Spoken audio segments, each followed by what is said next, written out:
Thank you for downloading this audio title, published by thoughtaudio.com. Heart of Darkness, written by Joseph Conrad, narrated by Michael Scott, produced by thoughtaudio.com. Chapter 1. The Nelly, a cruising yawl, swung to her anchor without a flutter of the sails and was at rest. The flood had made, the wind was nearly calm, and being bound down the river, the only thing for it was to come to and wait for the turn of the tide. The sea reach of the Thames stretched before us like the beginning of an interminable waterway. In the offing, the sea and the sky were welded together without a joint, and in the luminous space, the tan sails of the barges drifting up with the tide seemed to stand still in red clusters of canvas sharply peaked, with gleams of varnished sprites. A haze rested on the low shores that ran out to sea in vanishing flatness. The air was dark above Gravesend, and farther back still seemed condensed into a mournful gloom, brooding motionless over the biggest and the greatest town on earth. The director of companies was our captain and our host. We four affectionately watched his back as he stood in the bows looking to seaward. On the whole river, there was nothing that looked half so nautical. He resembled a pilot, which to a seaman is trustworthiness personified. It was difficult to realize his work was not out there in the luminous estuary, but behind him within the brooding gloom. Between us there was, as I have already said somewhere, the bond of the sea. Besides holding our hearts together through long periods of separation, it had the effect of making us tolerant of each other's yarns and even convictions. The lawyer, the best of old fellows, had, because of his many years and many virtues, the only cushion on deck, and was lying on the only rug. The accountant had brought out already a box of dominoes, and was toying architecturally with the bones. Marlowe sat cross-legged right aft, leaning against the mizzen mast. He had sunken cheeks, a yellow complexion, a straight back, an ascetic aspect, and with his arms dropped, the palms of hands outward, resembled an idol.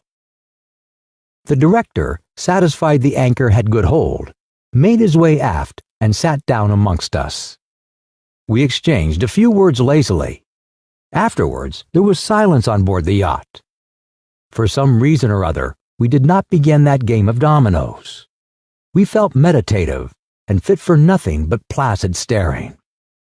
The day was ending in a serenity of still and exquisite brilliance.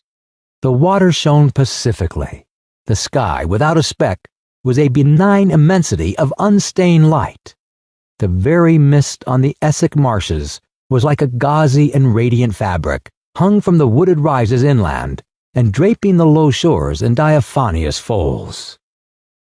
Only the gloom to the west, brooding over the upper reaches, became more somber every minute, as if angered by the approach of the sun.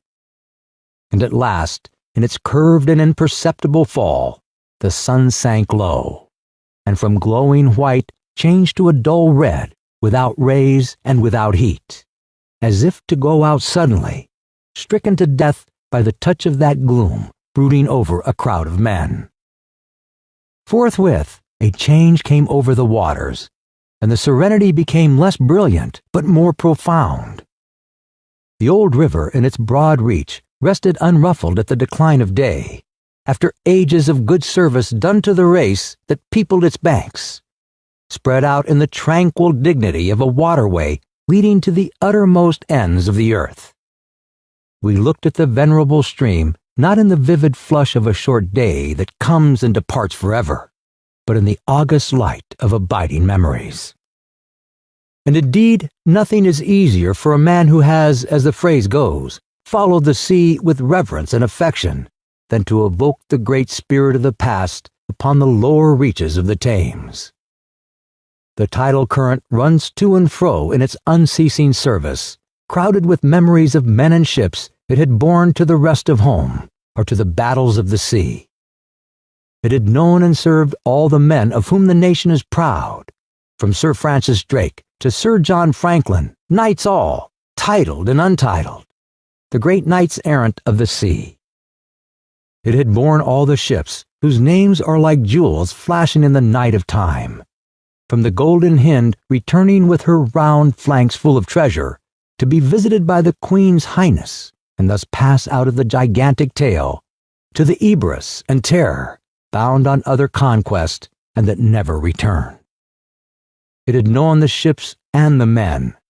They had sailed from Deptford, from Greenwich, from Erith, the adventurers and the settlers, king's ships, and the ships of men on change, captains, admirals, and the dark interlopers of the Eastern trade, and the commissioned generals of East Indian fleets. Hunters for gold or pursuers of fame, they had all gone out on that stream, bearing the sword and often the torch, messengers of the might within the land, bearers of a spark from the sacred fire. What greatness had not floated on the ebb of that river into the mystery of an unknown earth? The dreams of men, the seed of commonwealths, the germs of empires. The sun set, the dusk fell on the stream, and lights began to appear along the shore. The Chapman Lighthouse, a three-legged thing erect on a mud flat, shone strongly. Lights of ships moved in the fairway, a great stir of lights going up and going down.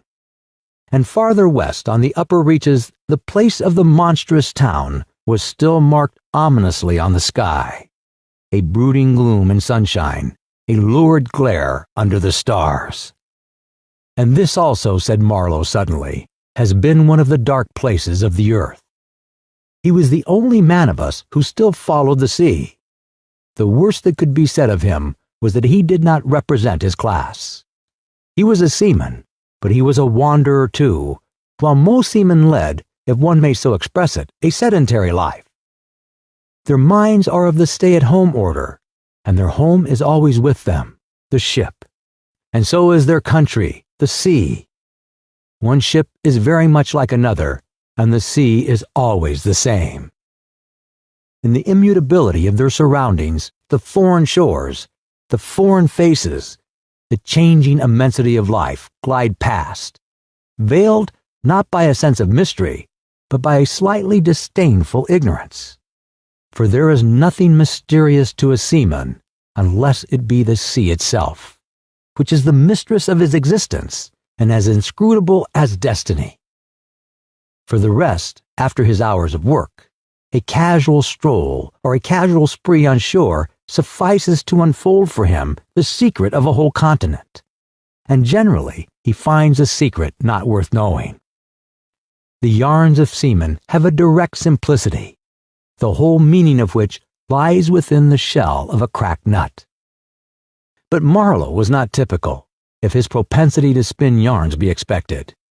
And to him, the meaning of an episode was not inside like a kernel, but outside, enveloping the tale which brought it out only as a glow brings out a haze, in the likeness of one of these misty halos that sometimes are made visible by the spectral illumination of moonshine. His remark did not seem at all surprising. It was just like Marlowe. It was accepted in silence.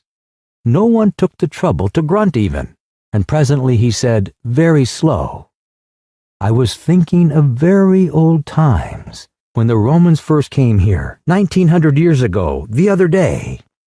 Light came out of this river since, you say, knights. Yes, but it is like a running blaze on a plain, like a flash of lightning in the clouds. We live in the flicker. May it last as long as the old earth keeps rolling. But darkness was here yesterday.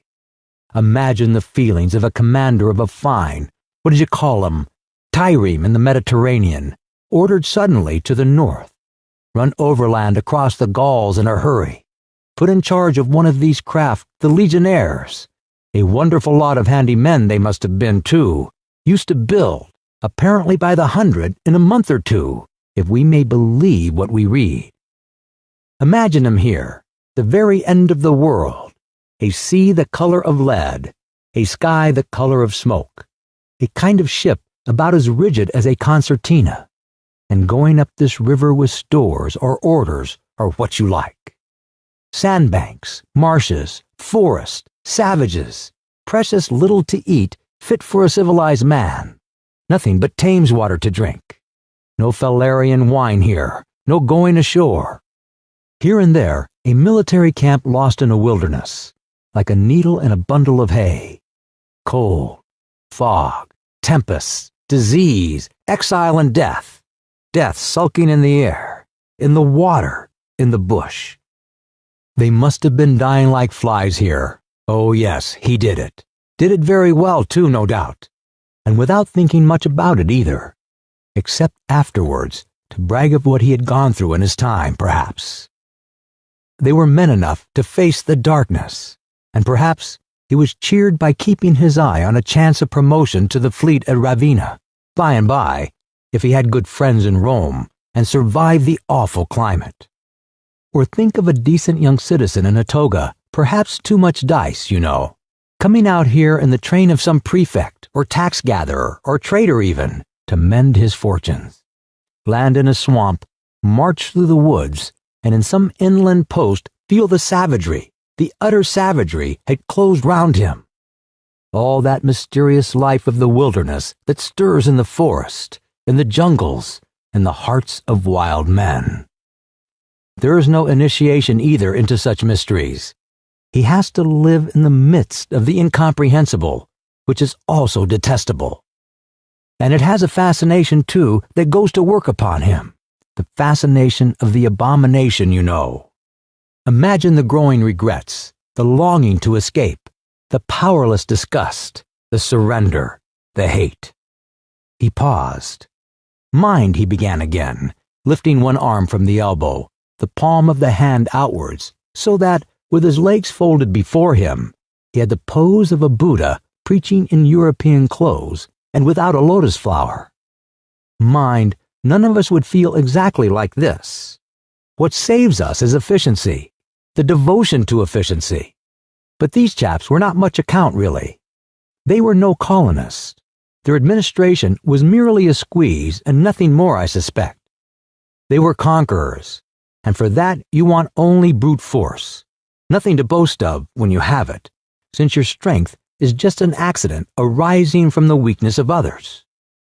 They grabbed what they could get for the sake of what was to be got. It was just robbery with violence, aggravated murder on a great scale, and men going at it blind, as it is very proper for those who tackle the darkness. The conquest of the earth, which mostly means the taking it away from those who have a different complexion or slightly flatter noses than ourselves, is not a pretty thing when you look into it too much.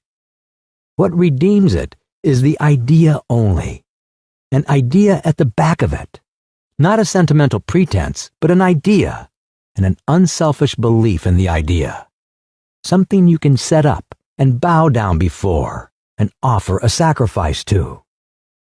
He broke off.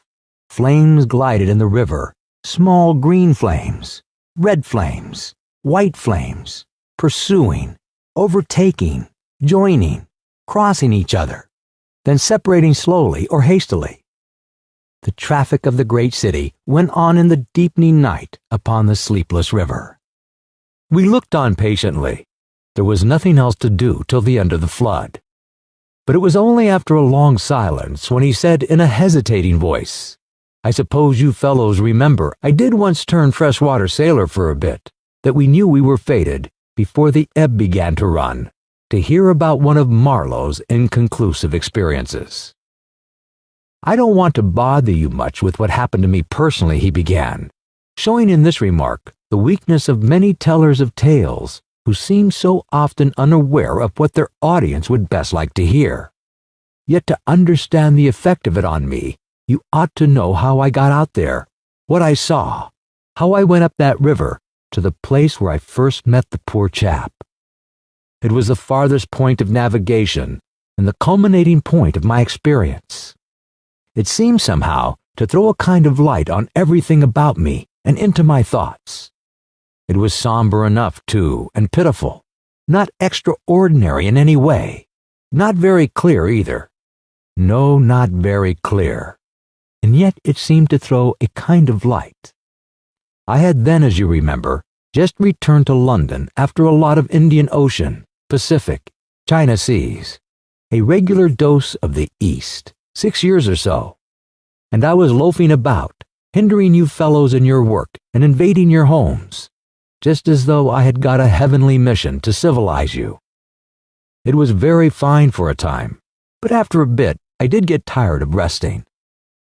Then I began to look for a ship, I think the hardest work on earth.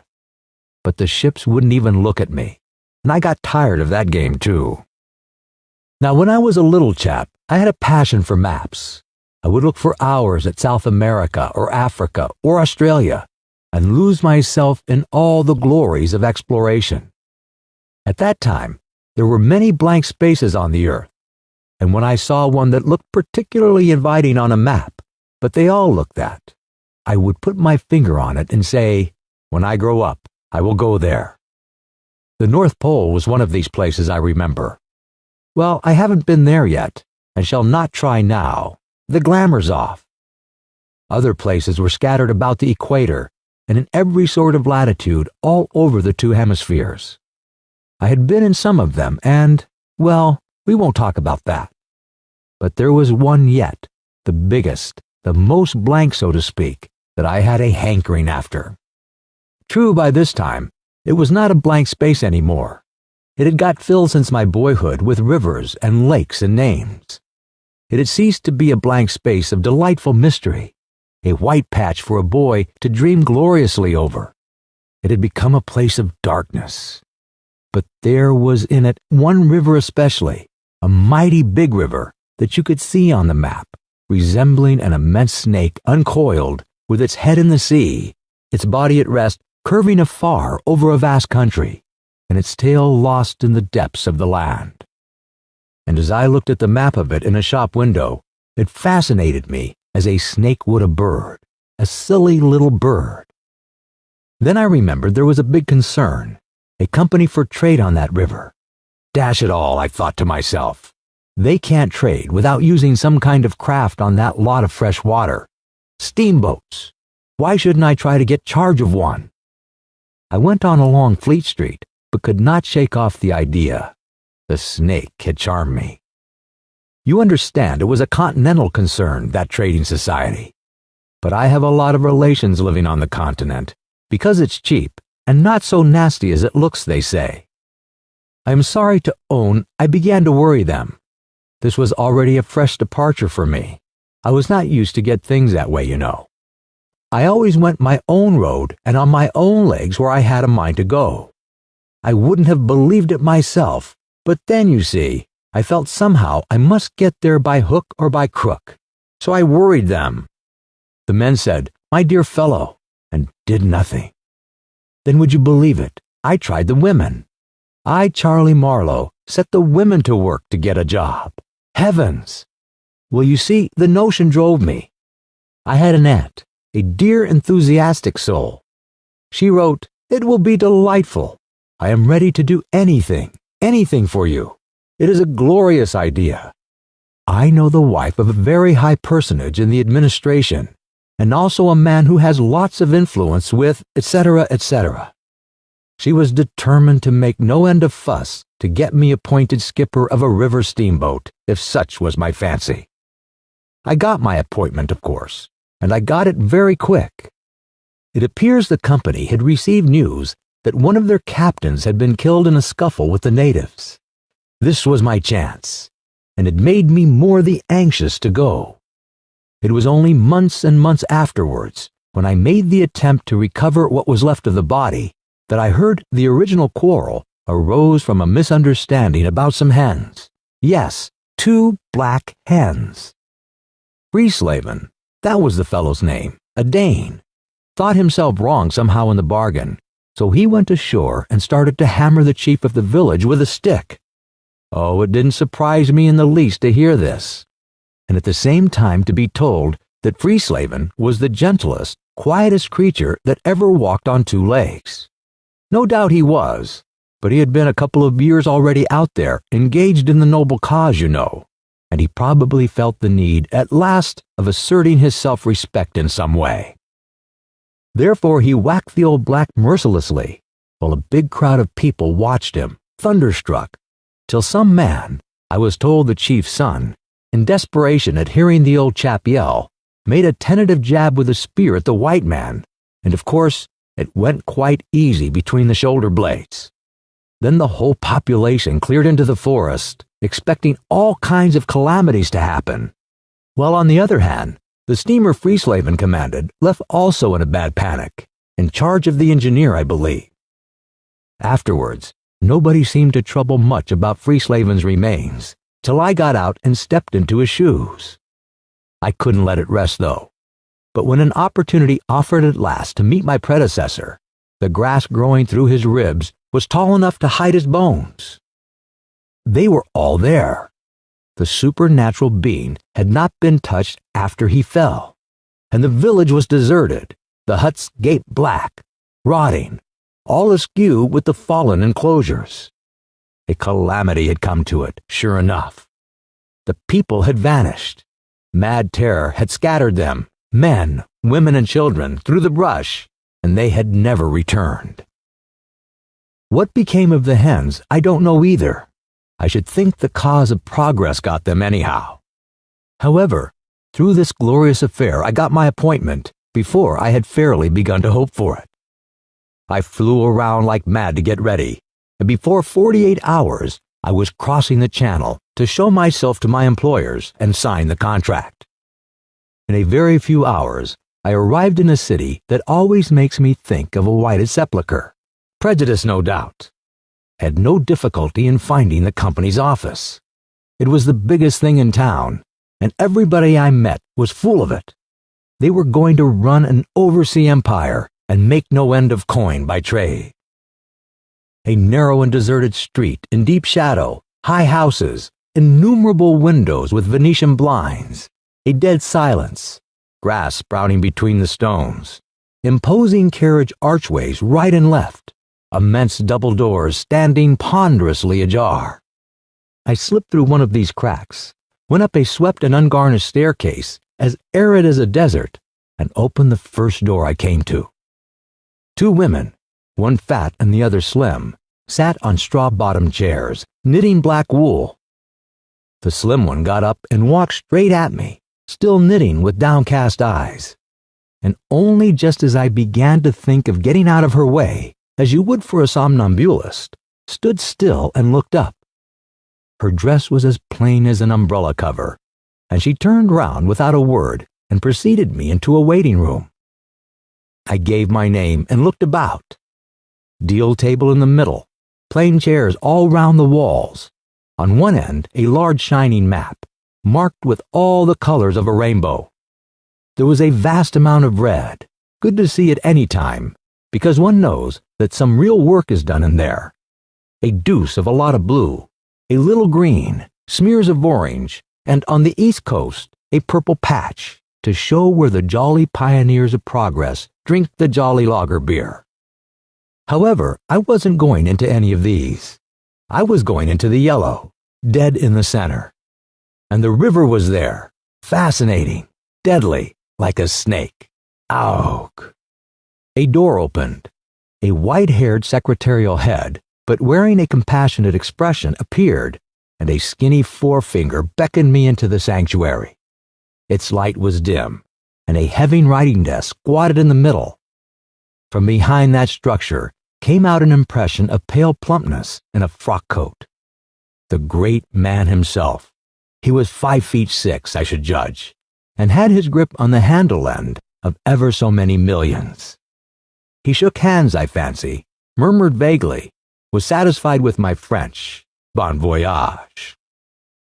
In about 45 seconds, I found myself again in the waiting room with the compassionate secretary, who, full of desolation and sympathy, made me sign some document. I believe I undertook, amongst other things, not to disclose any trade secrets.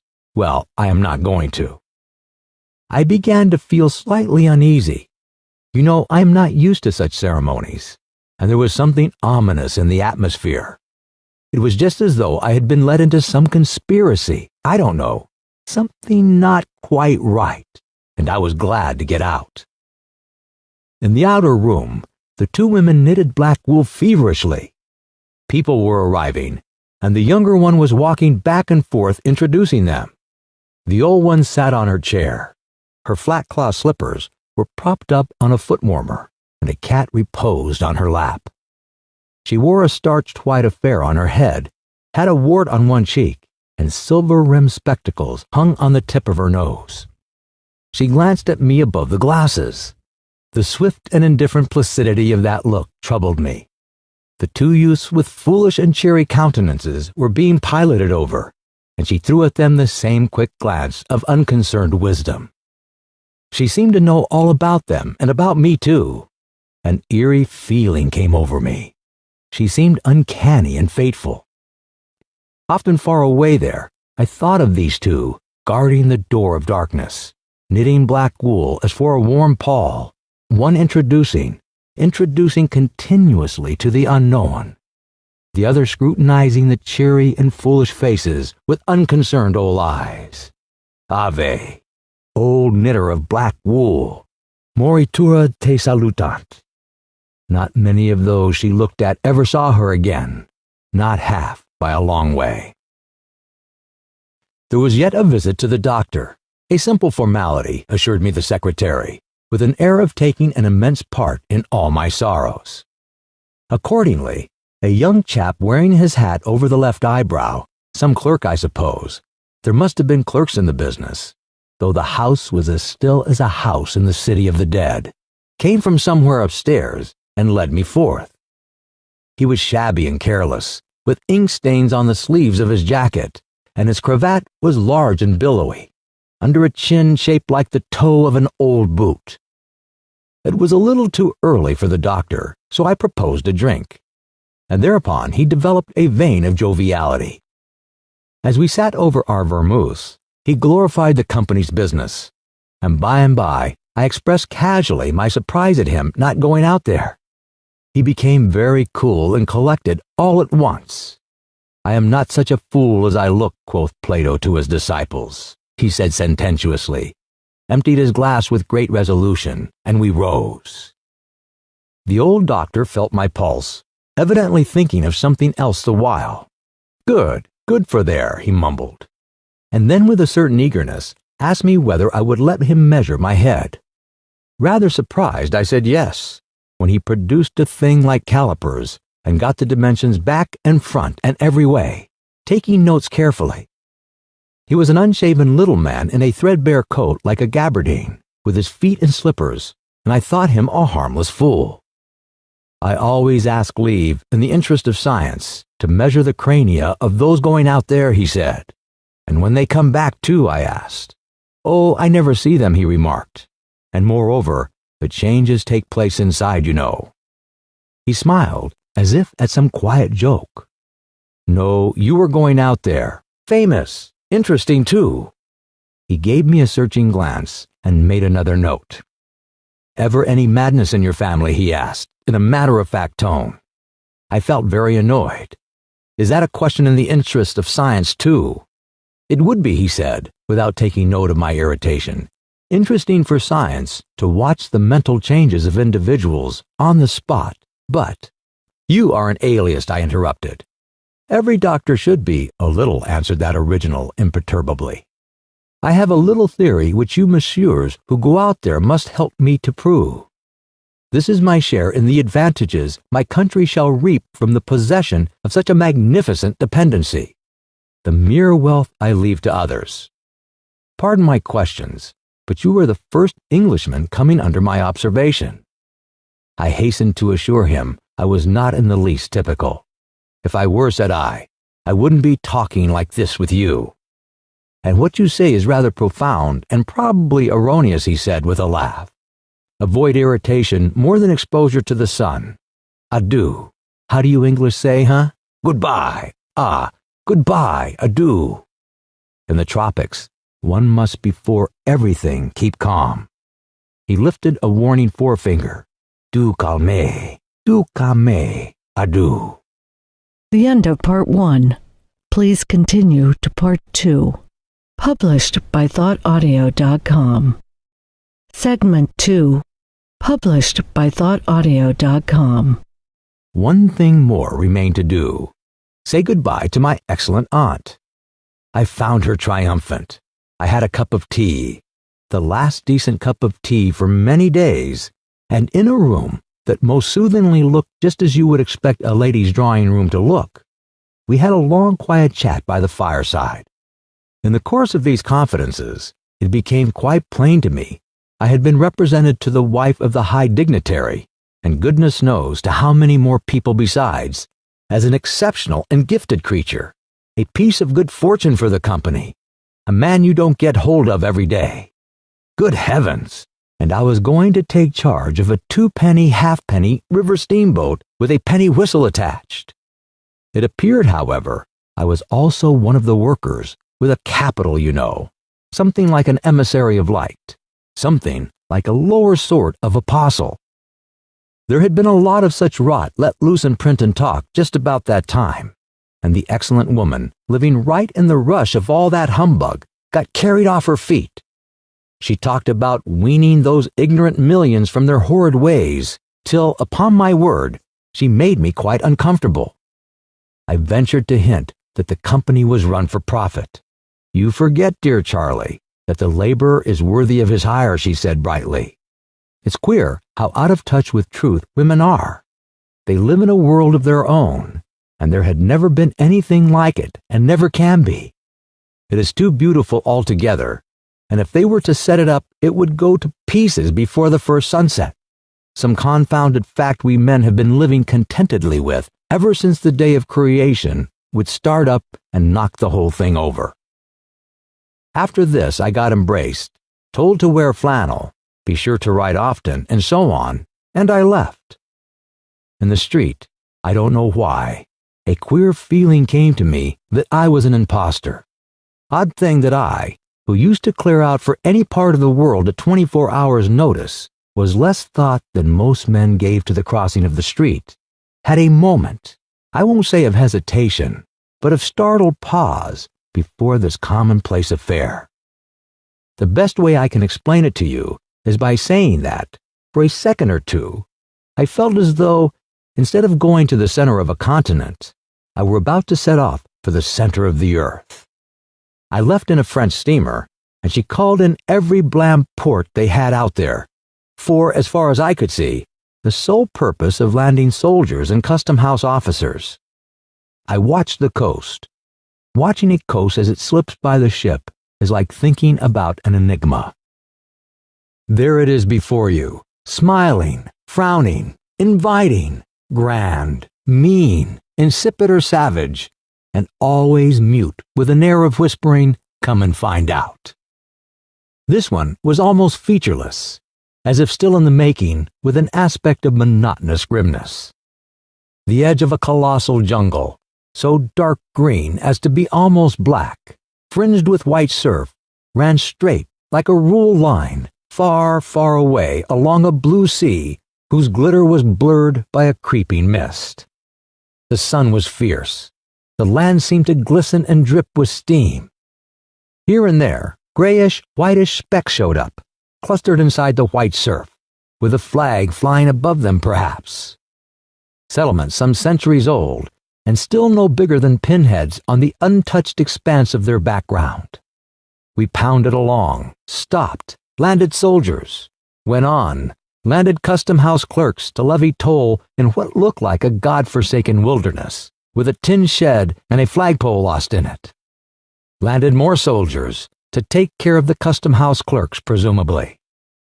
Some, I heard, got drowned in the surf, but whether they did or not, nobody seemed particularly to care. They were just flung out there, and on we went. Every day, the coast looked the same, as though we had not moved. But we passed various places, trading places, with names like Grand Bassam Little Popo, names that seemed to belong to some sordid farce acted in front of a sinister backcloth.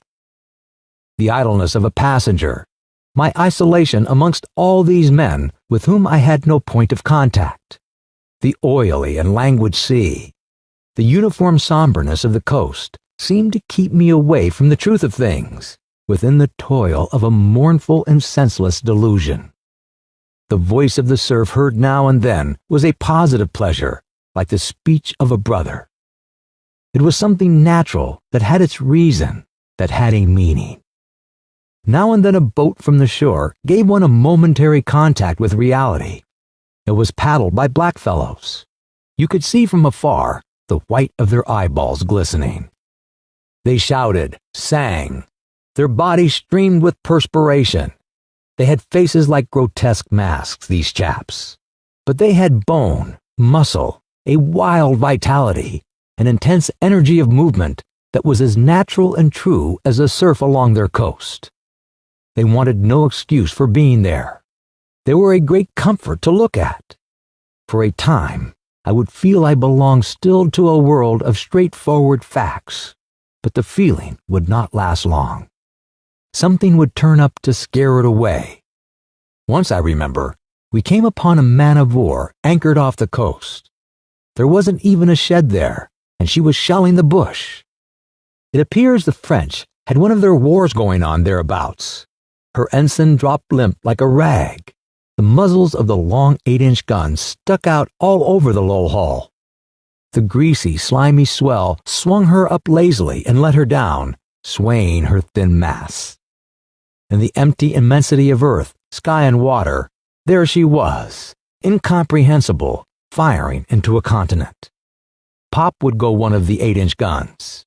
A small flame would dart and vanish. A little white smoke would disappear. A tiny projectile would give a feeble screech, and nothing happened. Nothing could happen. There was a touch of insanity in the proceeding, a sense of lugubrious drollery in the sight, and it was not dissipated by somebody on board assuring me earnestly there was a camp of natives. He called them enemies, hidden out of sight somewhere. We gave her her letters. I heard the men in that lonely ship were dying of fever at the rate of 3 a day, and went on. We called at some more places with farcical names, where the merry dance of death and trade goes on in a still and earthly atmosphere as an overheated catacomb. All along the formless coast, bordered by dangerous surf, as if nature herself had tried to ward off intruders. In and out of rivers, streams of death and life, whose banks were rotting into mud, whose waters, thickened into slime, invaded the contorted mangroves that seemed to writhe at us in the extremity of an impotent despair. Nowhere did we stop long enough to get a particularized impression, but the general sense of vague and oppressive wonder grew upon me. It was like a weary pilgrimage amongst hints for nightmares. It was upward of 30 days before I saw the mouth of the big river. We anchored off the seat of the government, but my work would not begin till some 200 miles farther on. So as soon as I could, I made a start for a place 30 miles higher up. I had my passage on a little sea-going steamer. Her captain was a Swede, and knowing me for a seaman, invited me on the bridge. He was a young man, lean, fair, and morose, with lanky hair and a shuffling gait. As we left the miserable little wharf, he tossed his head contemptuously at the shore. "Been living there?" he asked. I said yes. "Fine lot these government chaps, are they not?" he went on, speaking English with great precision and considerable bitterness. "It is funny what some people will do for a few francs a month. I wonder what becomes of that kind when it goes up country." I said to him, I expected to see that soon. "So," he exclaimed. He shuffled athwart, keeping one eye ahead vigilantly. "Don't be too sure," he continued. "The other day I took a man who hanged himself on the road. He was a Swede, too. Hanged himself? Why in God's name?" I cried. He kept on looking out watchfully. "Who knows? The sun too much for him, or the country perhaps." At last we opened a reach. A rocky cliff appeared, mounds of turned-up earth by the shore, houses on a hill, others with iron roofs, amongst a waste of excavations, or hanging to the declivity. A continuous note of the rapids above hovered over this scene of inhabited devastation. A lot of people, mostly black and naked, moved about like ants. A jetty projected into the river. A blinding sunlight drowned all this at times in a sudden recrudescence of glare. "There's your company station," said the Swede, pointing to the 3 wooden barrack-like structures on the rocky slope. "I will send your things up. 4 boxes, did you say? So farewell." I came upon a boiler wallowing in the grass, then found a path leading up the hill. It turned aside for the boulders, and also for an undersized railway truck lying there on its back with its wheels in the air. One was off. The thing looked as dead as the carcass of some animal. I came upon more pieces of decaying machinery, a stack of rusty rails. To the left, a clump of trees made a shady spot where dark things seemed to stir feebly. I blinked. The path was steep. A horn tooted to the right, and I saw the black people run. A heavy and dull detonation shook the ground. A puff of smoke came out of the cliff, and that was all. No change appeared on the face of the rock. They were building a railway. The cliff was not in the way or anything, but this objectless blasting was all the work going on. A slight clinking behind me made me turn my head. 6 black men advanced in a file, toiling up the path. They walked erect and slow, balancing small baskets full of earth on their heads, and the clink kept time with their footsteps. Black rags were wound round their loins, and the short ends behind wagged to and fro like tails. I could see every rib. The joints of their limbs were like knots in a rope. Each had an iron collar on his neck, and all were connected together with a chain whose bright bites swung between them, rhythmically clinking. Another report from the cliff made me think suddenly of that ship of war I had seen firing into a continent. It was the same kind of ominous voice. But these men could by no stretch of imagination be called enemies. They were called criminals, and the outraged law, like the bursting shells, had come to them, an insoluble mystery from over the sea. All their meager breasts panted together. The violently dilated nostrils quivered, the eyes stared stonily uphill. They passed me within 6 inches, without a glance, with that complete, death-like indifference of unhappy savages. Behind this raw matter, one of the reclaimed, the product of the new forces at work, strolled despondently, carrying a rifle by its middle. He had a uniform jacket with one button off, and seeing a white man on the path, hoisted his weapon to his shoulder with alacrity. This was simple prudence, white men being so much alike at a distance that he could not tell who I might be. He was speedily assured, and with a large, white, rascally grin and a glance at his charge, seemed to take me into partnership in his exalted trust. After all, I also was a part of the great cause of these high and just proceedings. Instead of going up, I turned and descended to the left. My idea was to let that chain gang get out of sight before I climbed the hill. You know, I am not particularly tender. I've had to strike and to fend off. I've had to resist and to attack sometimes.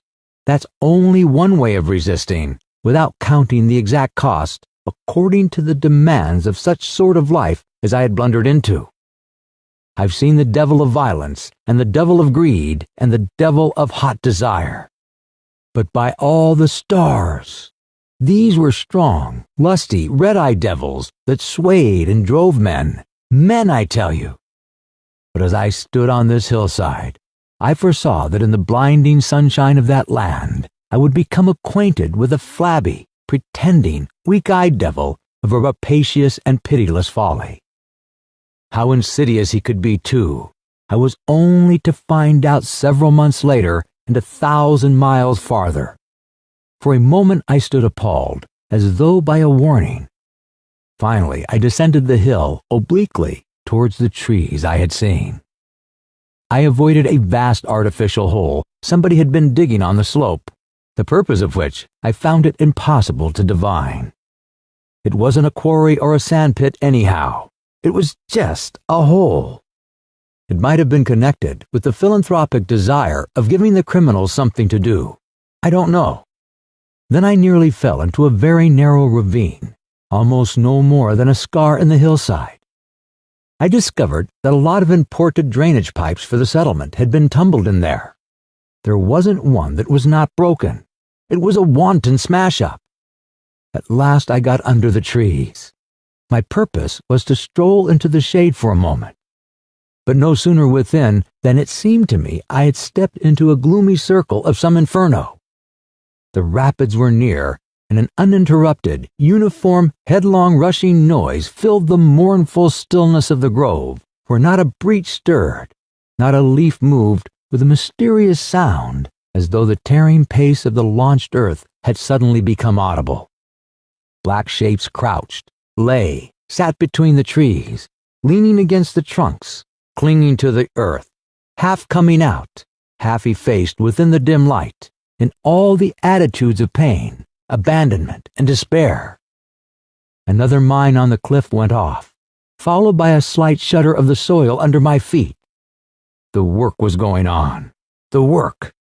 And this was the place where some of the helpers had withdrawn to die. They were dying slowly, it was very clear. They were not enemies. They were not criminals. They were nothing earthly now. Nothing but black shadows of disease and starvation, lying confusedly in the greenish gloom. Brought from all the recesses of the coast in all the legality of time contracts, lost in uncongenial surroundings, fed on unfamiliar food, they sickened, became inefficient, and were then allowed to crawl away and rest. These moribund shapes were free as air and nearly as thin. I began to distinguish the gleam of eyes under the trees. Then glancing down, I saw a face near my hand. The black bones reclined at full length with one shoulder against the tree, and slowly the eyelids rose and the sunken eyes looked up at me, enormous and vacant, a kind of blind white flicker in the depths of the orbs, which died out slowly. The man seemed young, almost a boy, but with them it's hard to tell. I found nothing else to do but to offer him one of my good Swede ship's biscuits I had in my pocket. The fingers closed slowly on it and held. There was no other movement and no other glance. He had tied a bit of white worsted round his neck. Why? Where did he get it? Was it a badge, an ornament, a charm, a propitiatory act? Was there any idea at all connected with it? It looked startling round his black neck, this bit of white thread from beyond the seas. Near the same tree, two more bundles of acute angle sat with their legs drawn up. One with his chin propped on his knees, staring at nothing, in an intolerable and appalling manner. His brother Phantom rested its forehead as if overcome with a great weariness. And all about, others were scattered in every pose of contorted collapse, as in some picture of a massacre or a pestilence. While I stood horror-struck, one of these creatures rose to his hands and knees and went off on all fours towards the river to drink. He lapped out of his hand, then sat up in the sunlight, crossing his shins in front of him, and after a time let his woolly head fall on his breastbone. I didn't want any more loitering in the shade, and I made haste towards the station. When near the buildings, I met a white man, in such an unexpected elegance of get-up that in the first moment I took him for a sort of vision. I saw a high starched collar, white cuffs, a light alpaca jacket, snowy trousers, a clear necktie, and varnished boots. No hat, hair parted, brushed, oiled, under a green-lined parasol held in a big white hand. He was amazing, and had a penholder behind his ear. I shook hands with this miracle, and I learned he was the company's chief accountant, and that all the bookkeeping was done at the station. He had come out for a moment, he said, to get a breath of fresh air. The expression sounded wonderfully odd, with its suggestion of sedentary desk life. I wouldn't have mentioned the fellow to you at all, only it was from his lips that I first heard the name of the man who is so indissolubly connected with the memories of that time. Moreover, I respected the fellow. Yes, I respected his collars, his vast cuffs, his brushed hair. His appearance was certainly that of a hairdresser's dummy, but in the great demoralization of the land, he kept up his appearance. That's backbone. His starched collars and got-up shirt fronts were achievements of character. He had been out nearly 3 years, and later on, I could not help asking him how he managed to sport such linen. He had just the faintest blush and said modestly, "I've been teaching one of the native women about the station. It was difficult. She had a distaste for the work." This man had verily accomplished something, and he was devoted to his books, which were in apple pie order. Everything else in the station was in a muddle.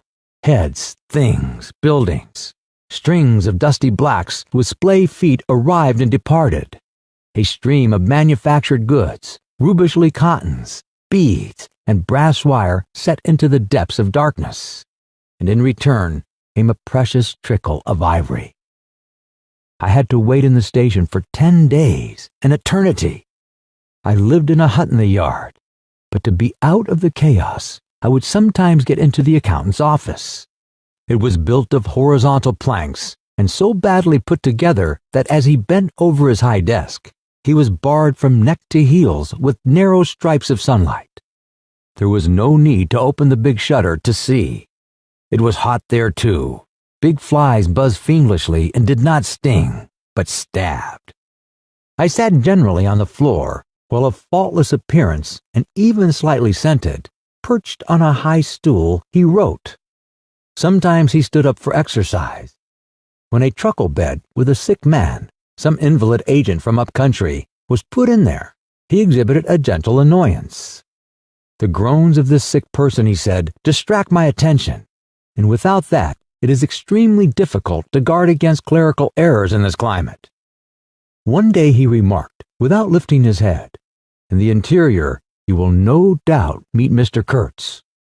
On my asking who Mr. Kurtz was, he said he was a first-class agent, and seeing my disappointment at this information, he added slowly, laying down his pen, "He is a very remarkable person."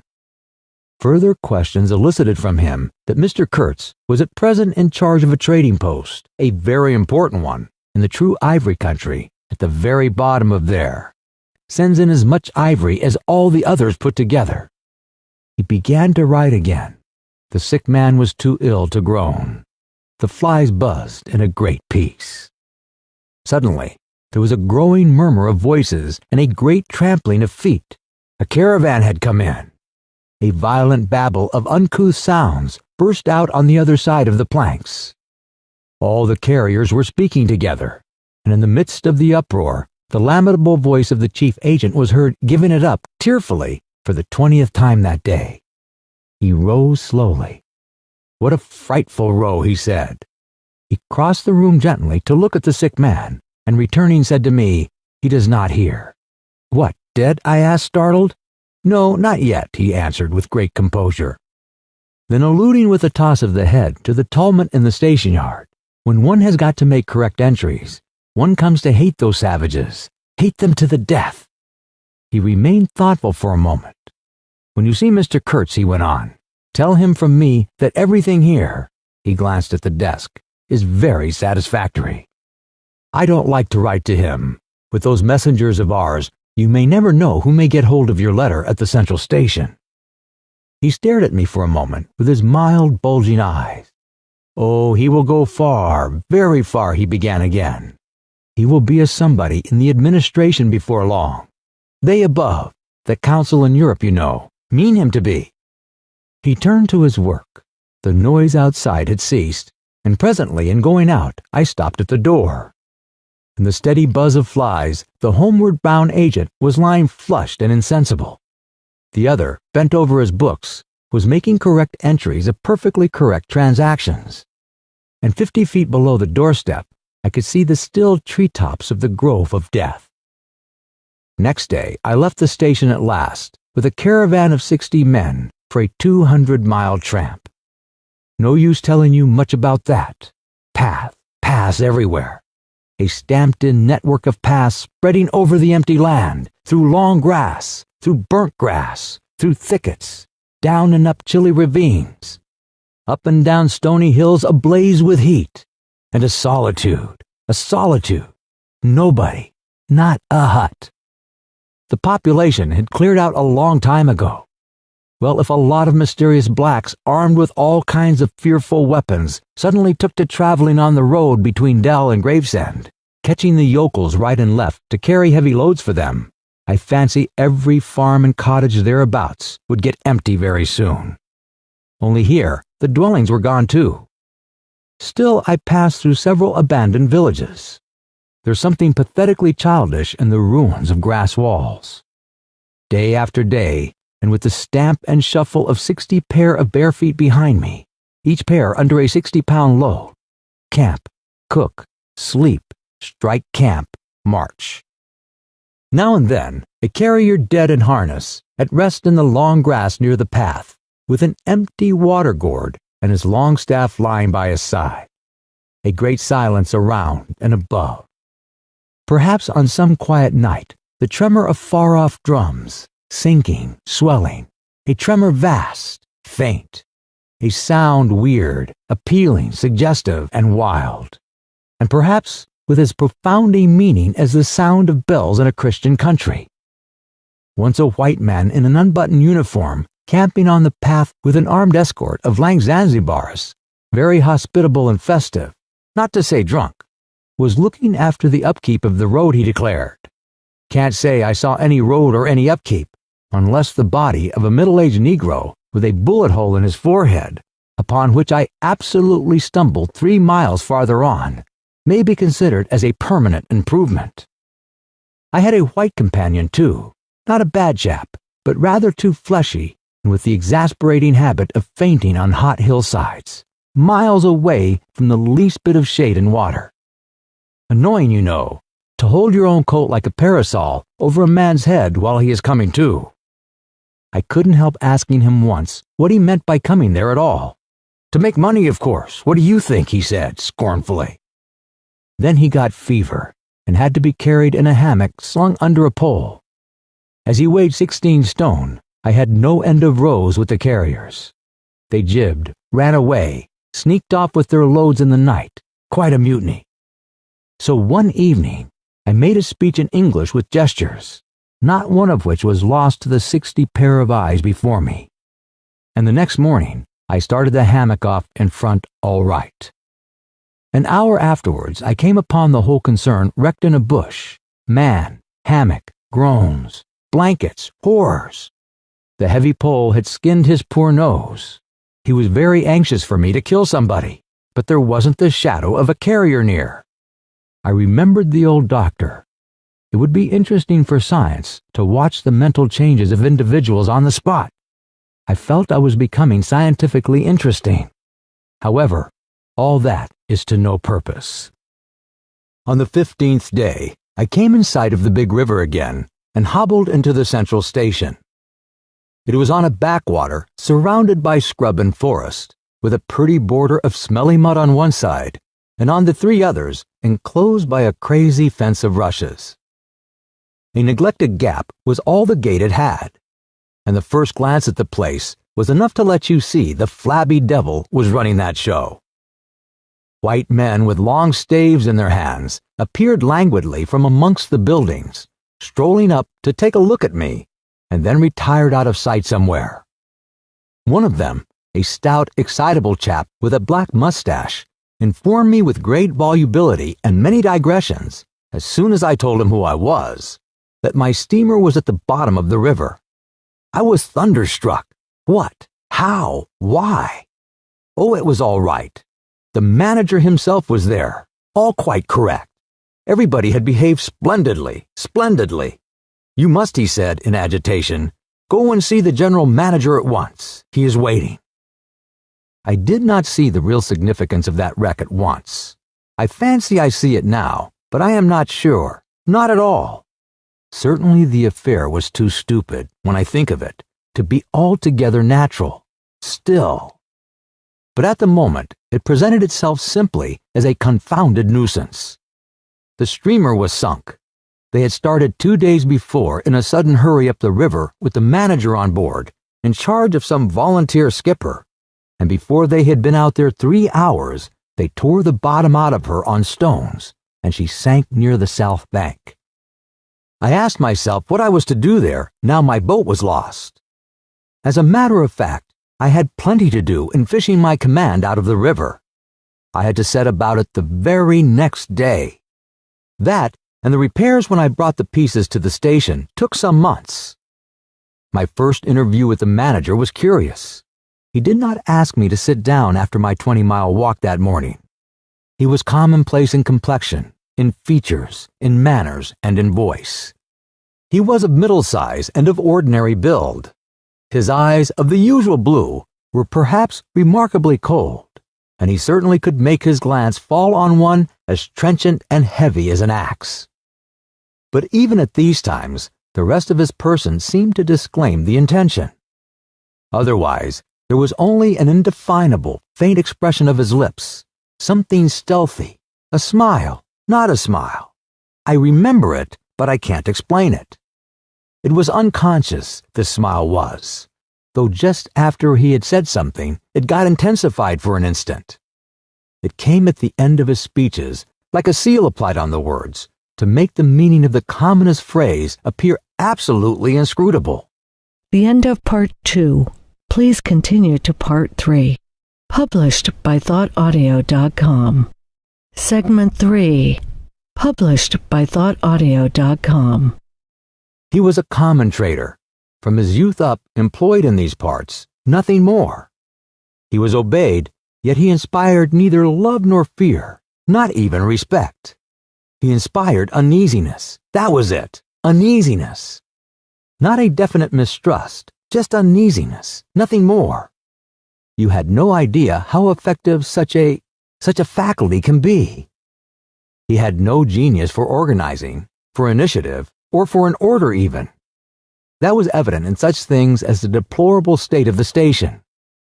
He had no learning and no intelligence. His position had come to him. Why? Perhaps because he was never ill. He had served 3 terms of 3 years out there. Because triumphant health in the general rout of constitutions is a kind of power in itself. When he went home on leave, he rioted on a large scale, pompously. Jack ashore, with a difference in externals only. This one could gather from his casual talk. He originated nothing. He could keep the routine going, that's all. But he was great. He was great by this little thing that it was impossible to tell what can control such a man. He never gave that secret away. Perhaps there was nothing within him. Such a suspicion made one pause. For out there was no external checks. Once, when various tropical diseases had laid low almost every agent in the station, he was heard to say, "Men who come out here should have no entrails." He sealed the utterance with that smile of his, as though it had been a door opening into a darkness he had kept in his keeping. You fancied you had seen things, but the seal was on.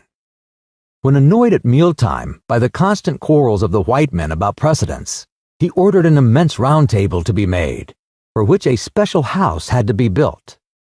This was the station's mess room. Where he sat was the first place, the rest were nowhere. One felt this to be his unalterable conviction. He was neither civil nor uncivil. He was quiet.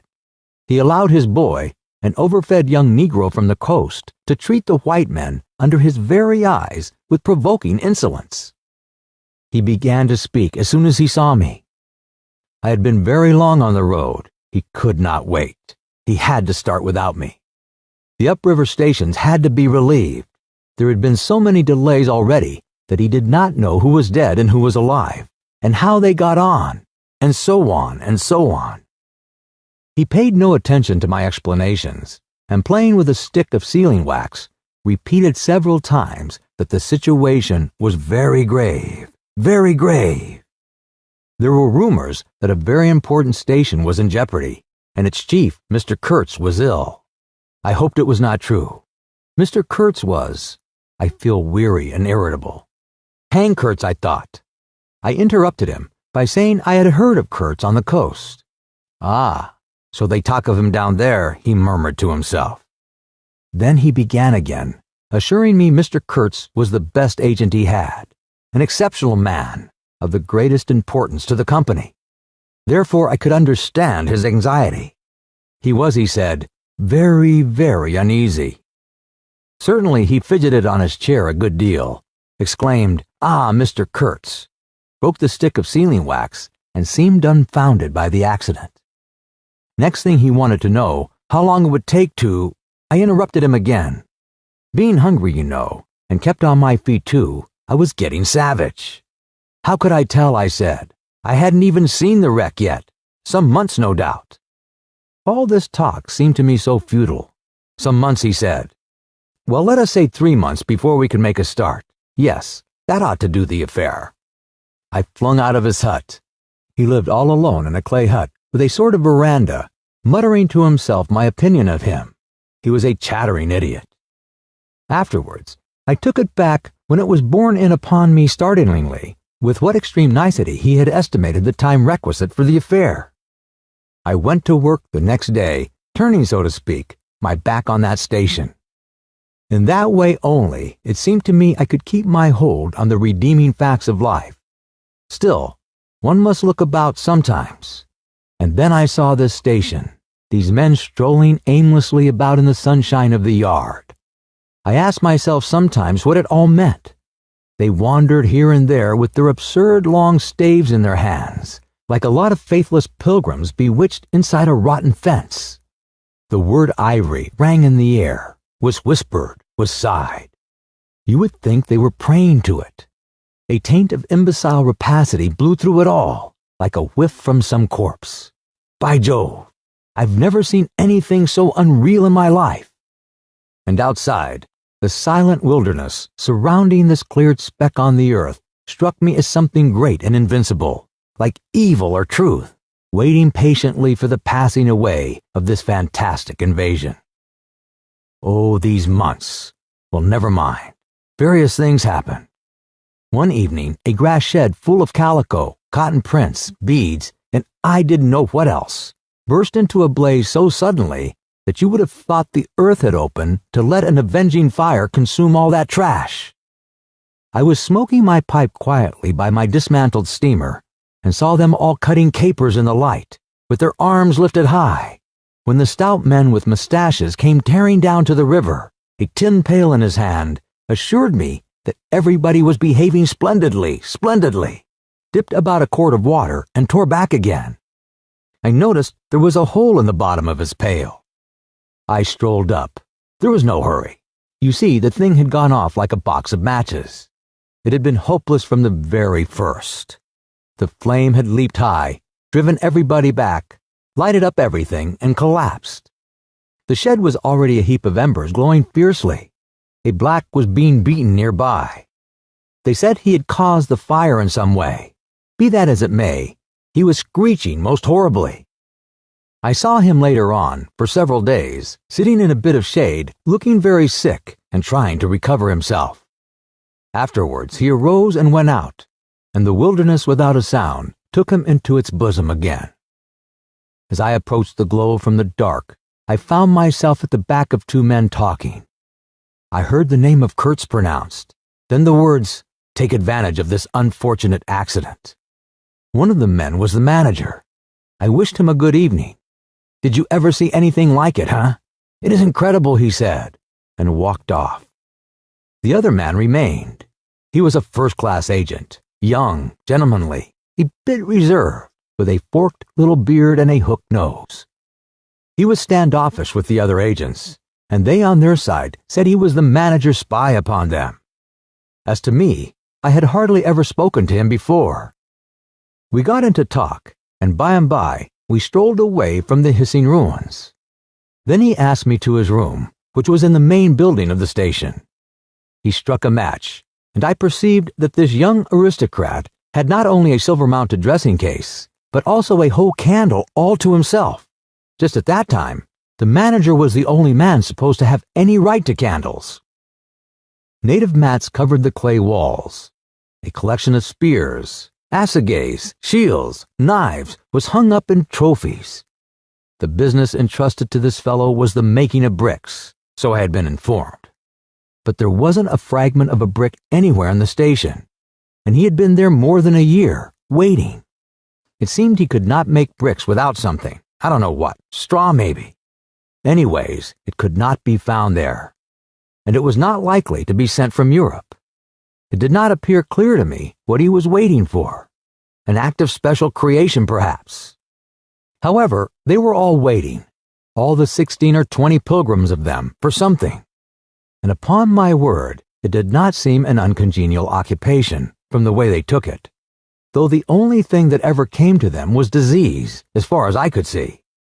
They beguiled the time by backbiting and intriguing against each other in a foolish kind of way. There was an air of plotting about the station, but nothing came of it, of course. It was as unreal as everything else, as the philanthropic pretense of the whole concern, as their talk, as their government, as their show of work. The only real feeling was a desire to get appointed to a trading post where ivory was to be had, so that they could earn percentages. They intrigued and slandered and hated each other only on that account. But as to be effectually lifting a little finger, oh no, by heavens. There is nothing after all in the world allowing one man to steal a horse while another must not look at a halter. Steal a horse straight out. Very well, he has done it. Perhaps he can ride. But there is a way of looking at a halter that would provoke the most charitable of saints into a kick. I had no idea why he wanted to be sociable.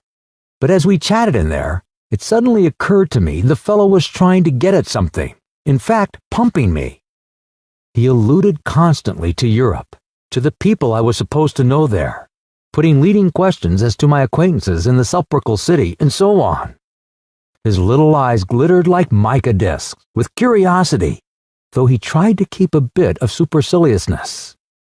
At first I was astonished, but very soon I became awfully curious to see what he would find out from me.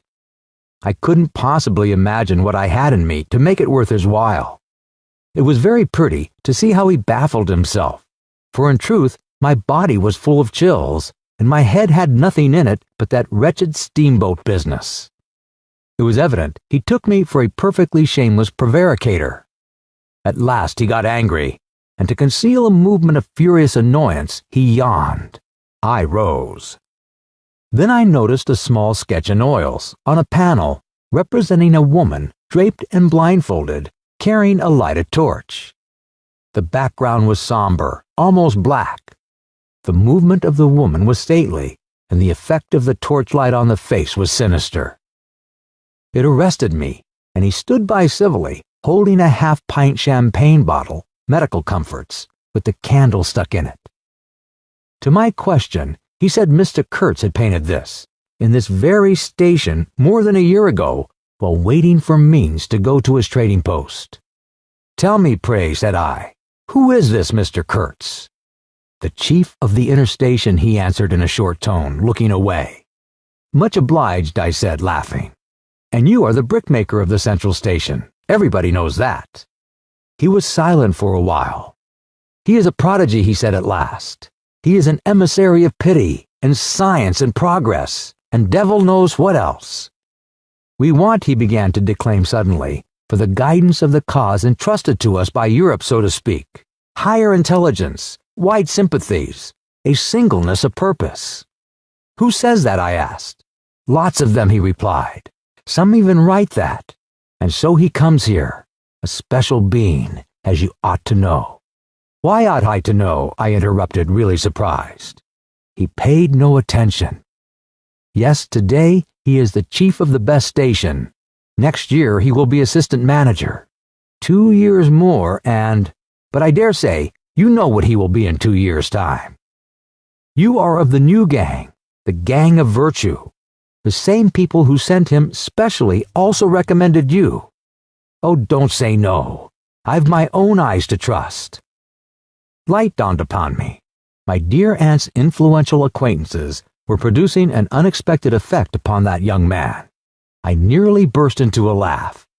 Do you read the company's confidential correspondence? I asked. He hadn't a word to say. It was great fun.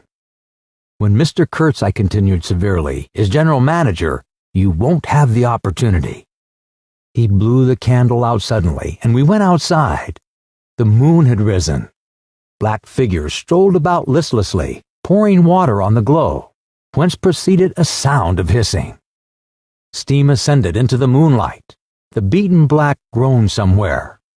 "What a row the brute makes," said the indefatigable man with the mustache, appearing near us. "Serve him right. Transgression. Punishment. Bang. Pitiless, pitiless. That's the only way. This will prevent all conflagrations for the future. I was just telling the manager." He noticed my companion and became crestfallen all at once. "Not in bed yet," he said, with a kind of servile heartiness. "It's so natural. Ah, danger, agitation." He vanished. I went on to the riverside, and the other followed me.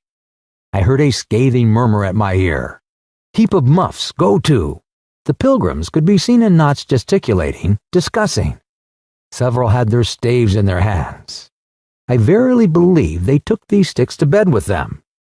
Beyond the fence, the forest stood up spectrally in the moonlight, and through the dim stir, through the faint sounds of that lamentable courtyard, the silence of the land went home to one's very heart, its mystery, its greatness, the amazing reality of its concealed life. The hurt black moaned feebly somewhere nearby, and then fetched a deep sigh that made me mend my pace away from there. I felt a hand introducing itself under my arm. "My dear sir," said the fellow, "I don't want to be misunderstood, and especially by you, who will see Mr. Kurtz long before I can have that pleasure. I wouldn't like him to get a false idea of my disposition." I let him run on, this papier-mâché Mephistopheles, and it seemed to me that if I tried, I could poke my forefinger through him and would find nothing inside but a little loose dirt, maybe. He, don't you see, had been planning to be assistant manager by and by under the present man, and I could see that the coming of that Kurtz had upset them both not a little. He talked precipitately, and I did not try to stop him. I had my shoulders against the wreck of my steamer, hauled up on the slope like a carcass of some big river animal.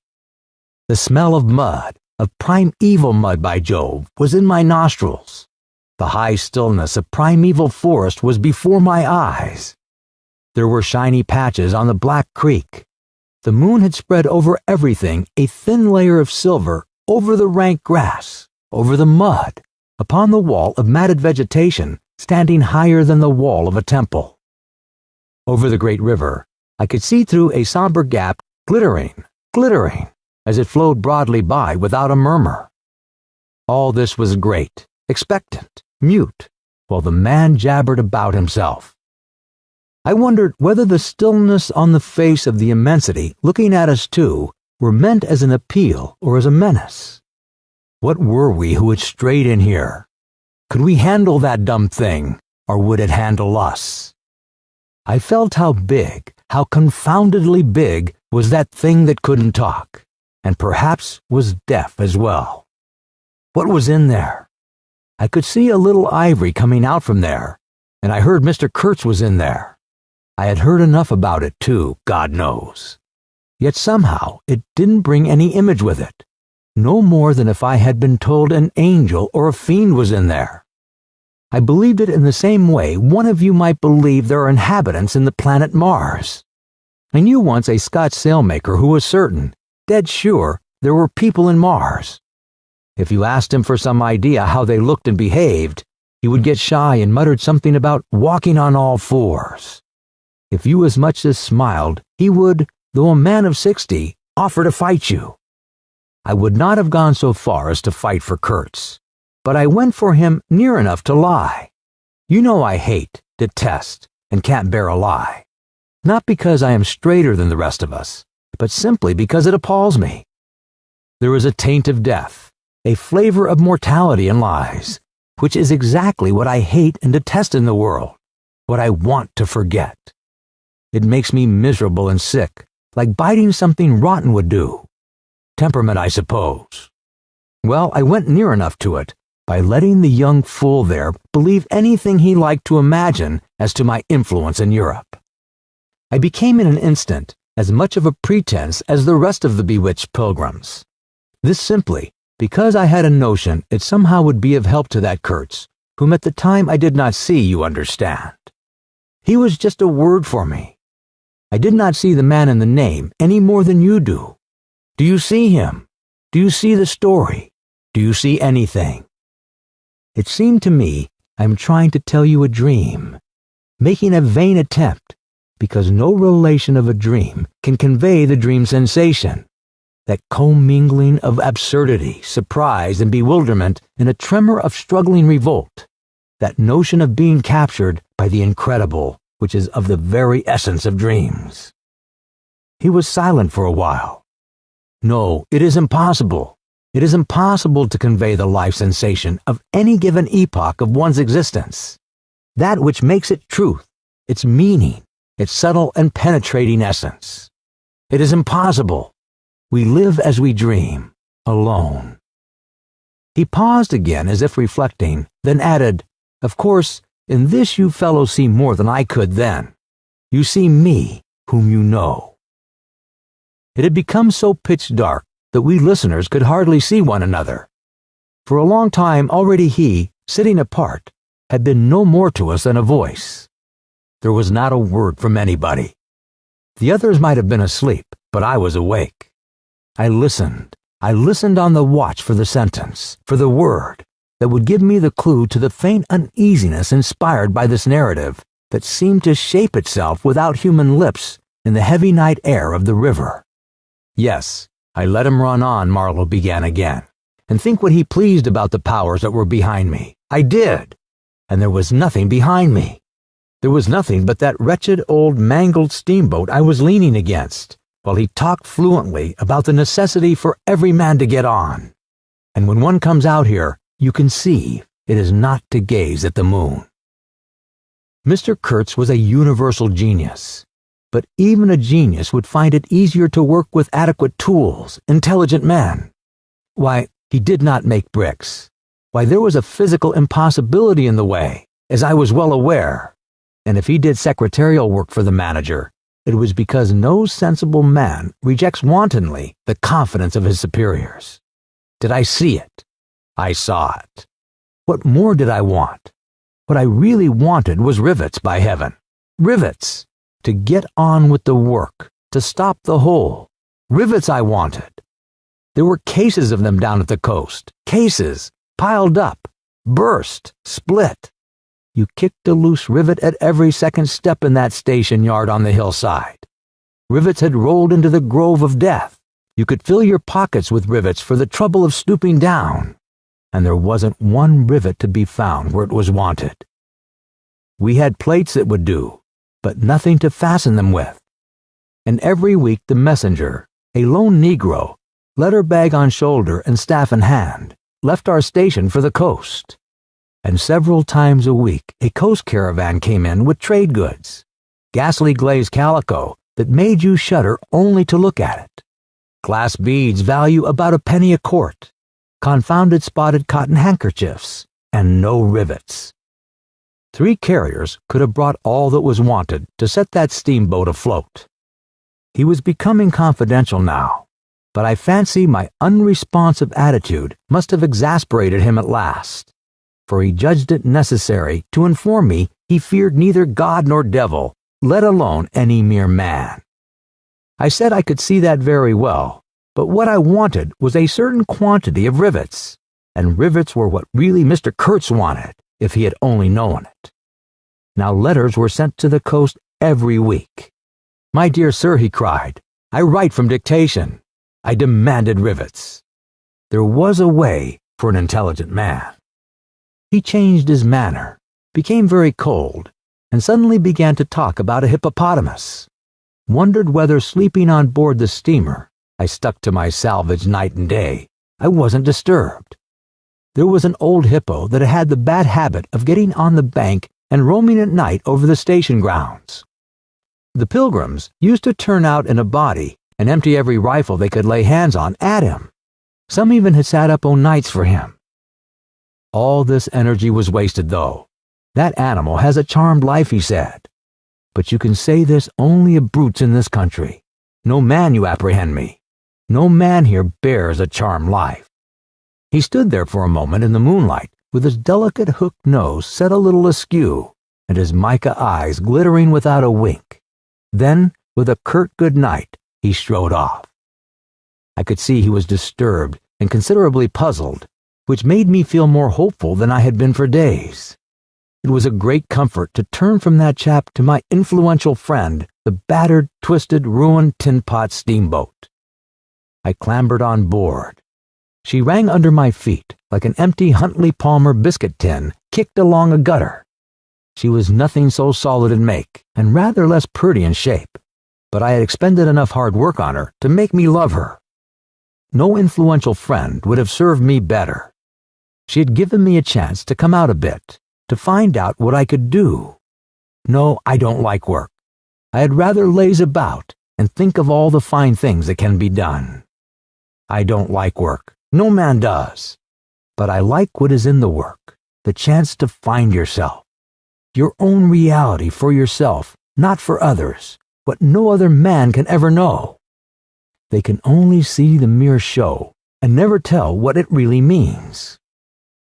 I was not surprised to see somebody sitting aft on the deck with his legs dangling over the mud.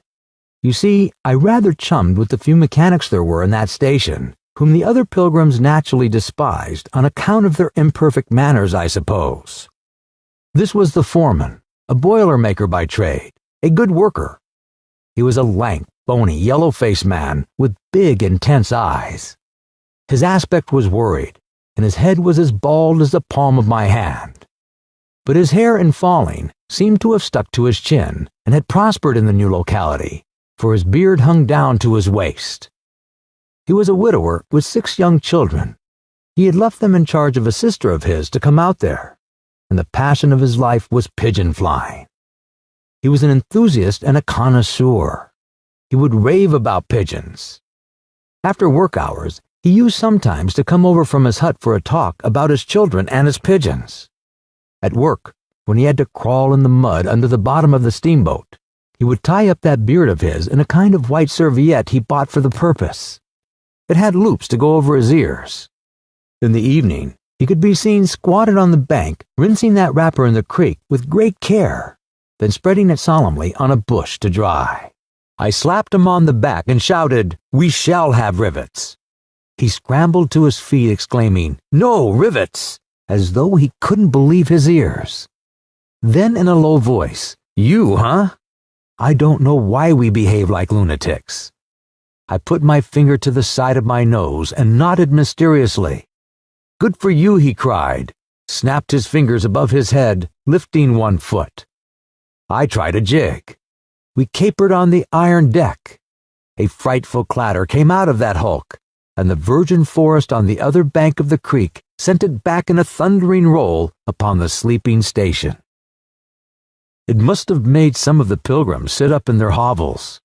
A dark figure obscured the lighted doorway of the manager's hut, vanished, then a second or so after, the doorway itself vanished too. We stopped, and the silence driven away by the stamping of our feet flowed back again from the recesses of the land. The great wall of vegetation, an exuberant and entangled mass of trunks, branches, leaves, boughs, festoons, motionless in the moonlight, was like a riding invasion of soundless life. A rolling wave of plants, piled up, crested, ready to topple over the creek, to sweep every little man of us out of his little existence. And it moved not. A deadened burst of mighty splashes and snorts reached us from afar, as though an ichthyosaurus had been taking a bath of glitter in the great river. "After all," said the boiler-maker in a reasonable tone, "why shouldn't we get the rivets? Why not, indeed? I did not know of any reasons why we shouldn't. They'll come in 3 weeks," I said confidently. But they didn't. Instead of rivets, there came an invasion, an infliction, a visitation. It came in sections during the next 3 weeks, each section headed by a donkey carrying a white man in new clothes and tan shoes, bowing from that elevation right and left to the impressed pilgrims. A quarrelsome band of footsore, sulky blacks trot on the heels of the donkeys. A lot of tents, camp stools, tin boxes, white cases, brown bales would be shot down in the courtyard. and the air of mystery would deepen a little over the muddle of the station. 5 such installments came, with their absurd air of disorderly flight, with the loot of innumerable outfit shops and provision stores that one would think they were lugging after a raid into the wilderness for equitable division. It was an inextricable mess of things, decent in themselves, but that human folly made look like the spoils of thieving. This devoted band called itself the El Dorado Exploring Expedition, and I believe they were sworn to secrecy. Their talk, however, was the talk of sordid buccaneers. It was reckless without hardihood, greedy without audacity, and cruel without courage. There was not an atom of foresight or of serious intention in the whole batch of them, and they did not seem aware these things are wanted for the work of the world. To tear treasure out of the bowels of the land was their desire, with no more moral purpose at the back of it than there is in burglars breaking into a safe.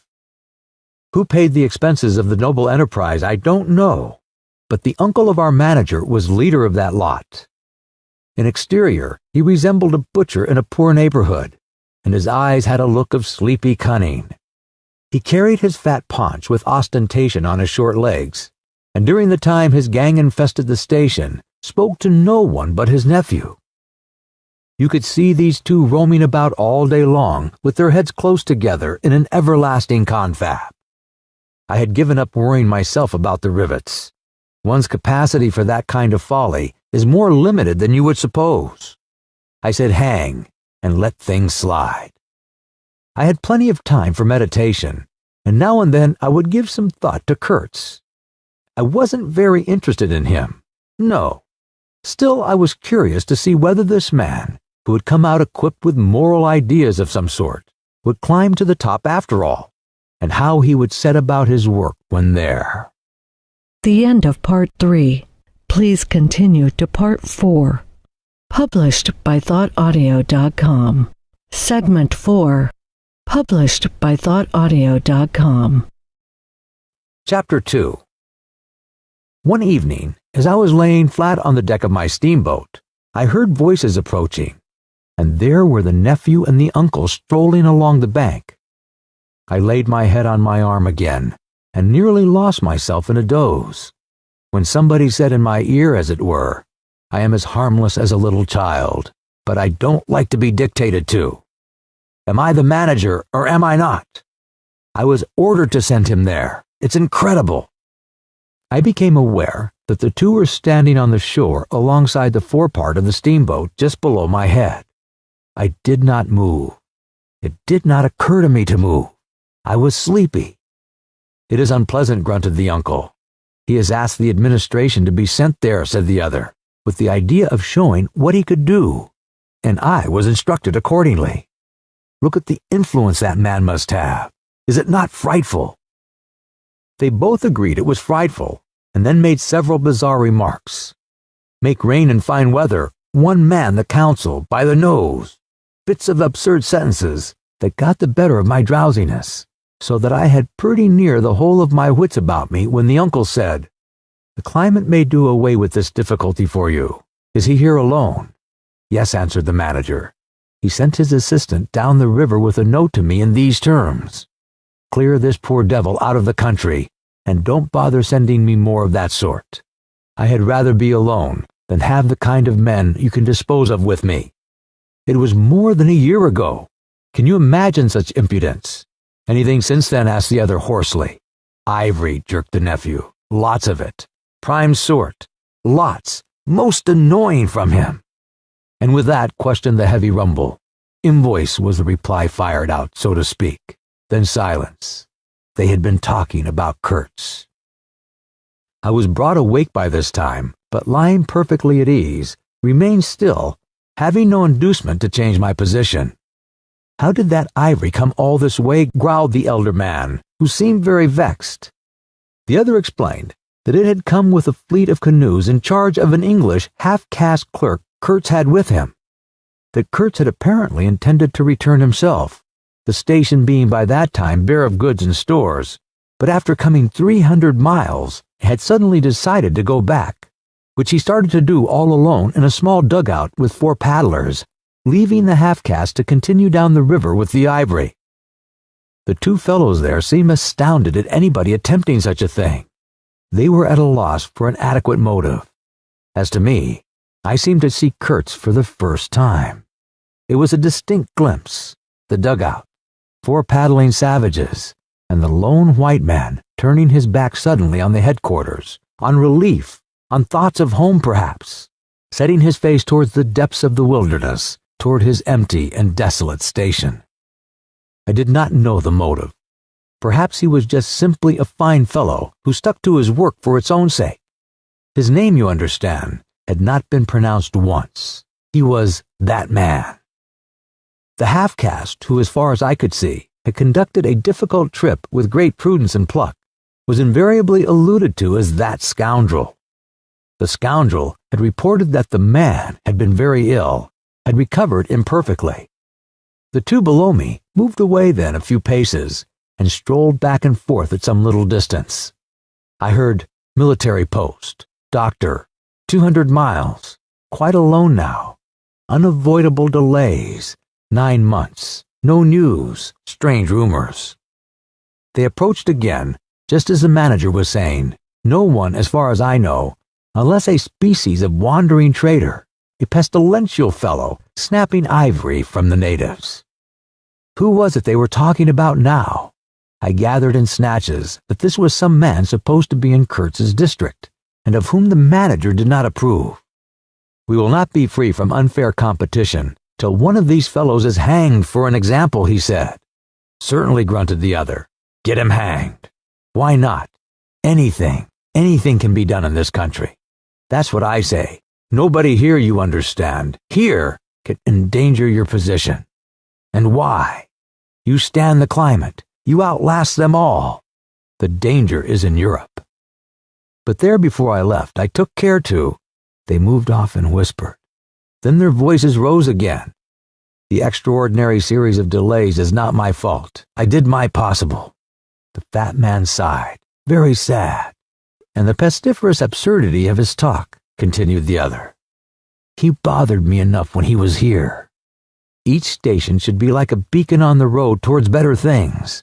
A center for trade, of course, but also for humanizing, improving, instructing. Conceive you that ass. And he wants to be manager. No, it's... Here he got choked by excessive indignation, and I lifted my head the least bit. I was surprised to see how near they were, right under me. I could have spat upon their hats. They were looking on the ground, absorbed in thought.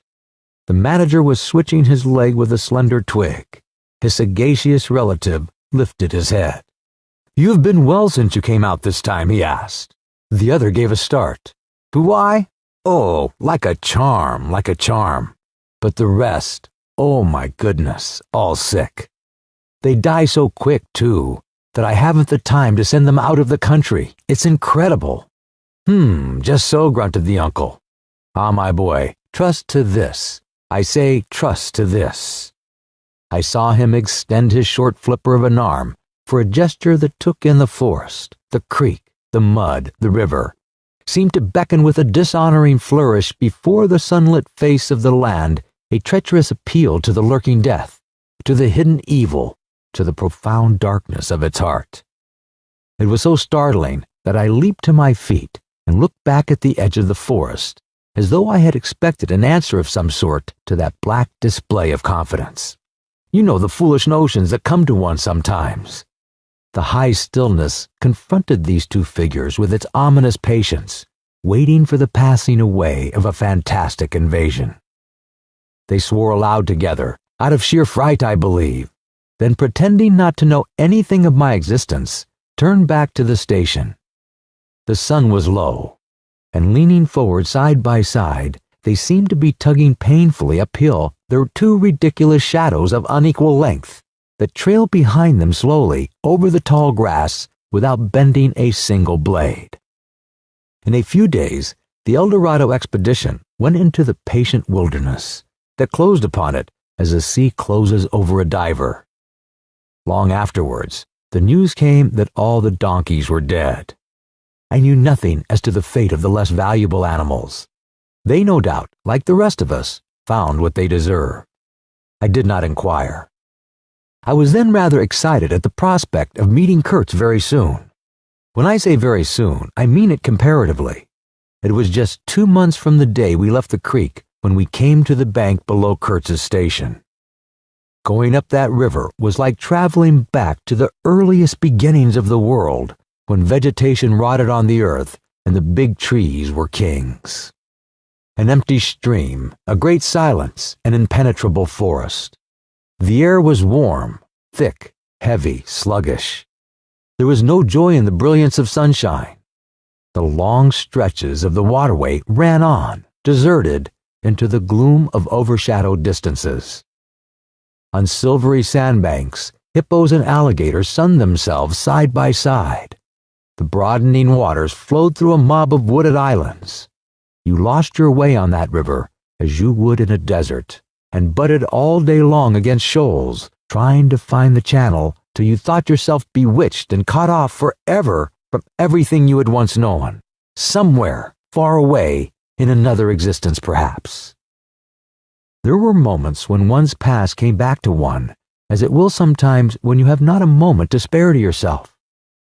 But it came in the shape of an unrestful and noisy dream, remembered with wonder amongst the overwhelming realities of the strange world of plants and water and silence. And this stillness of life did not in the least resemble a peace. It was the stillness of an implacable force brooding over an inscrutable intention. It looked at you with a vengeful aspect. I got used to it afterwards. I did not see it anymore. I had no time. I had to keep guessing at the channel. I had to discern, mostly by inspiration, the signs of hidden banks. I watched for sunken stones. I was learning to clap my teeth smartly before my heart flew out, when I shaved by a fluke some infernal sly old snag that would have ripped the life out of the tin pot steamboat and drowned all the pilgrims. I had to keep a lookout for the signs of dead wood we could cut up in the night for next day's steaming. When you had to attend to things of that sort, to the mere incidents of the surface, the reality, I tell you, fades. The inner truth is hidden, luckily. But I felt it all the same. I felt often its mysterious stillness watching me at my monkey tricks, just as it watches you fellows performing on your respective tightropes for, what is it, half a crown a tumble?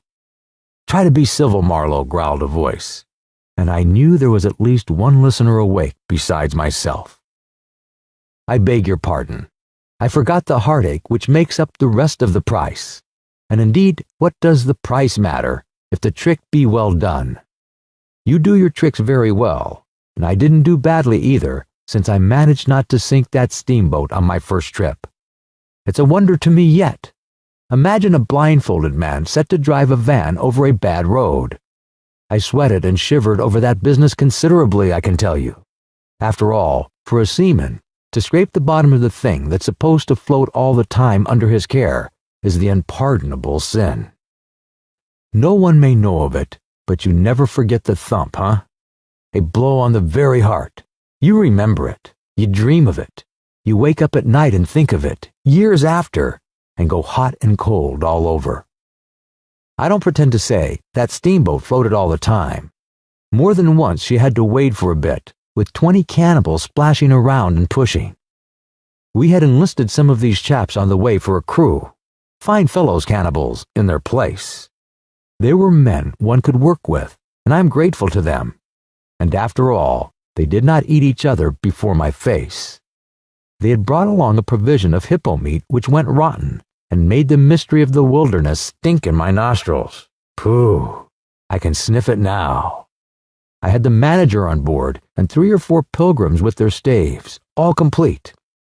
Sometimes we came upon a station close by the bank, clinging to the skirts of the unknown, and the white men rushing out of a tumble-down hovel, with great gestures of joy and surprise and welcome, seemed very strange, had the appearance of being held there captive by a spell. The word ivory would ring in the air for a while, and on we went again into the silence, along empty reaches, round the still bends, between the high walls of our winding way, reverberating in hollow claps the ponderous beat of the stern wheel. Trees, trees, millions of trees, massive, immense, running up high. And at their foot, hugging the bank against the stream, crept the little begrimed steamboat, like a sluggish beetle crawling on the floor of a lofty portico. It made you feel very small, very lost, and yet it was not altogether depressing, that feeling. After all, if you were small, the grimy beetle crawled on, which was just what you wanted it to do. Where the pilgrims imagined it crawled to, I don't know. To some place where they expected to get something, I bet. For me, it crawled toward Kurtz, exclusively. But when the steam pipe started leaking, we crawled very slow. The reaches opened before us and closed behind, as if the forest had stepped leisurely across the water to bar the way for our return. We penetrated deeper and deeper into the heart of darkness. It was very quiet there. At night, sometimes the roll of drums behind the curtain of trees would run up the river and remain sustained faintly, as if hovering in the air high over our heads till the first break of day. Whether it meant war, peace, or prayer, we could not tell. The dawns were heralded by the descent of a chill stillness. The woodcutters slept. Their fires burned low. The snapping of a twig would make you start. We were wanderers on a prehistoric earth, on an earth that wore the aspect of an unknown planet. We could have fancied ourselves the first of men taking possession of an accursed inheritance, to be subdued at the cost of profound anguish and of excessive toil. But suddenly, as we struggled round a bend, there would be a glimpse of rush walls, of peaked grass roofs, a burst of yells, a whirl of black limbs, a mass of hands clapping, of feet stamping, of bodies swaying, of eyes rolling under the droop of heavy and motionless foliage. The steamer toiled along slowly on the edge of a black and incomprehensible frenzy. The prehistoric man was cursing us, praying to us, welcoming us. Who could tell? We were cut off from the comprehension of our surroundings. We glided past like phantoms, wondering and secretly appalled, as sane men would be before an enthusiastic outbreak in a madhouse. We could not understand because we were too far and could not remember, because we were traveling in the night of first ages, of those ages that are gone, leaving hardly a sign and no memories. The earth seemed unearthly. We are accustomed to look upon the shackled form of a conquered monster, but there you could look at a thing monstrous and free. It was unearthly, and the men were, no, they were not inhuman. Well, you know, that was the worst of it, the suspicion of their not being inhuman. It would come slowly to one. They howled and leaped and spun and made horrid faces. But what thrilled you was just the thought of their humanity, like yours, the thought of your remote kinship with this wild and passionate uproar. Ugly. Yes, it was ugly enough. But if you were man enough, you would admit to yourself that there was in you just the faintest trace of a response to the terrible frankness of that noise, a dim suspicion of there being a meaning in it which you so remote from the night of first ages, could comprehend. And why not? The mind of man is capable of anything, because everything is in it, all the past as well as all the future. What was there after all? Joy, fear, sorrow, devotion, valor, rage. Who can tell? But truth stripped of its cloak of time. Let the fool gape and shudder. The man knows and can look on without a wink. But he must at least be as much of a man as these on the shore. He must meet that truth with his own true stuff, with his own inborn strength. Principles won't do. Acquisitions, clothes, pretty rags that would fly off at the first good shake. No. You want a deliberate belief. An appeal to me in this fiendish row is there. Very well, I hear. I admit, but I have a voice too, and for good or evil, mine is a speech that cannot be silenced. Of course, a fool, what with sheer fright and fine sentiments, is always safe. Who's that grunting? You wonder I didn't go ashore for a howl and a dance. Well, no, I didn't. Fine sentiments, you say. Fine sentiments be hanged. I had no time. I had to mess around with white lead and strips of woolen blanket, helping to put bandages on those leaky steam pipes, I tell you. I had to watch the steering and circumvent those snags and get the tin pot along by hook or by crook. There was surface truth enough in these things to save a wiser man. And between whiles, I had to look after the savage who was fireman. He was an improved specimen. He could fire up a vertical boiler. He was there below me, and upon my word, to look at him was as edifying as seeing a dog in a parody of breeches and a feather hat walking on his hind legs. A few months of training had done for that really fine chap. He squinted at the steam gauge and at the water gauge with an evident effort of intrepidity, and he had filed teeth too, the poor devil, and the wool of his pate shaved into queer patterns, and 3 ornamental scars on each of his cheeks. He ought to have been clapping his hands and stamping his feet on the bank, instead of which he was hard at work, a thrall to strange witchcraft, full of improving knowledge. He was useful because he had been instructed, and what he knew was this, that should the water in that transparent thing disappear, the evil spirit inside the boiler would get angry through the greatness of his thirst and make a terrible vengeance. So he sweated and fired up and watched the glass fearfully, with an impromptu charm made of rags tied to his arm, and a piece of polished bone as big as a watch stuck flatways through his lower lip. While the wooded bank slipped past us slowly, the short noise was left behind, the interminable miles of silence, and we crept on towards Kurtz. But the snags were thick. The water was treacherous and shallow. The boiler seemed indeed to have a sulky devil in it, and thus neither that fireman nor I had any time to peer into our creepy thoughts.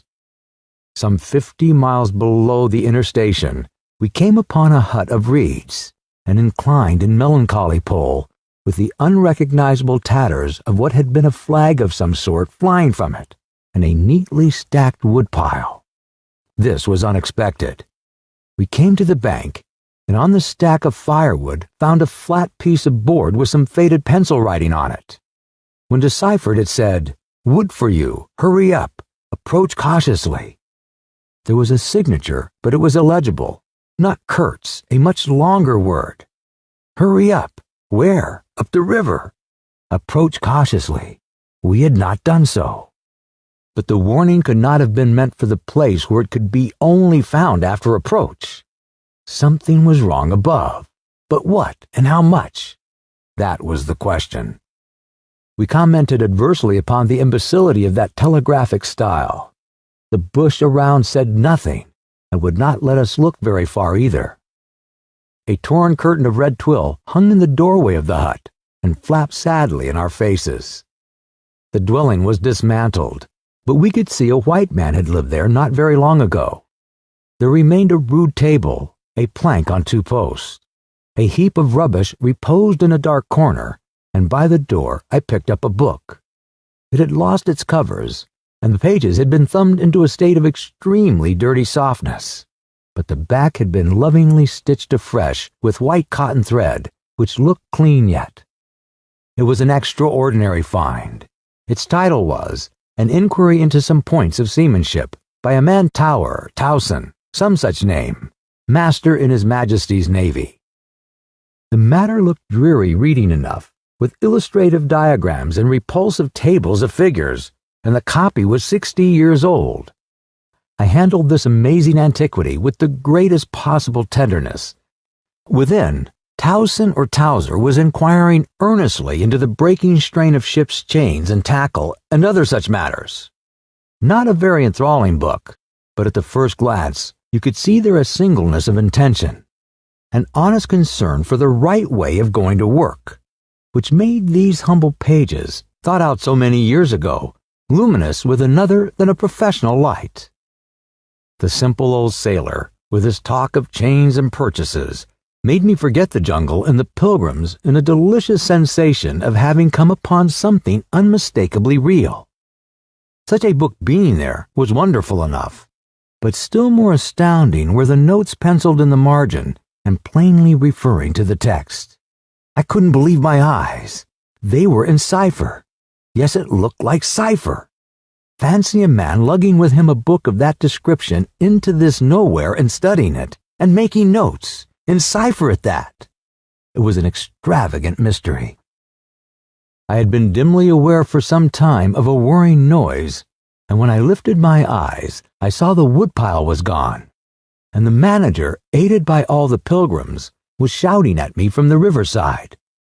I slipped the book into my pocket. I assure you, to leave off reading was like tearing myself away from the shelter of an old and solid friendship. I started the lame engine ahead. It must be this miserable traitor, this intruder, exclaimed the manager, looking back malevolently at the place we had left. He must be English, I said. It will not save him from getting into trouble if he is not careful, muttered the manager darkly.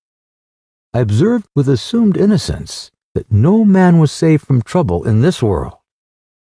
The current was more rapid now. The steamer seemed at her last gasp. The stern wheel flopped languidly, and I caught myself listening on tiptoe for the next beat of the boat. For in sober truth, I expected the wretched thing to give up every moment.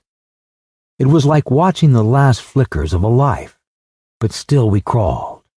Sometimes I would pick out a tree a little way ahead to measure our progress towards Kurtzby, but I lost it invariably before we got abreast.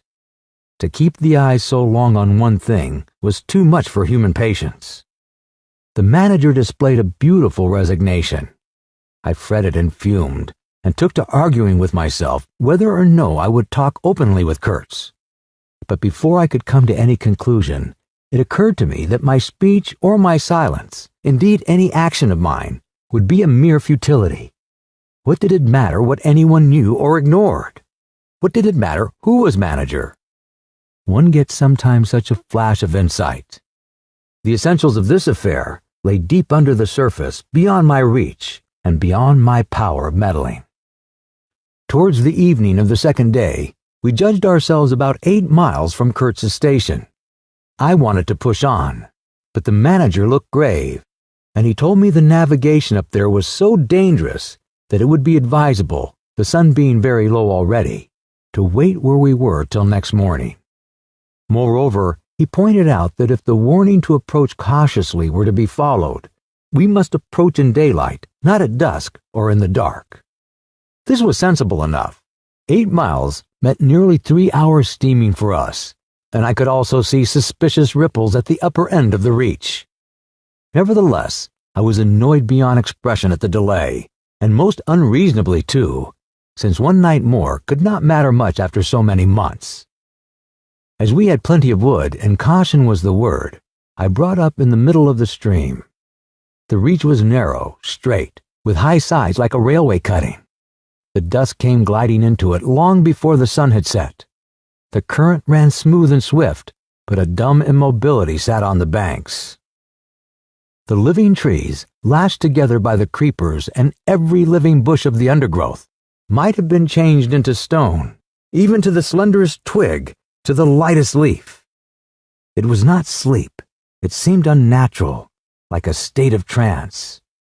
Not the faintest sound of any kind could be heard.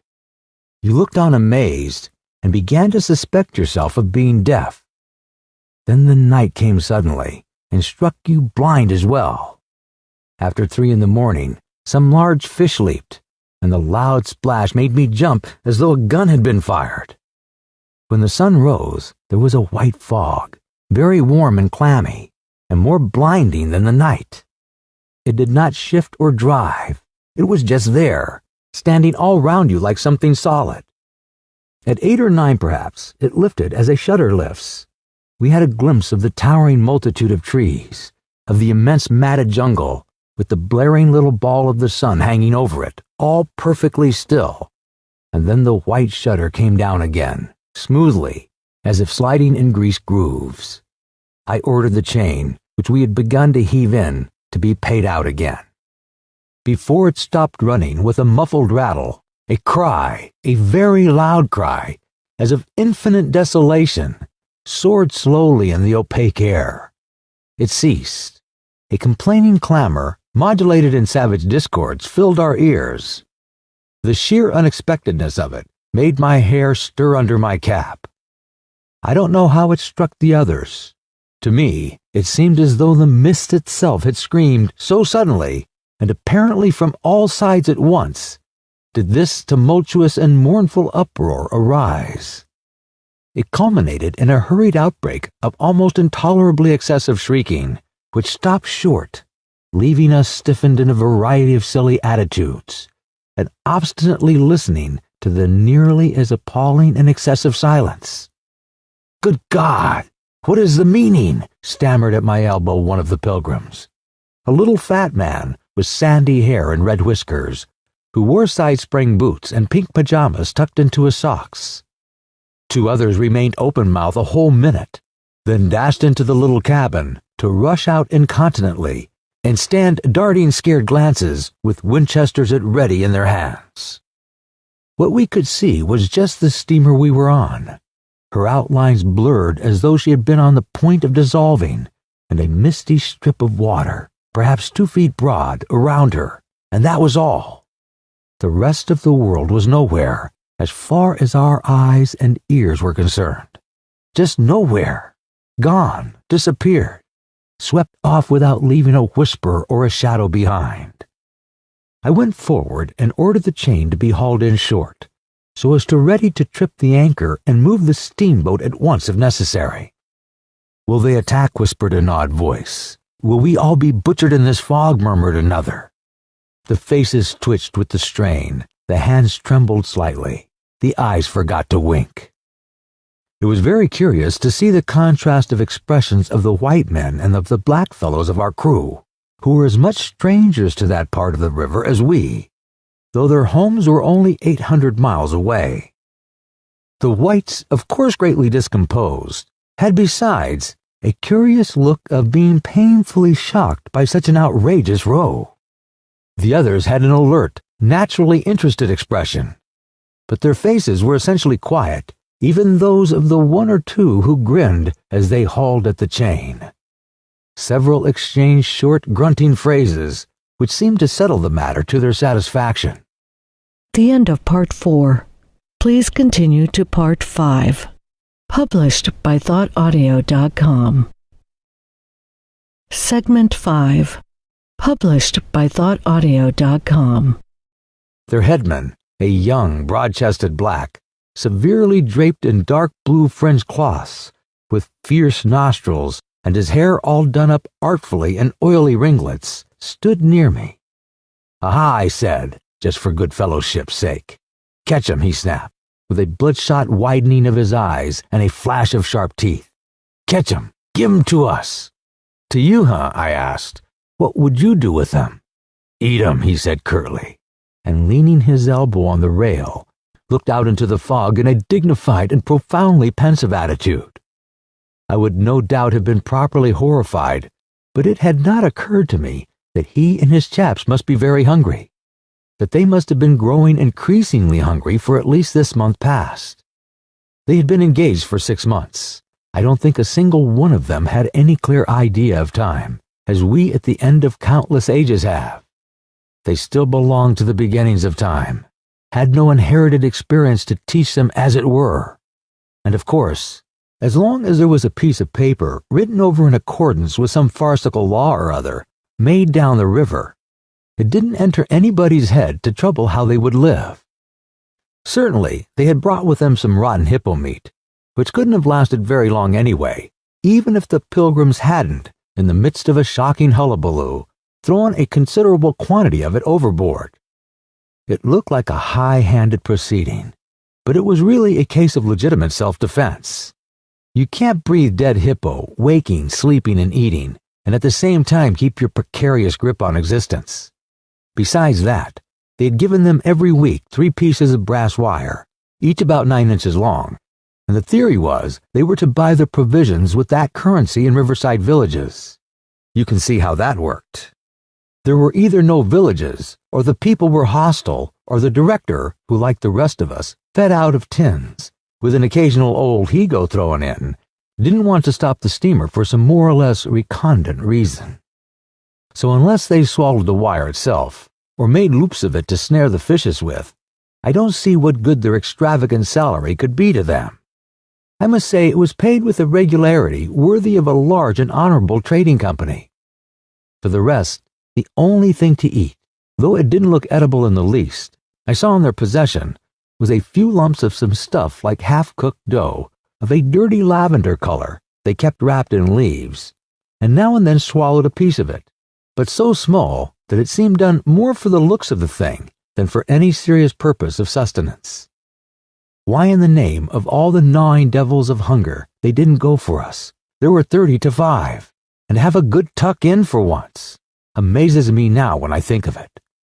They were big, powerful men, with not much capacity to weigh the consequences, with courage, with strength, even yet, though their skins were no longer glossy and their muscles no longer hard. And I saw that something restraining, one of those human secrets that baffle probability, had come into play there. I looked at them with a swift quickening of interest, not because it occurred to me I might be eaten by them before very long, though I own it to you that I just then perceived, in a new light as it were, how unwholesome the pilgrims looked, and I hoped, yes, I positively hoped, that my aspect was not so, what shall I say, so unappetizing, a touch of fantastic vanity which fitted well with the dream sensation that pervaded all my days at that time. Perhaps I had a little fever, too. One can't live with one's finger everlasting on one's pulse. I had often a little fever, or a little touch of other things. The playful paw strokes of the wilderness, preliminary trifling before the more serious onslaught which came in due course. Yes, I looked at them as you would on any human being, with a curiosity of their impulses, motives, capacities, weaknesses, when brought to the test of an inexorable physical necessity. Restraint. What possible restraint? Was it superstition, disgust, patience, fear, or some kind of primitive honor? No fear can stand up to honor. No patience can wear it out. Disgust simply does not exist where hunger is. And as to superstition, beliefs, and what you may call principles, they are less than chaff in a breeze. Don't you know the devilry of lingering starvation, its exasperating torment, its black thoughts, its somber and brooding ferocity? Well, I do. It takes a man all his inborn strength to fight hunger properly. It's really easier to face bereavement, dishonor, and the perdition of one's soul than this kind of prolonged hunger. Sad, but true. And these chaps, too, had no earthly reason for any kind of scruple. Restraint. I would just as soon have expected restraint from a hyena prowling amongst the corpses of a battlefield. But there was the fact facing me, the fact dazzling, to be seen, like the foam on the depths of the sea, like a ripple on an unfathomable enigma. A mystery greater, when I thought of it, than the curious, inexplicable note of desperate grief in this savage clamor that has swept by us on the river bank, behind the blind whiteness of the fog. Two pilgrims were quarreling in hurried whispers as to which bank. Left. No, no, how can you? Right, right, of course. It is very serious, said the manager's voice behind me. I would be desolated if anything should happen to Mr. Kurtz before we came up. I looked at him, and had not the slightest doubt he was sincere. He was just the kind of man who would wish to preserve appearances. That was his restraint. But when he muttered something about going on at once, I did not even take the trouble to answer him. I knew and he knew that it was impossible. Were we to let go our hold of the bottom, we would be absolutely in the air, in space. We wouldn't be able to tell where we were going to, whether up or downstream or across, till we fetched against one bank or the other. And then we wouldn't know at first which it was. Of course, I made no move. I had no mind for a smash-up. You couldn't imagine a more deadly place for a shipwreck. Whether drowned at once or not, we were sure to perish speedily in one way or another. I authorize you to take all the risks, he said, after a short silence. I refuse to take any, I said shortly, which was just the answer he expected, though its tone might have surprised him. Well, I must defer to your judgment. You are captain, he said, with marked civility. I turned my shoulder to him in sign of my appreciation and looked into the fog. How long would it last? It was the most hopeless lookout. The approach to this Kurt's grubbing for ivory in the wretched bush was beset by as many dangers as though he had been an enchanted princess sleeping in a fabulous castle. "Will they attack, do you think?" asked the manager in a confidential tone. I did not think they would attack for several obvious reasons. The thick fog was one. If they left the bank in their canoes, they would get lost in it, as we would be if we attempted to move. Still, I had also judged the jungle of both banks quite impenetrable, and yet eyes were in it, eyes that had seen us. The riverside bushes were certainly very thick, but the undergrowth behind was evidently penetrable. However, during the short lift, I had seen no canoes anywhere in the reach, certainly not abreast of the steamer. What made the idea of attack inconceivable to me was the nature of the noise, of the cries we had heard. They had not the fierce character boding of immediate hostile intention. Unexpected, wild, and violent as they had given me an irresistible impression of sorrow. The glimpse of the steamboat had for some reason filled those savages with unrestrained grief. The danger, if any, I expounded, was from our proximity to a great human passion let loose. Even extreme grief may ultimately vent itself in violence, but more generally takes the form of apathy. You should have seen the pilgrims stare. They had no heart to grin, or even to revile me. But I believe they thought me gone mad, with fright maybe. I delivered a regular lecture. "My dear boys, it was no good bothering. Keep a lookout." Well, you may guess I watched the fog for signs of lifting as a cat watches a mouse. But for anything else, our eyes were of no more use to us than if we had been buried miles deep in a heap of cotton wool. It felt like it too, choking, warm, stifling. Besides, all I said, though it sounded extravagant, was absolutely true to fact. What we afterwards alluded to as an attack was really an attempt at repulse. The action was very far from being aggressive. It was not even defensive in the usual sense. It was undertaken under the stress of desperation, and in its essence was purely protective. It developed itself, I should say, 2 hours after the fog lifted, and its commencement was at a spot, roughly speaking, about 1.5 miles below Kurtz's station. We had just floundered and flopped round a bend when I saw an islet, a mere grassy hummock of bright green in the middle of the stream. It was the only thing of the kind, but as we opened the reach more, I perceived it was the head of a long sandbank, or rather of a chain of shallow patches stretching down the middle of the river. They were discolored, just awash, and the whole lot was seen just under the water, exactly as a man's backbone is seen running down the middle of his back under the skin. Now, as far as I did see, I could go to the right or to the left of this. I didn't know either channel, of course. The banks looked pretty well alike. The depth appeared the same. But as I had been informed, the station was on the west side. I naturally headed for the western passage. No sooner had we fairly entered it than I became aware it was much narrower than I supposed.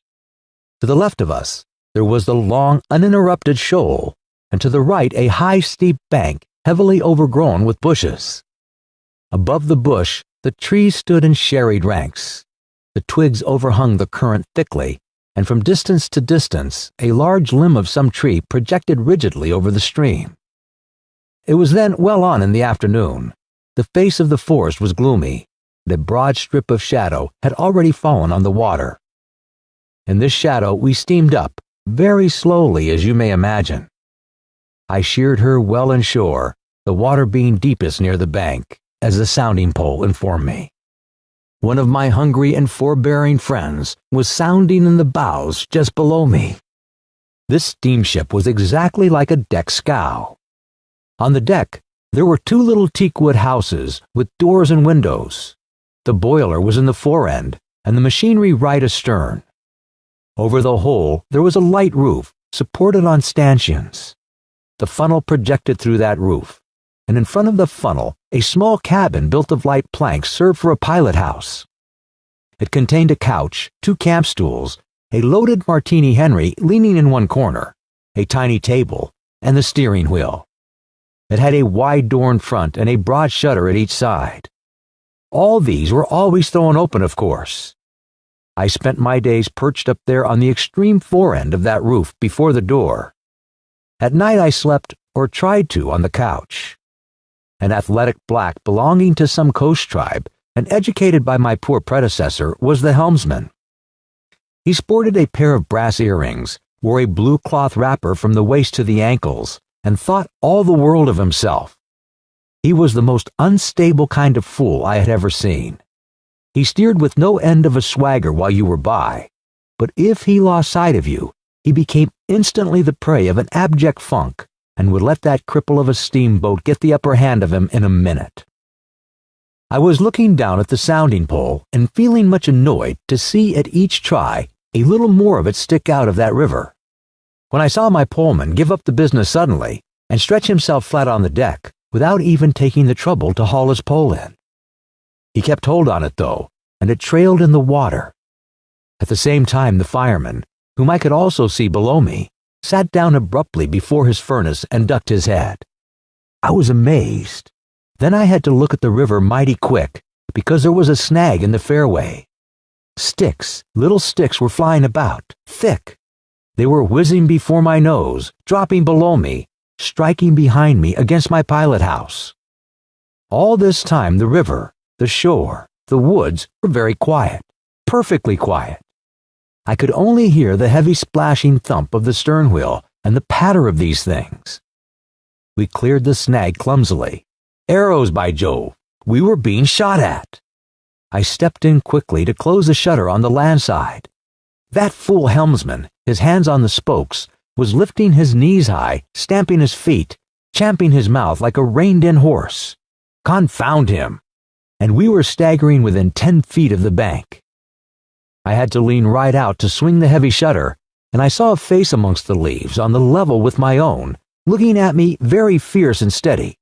And then suddenly, as though a veil had been removed from my eyes, I made out, deep in the tangled gloom, naked breasts, arms, legs, glaring eyes.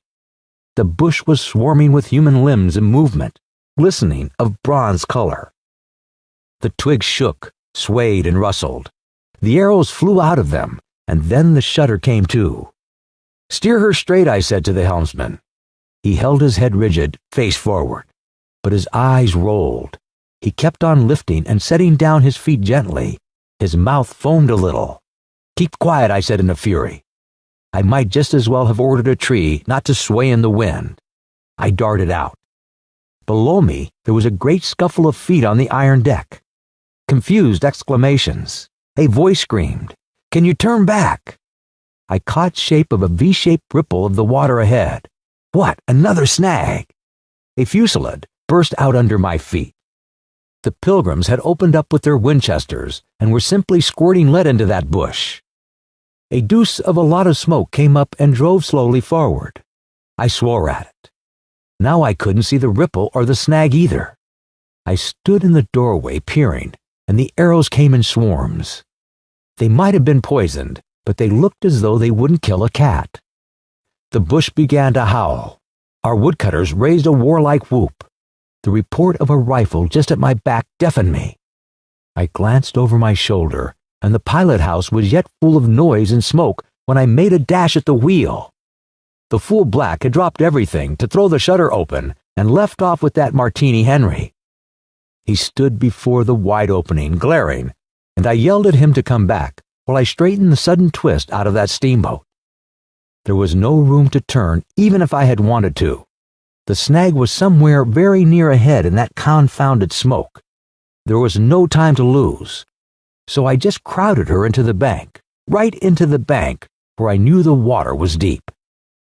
We tore slowly along the overhanging bushes in a whirl of broken twigs and flying leaves. The fusillade below stopped short, as I had foreseen it would when the squirts got empty. I threw my head back to a glinting whiz that traversed the pilot house, in at one shutter hole and out at the other. Looking past that mad helmsman, who was shaking the empty rifle and yelling at the shore, I saw vague forms of men running bent double, leaping, gliding, distinct, incomplete, evanescent. Something big appeared in the air before the shutter.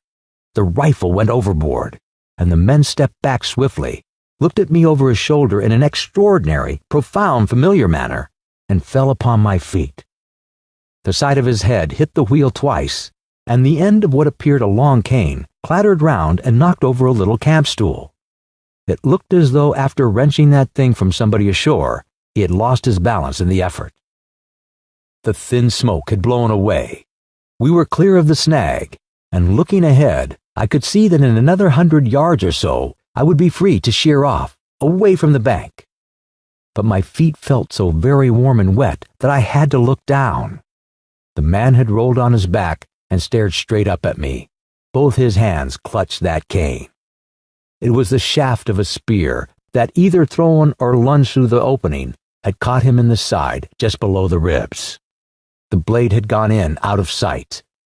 After making a frightful gash, my shoes were full. A pool of blood lay very still, gleaming dark red under the wheel. His eyes shone with an amazing luster. The fusillade burst out again. He looked at me anxiously, gripping the spear like something precious. With an air of being afraid I would try to take it away from him. I had to make an effort to free my eyes from his glaze and attend to the steering. With one hand, I felt above my head for the line of the steam whistle and jerked out screech after screech hurriedly. The tumult of angry and warlike yells was checked instantly, and then from the depths of the woods went out such a tremulous and prolonged wail of mournful fear and utter despair as may be imagined to follow the flight of the last hope from the earth. There was a great commotion in the bush. The shower of arrows stopped. A few dropping shots rang out sharply, then silence, in which the languid beat of the stern wheel came plainly to my ears. I put the helm hard a starboard at the moment when the pilgrim in pink pajamas, very hot and agitated, appeared in the doorway. "The manager sends me," he began in an official tone, and stopped short. "Good God," he said, glaring at the wounded man. We two whites stood over him, and his lustrous and inquiring glance enveloped us both. I declare it looked as though he would presently put us to some question in an understandable language.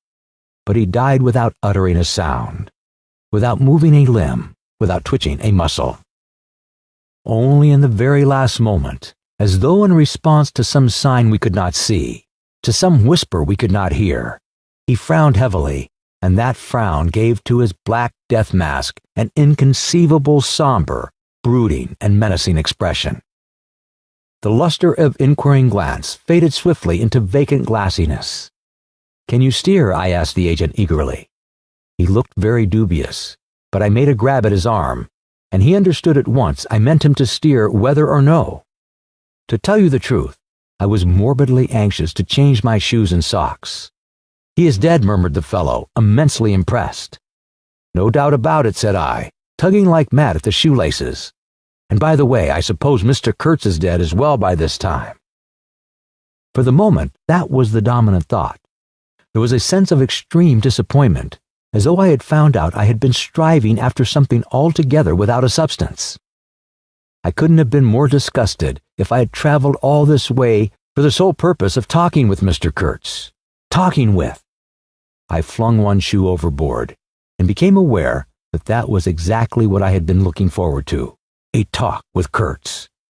I made the strange discovery that I had never imagined him as doing, but as discoursing.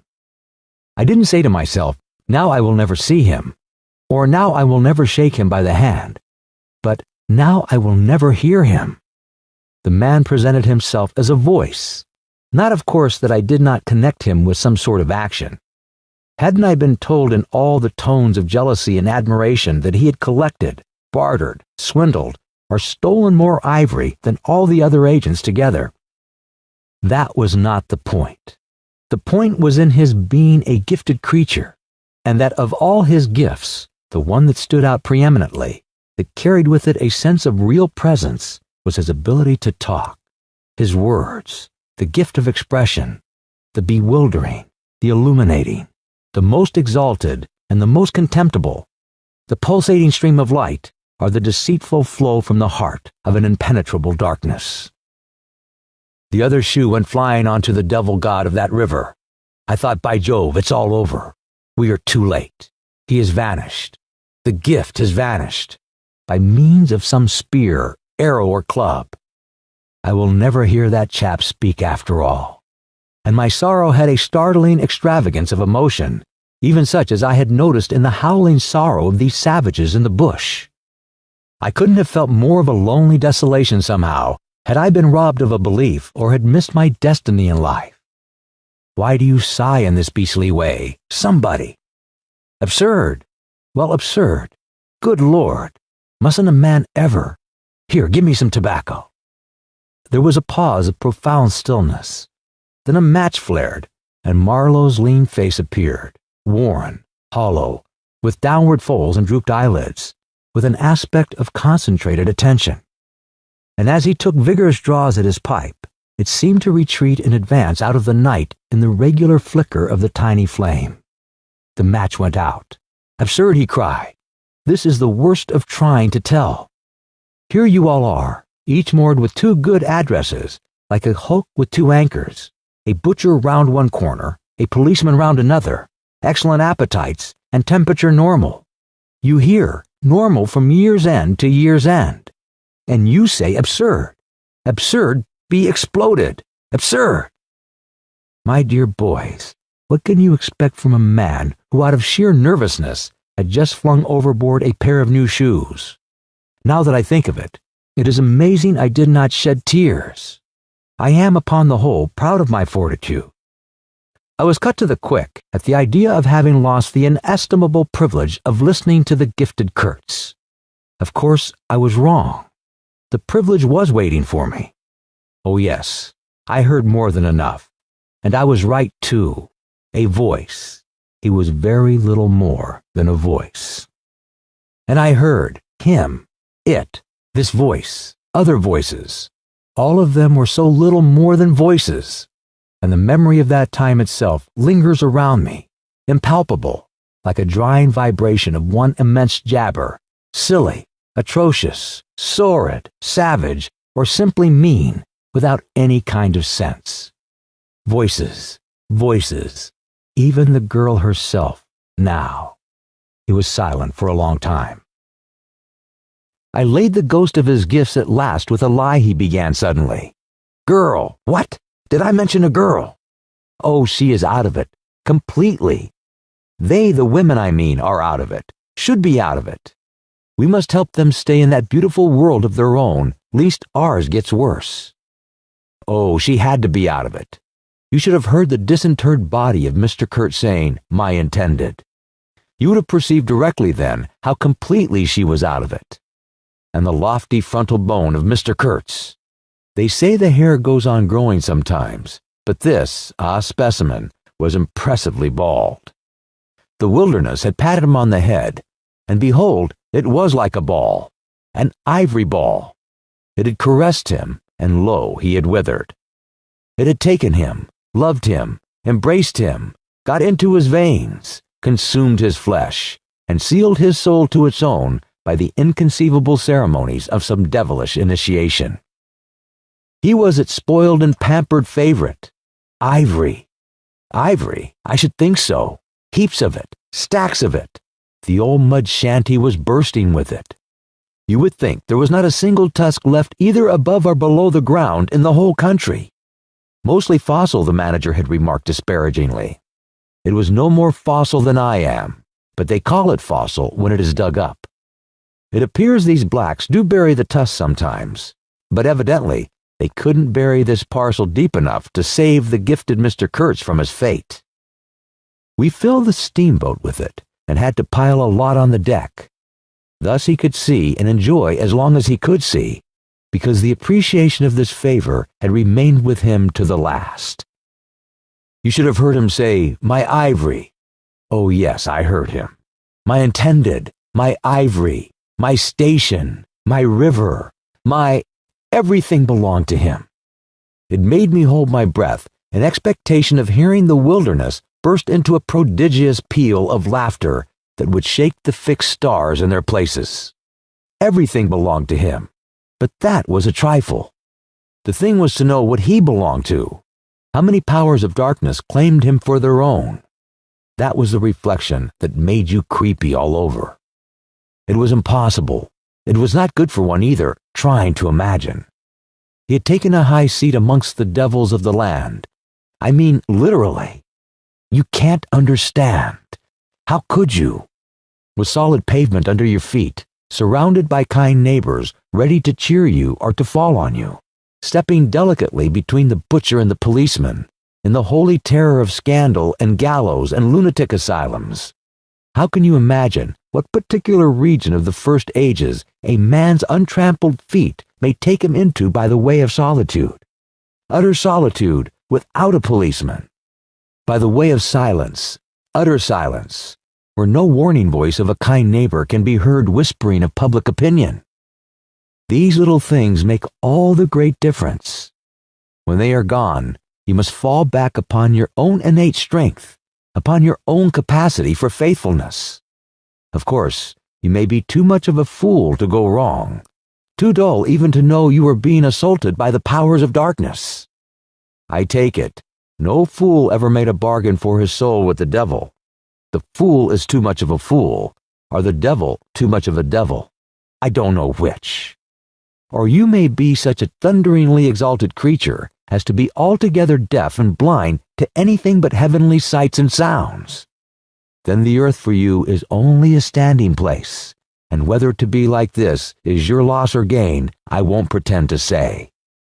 But most of us are neither one nor the other. The earth for us is a place to live in, where we must put up with the sights, with sounds, with smells too, by Jove, breathe dead hippo, so to speak, and not be contaminated. And there, don't you see, your strength comes in, the faith in your ability for the digging of unostentatious holes to bury the stuff in, your power of devotion, not to yourself, but to an obscure, back-breaking business. And that's difficult enough. Mind, I am not trying to excuse or even explain. I'm trying to account to myself for Mr. Kurtz, for the shade of Mr. Kurtz. This initiated wrath from the back of nowhere honored me with its amazing confidence before it vanished altogether. This was because it could speak English to me.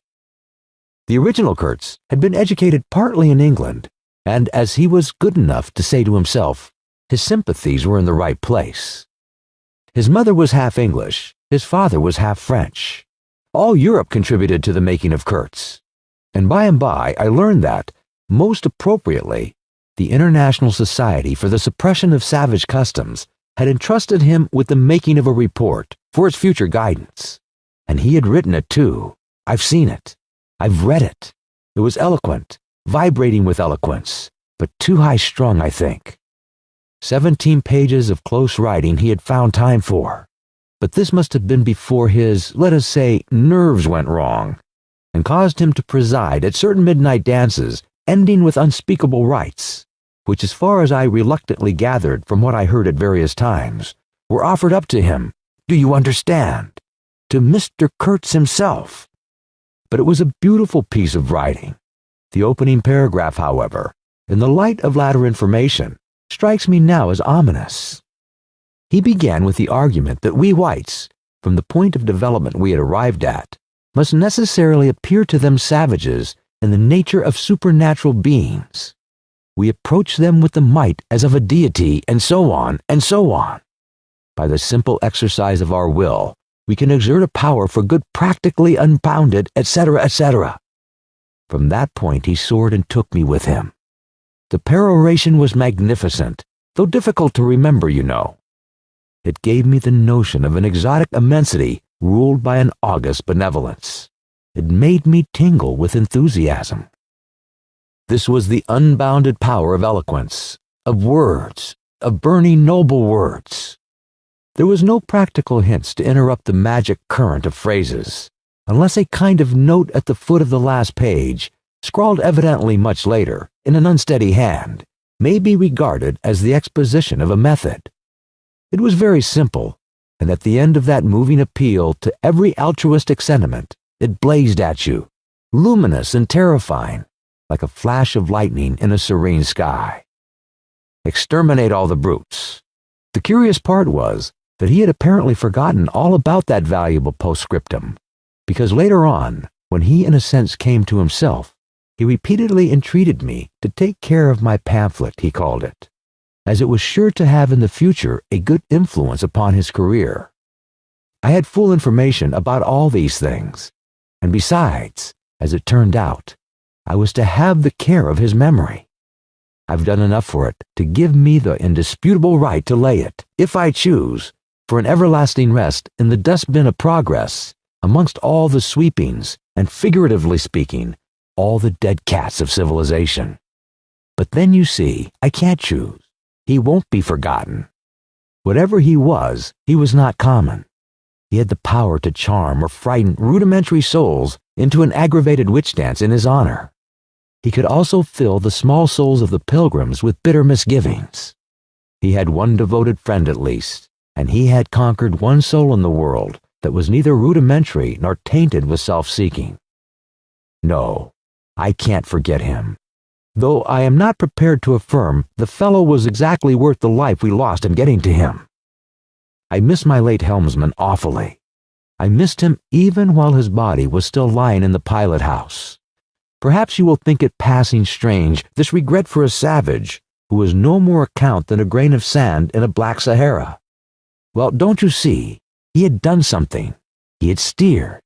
For months I had him at my back, a help, an instrument. It was a kind of partnership. He steered for me. I had to look after him. I worried about his deficiencies, and thus a subtle bond had been created, of which I only became aware when it was suddenly broken. And the intimate profundity of that look he gave me when he received his hurt remains to this day in my memory, like a claim of distant kinship affirmed in a supreme moment. Poor fool! If he had only left that shutter alone. He had no restraint, just like Kurtz, a tree swayed by the wind. As soon as I had put on a dry pair of slippers, I dragged him out, after first jerking the spear out of his side, which operation I confessed I performed with my eyes shut tight. His heels leaped together over the little doorstep. His shoulders were pressed to my breast. I hugged him from behind desperately. Oh, he was heavy, heavier than any man on earth, I should imagine. Then without more ado, I tipped him overboard. The current snatched him as though he had been a wisp of grass, and I saw the body roll over twice before I lost sight of it forever. All the pilgrims and the manager were then congregated on the awning deck about the pilot house, chattering at each other like a flock of excited magpies, and there was a scandalized murmur at my heartless promptitude. What they wanted to keep that body hanging about for I can't guess. Embalm it maybe. But I had also heard another, and a very ominous murmur on the deck below. My friends the woodcutters were likewise scandalized, and with a better show of reason, though I admit that the reason itself was quite inadmissible. Oh, quite. I had made up my mind that if my late helmsman was to be eaten, the fish alone should have him.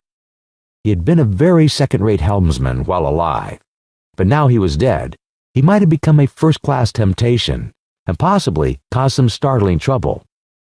Besides, I was anxious to take the wheel, the man in pink pajamas showing himself a hopeless duffer at the business.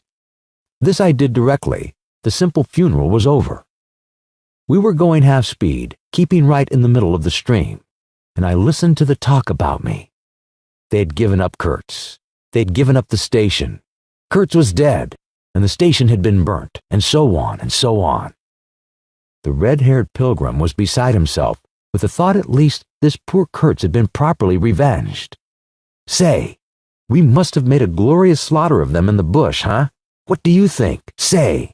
He positively danced, the bloodthirsty little gingery beggar, and he had nearly fainted when he saw the wounded man.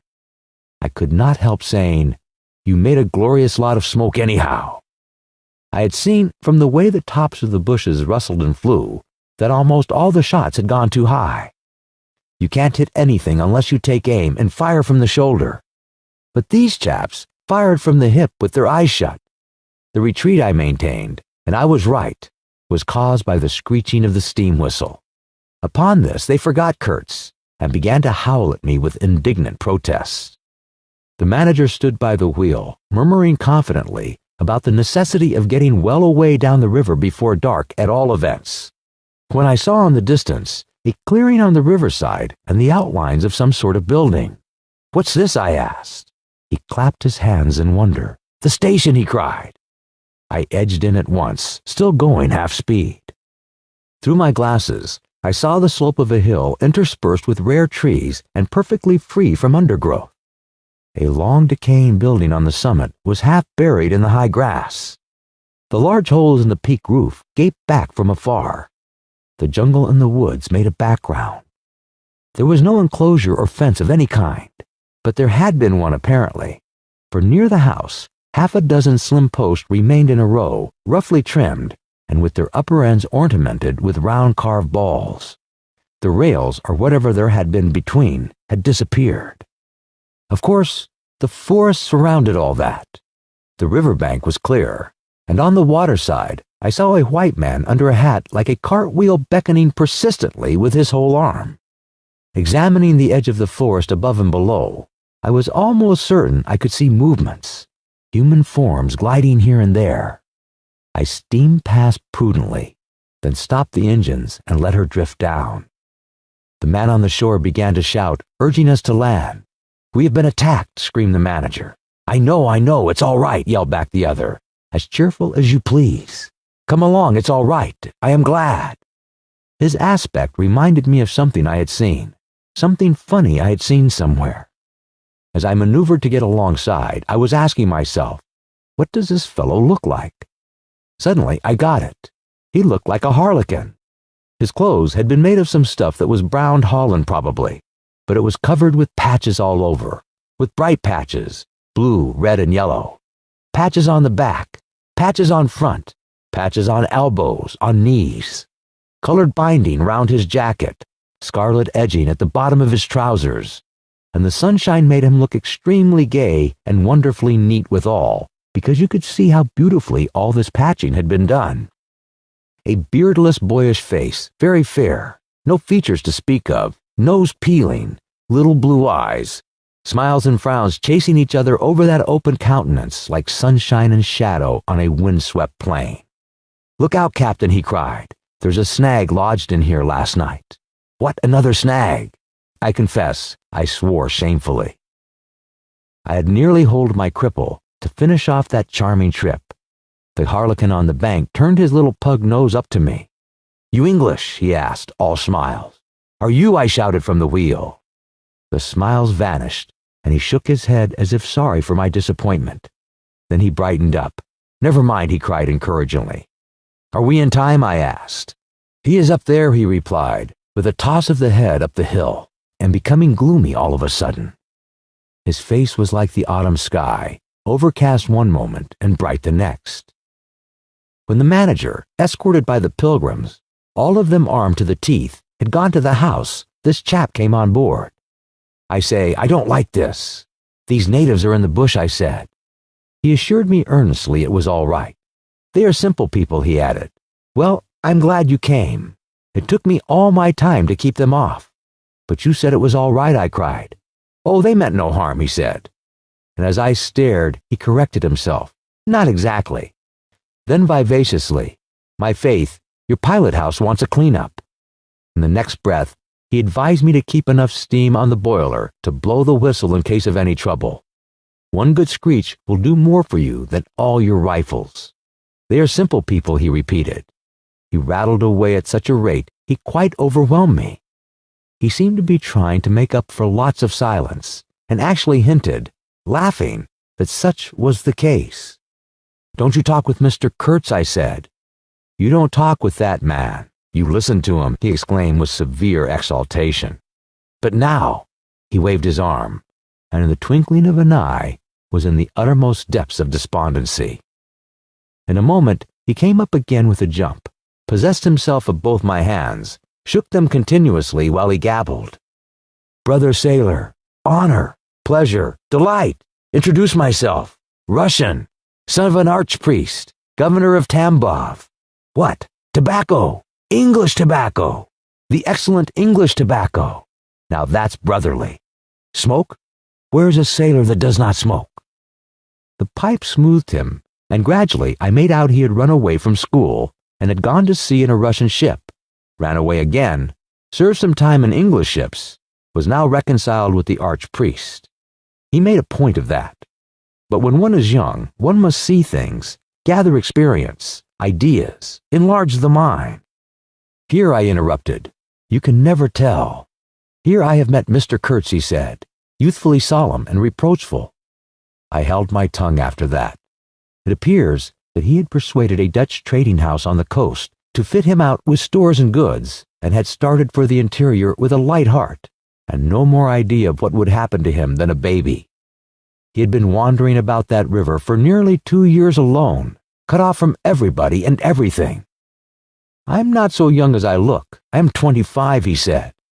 At first, old Van Schooten would tell me to go to the devil, he narrated with keen enjoyment.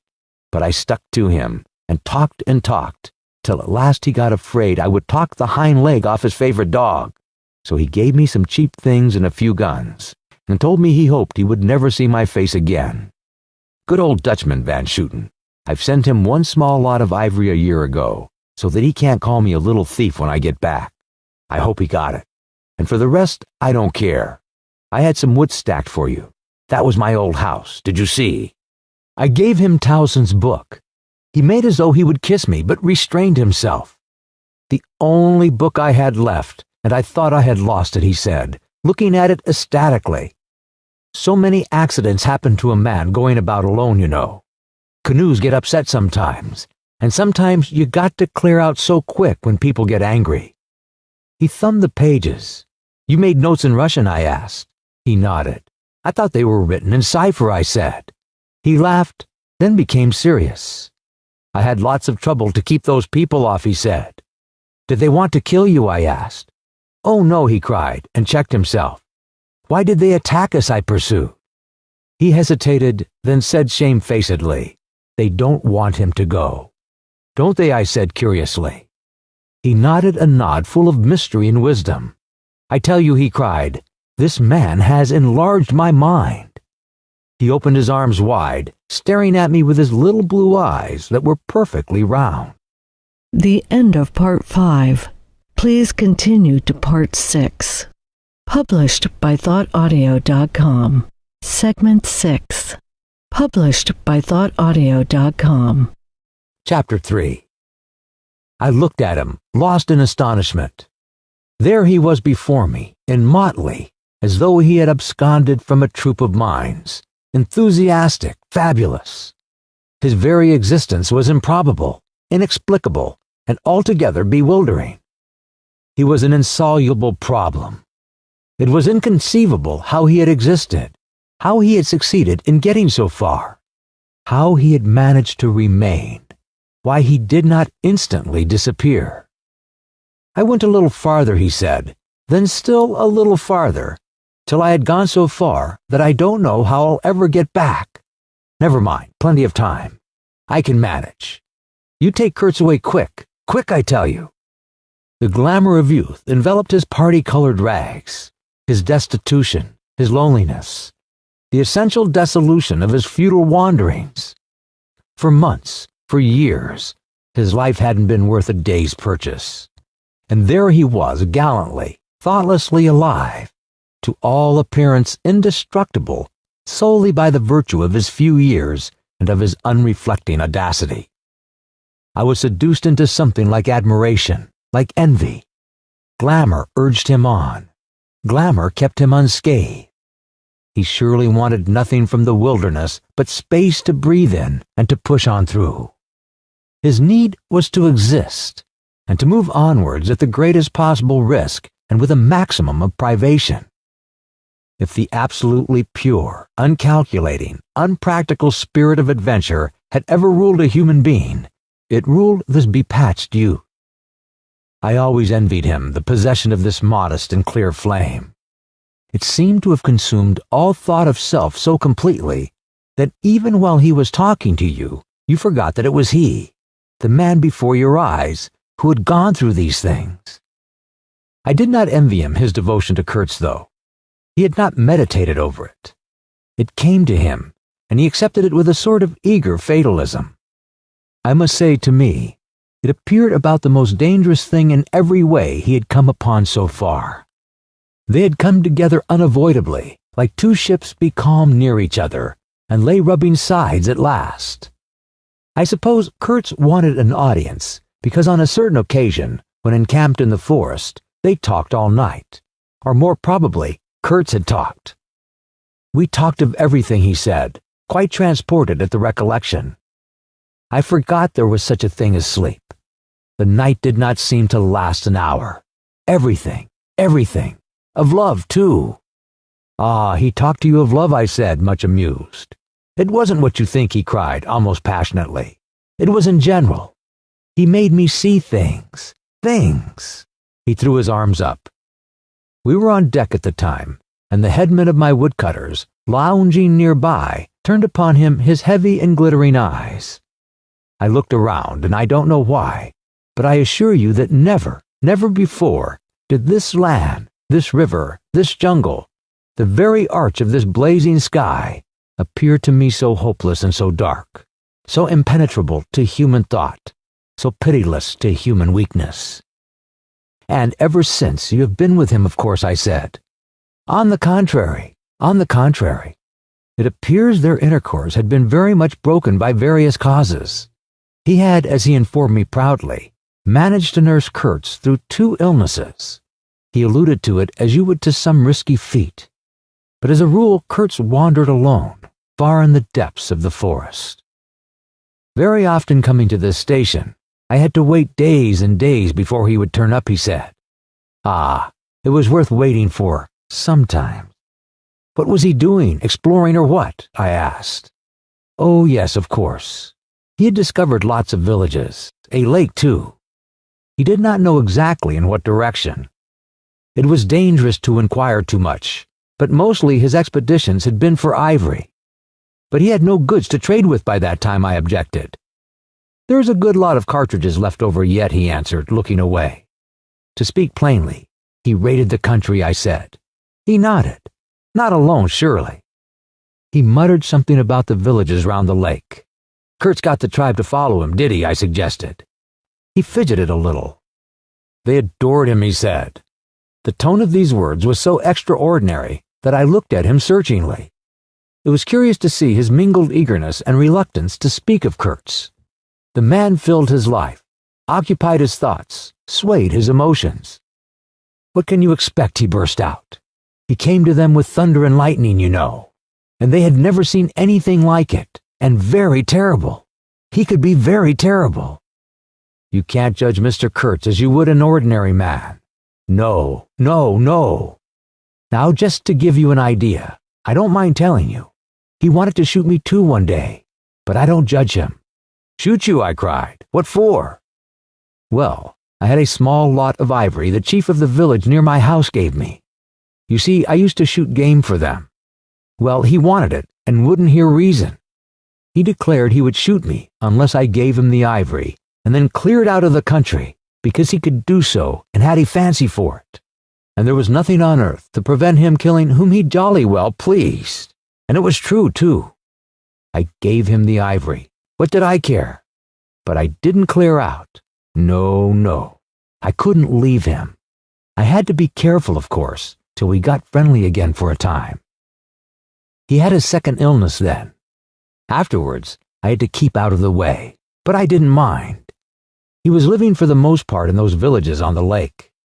When he came down to the river, sometimes he would take to me, and sometimes it was better for me to be careful. This man suffered too much. He hated all this, and somehow he couldn't get away. When I had a chance, I begged him to try and leave while there was still time. I offered to go back with him, and he would say yes, and then he would remain, go off on another ivory hunt, disappear for weeks, forget himself amongst these people, forget himself, you know. Why, he's mad, I said. He protested indignantly. Mr. Kurtz couldn't be mad. If I had heard him talk only 2 days ago, I wouldn't dare hint at such a thing. I had taken up my binoculars while we talked and was looking at the shore, sweeping the limit of the forest at each side and at the back of the house. The consciousness of there being people in that bush, so silent, so quiet, as silent and quiet as the ruined house on the hill, made me uneasy. There was no sign on the face of nature of this amazing tale that was not so much told as suggested to me in desolate exclamations, completed by shrugs, in interrupted phases, and hints ending up in deep sighs. The woods were unmoved, like a mask, heavy, like the closed door of a prison. They looked with the air of hidden knowledge, of patient expectation, of unapproachable silence. The Russian was explaining to me that it was only lately that Mr. Kurtz had come down to the river, bringing along with him all the fighting men of that lake tribe. He had been absent for several months, getting himself adored, I suppose, and had come down unexpectedly with the intention to all appearance of making a raid either across the river or downstream. Evidently, the appetite for more ivory had got the better of the, what shall I say, less material aspirations. However, he had got much worse suddenly. I heard he was lying helpless, and so I came up, took my chance, said the Russian.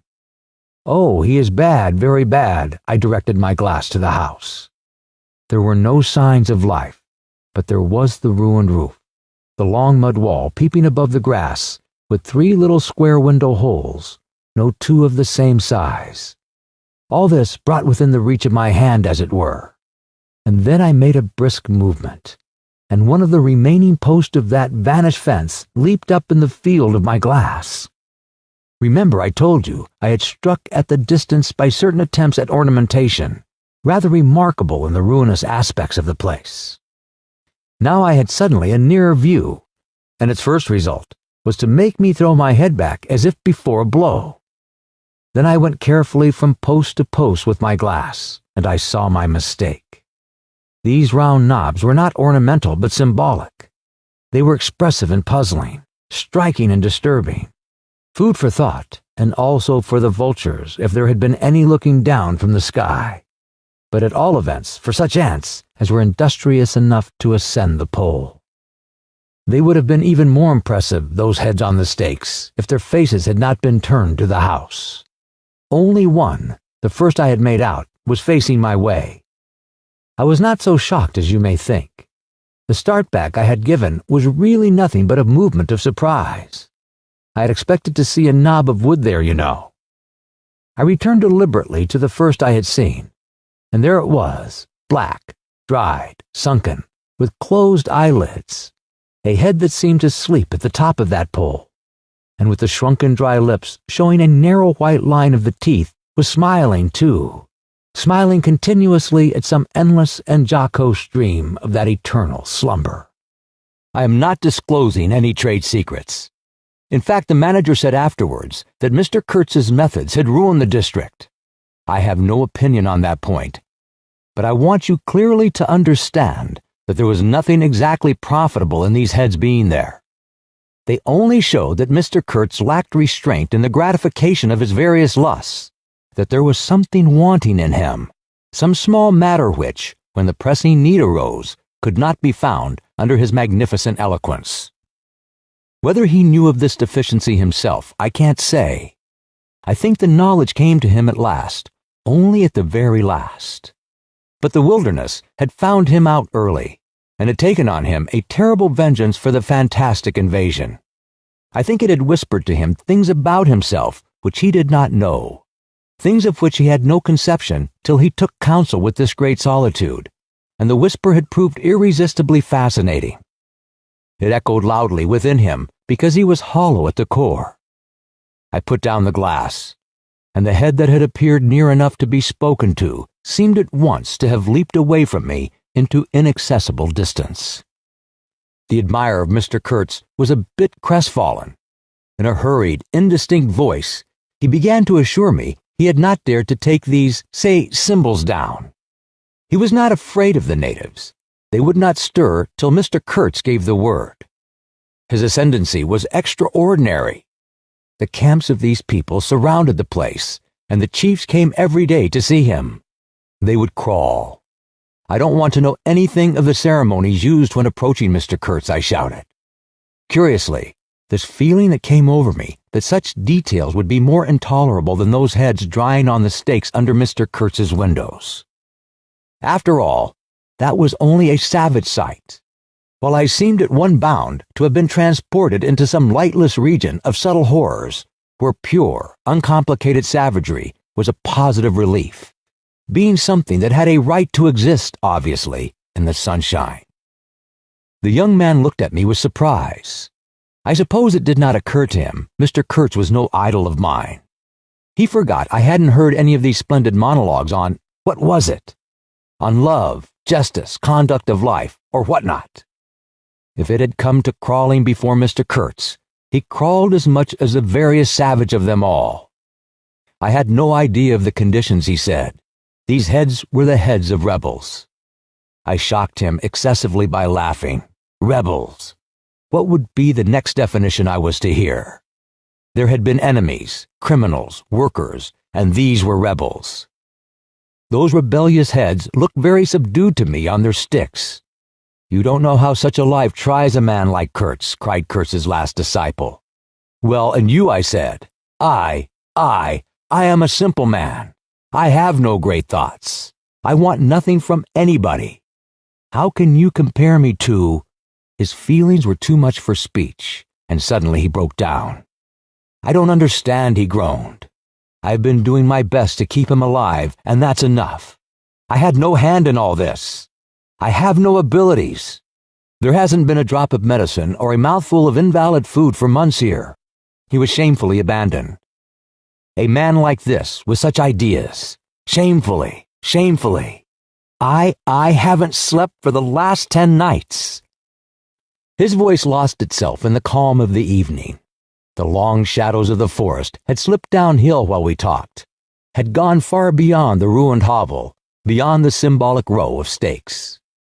All this was in the gloom, while we down there were yet in the sunshine, and the stretch of the river abreast of the clearing glittered in a still and dazzling splendor, with a murky and overshadowed bend above and below. Not a living soul was seen on the shore. The bushes did not rustle.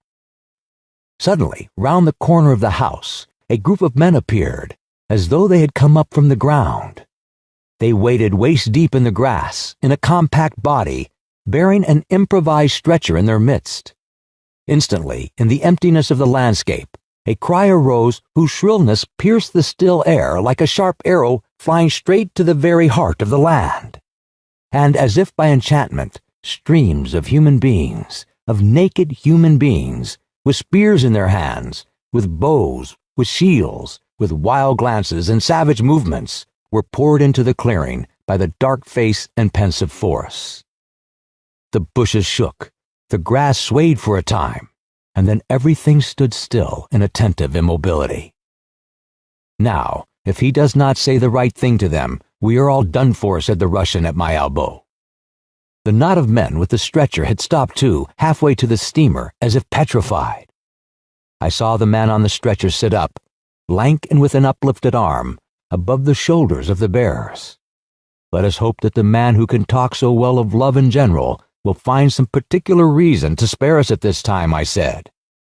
I resented bitterly the absurd danger of our situation, as if to be at the mercy of that atrocious phantom had been a dishonoring necessity. I could not hear a sound, but through my glasses I saw the thin arm extended commandingly, the lower jaw moving, the eyes of that apparition shining darkly, far in its bony head that nodded with grotesque jerks.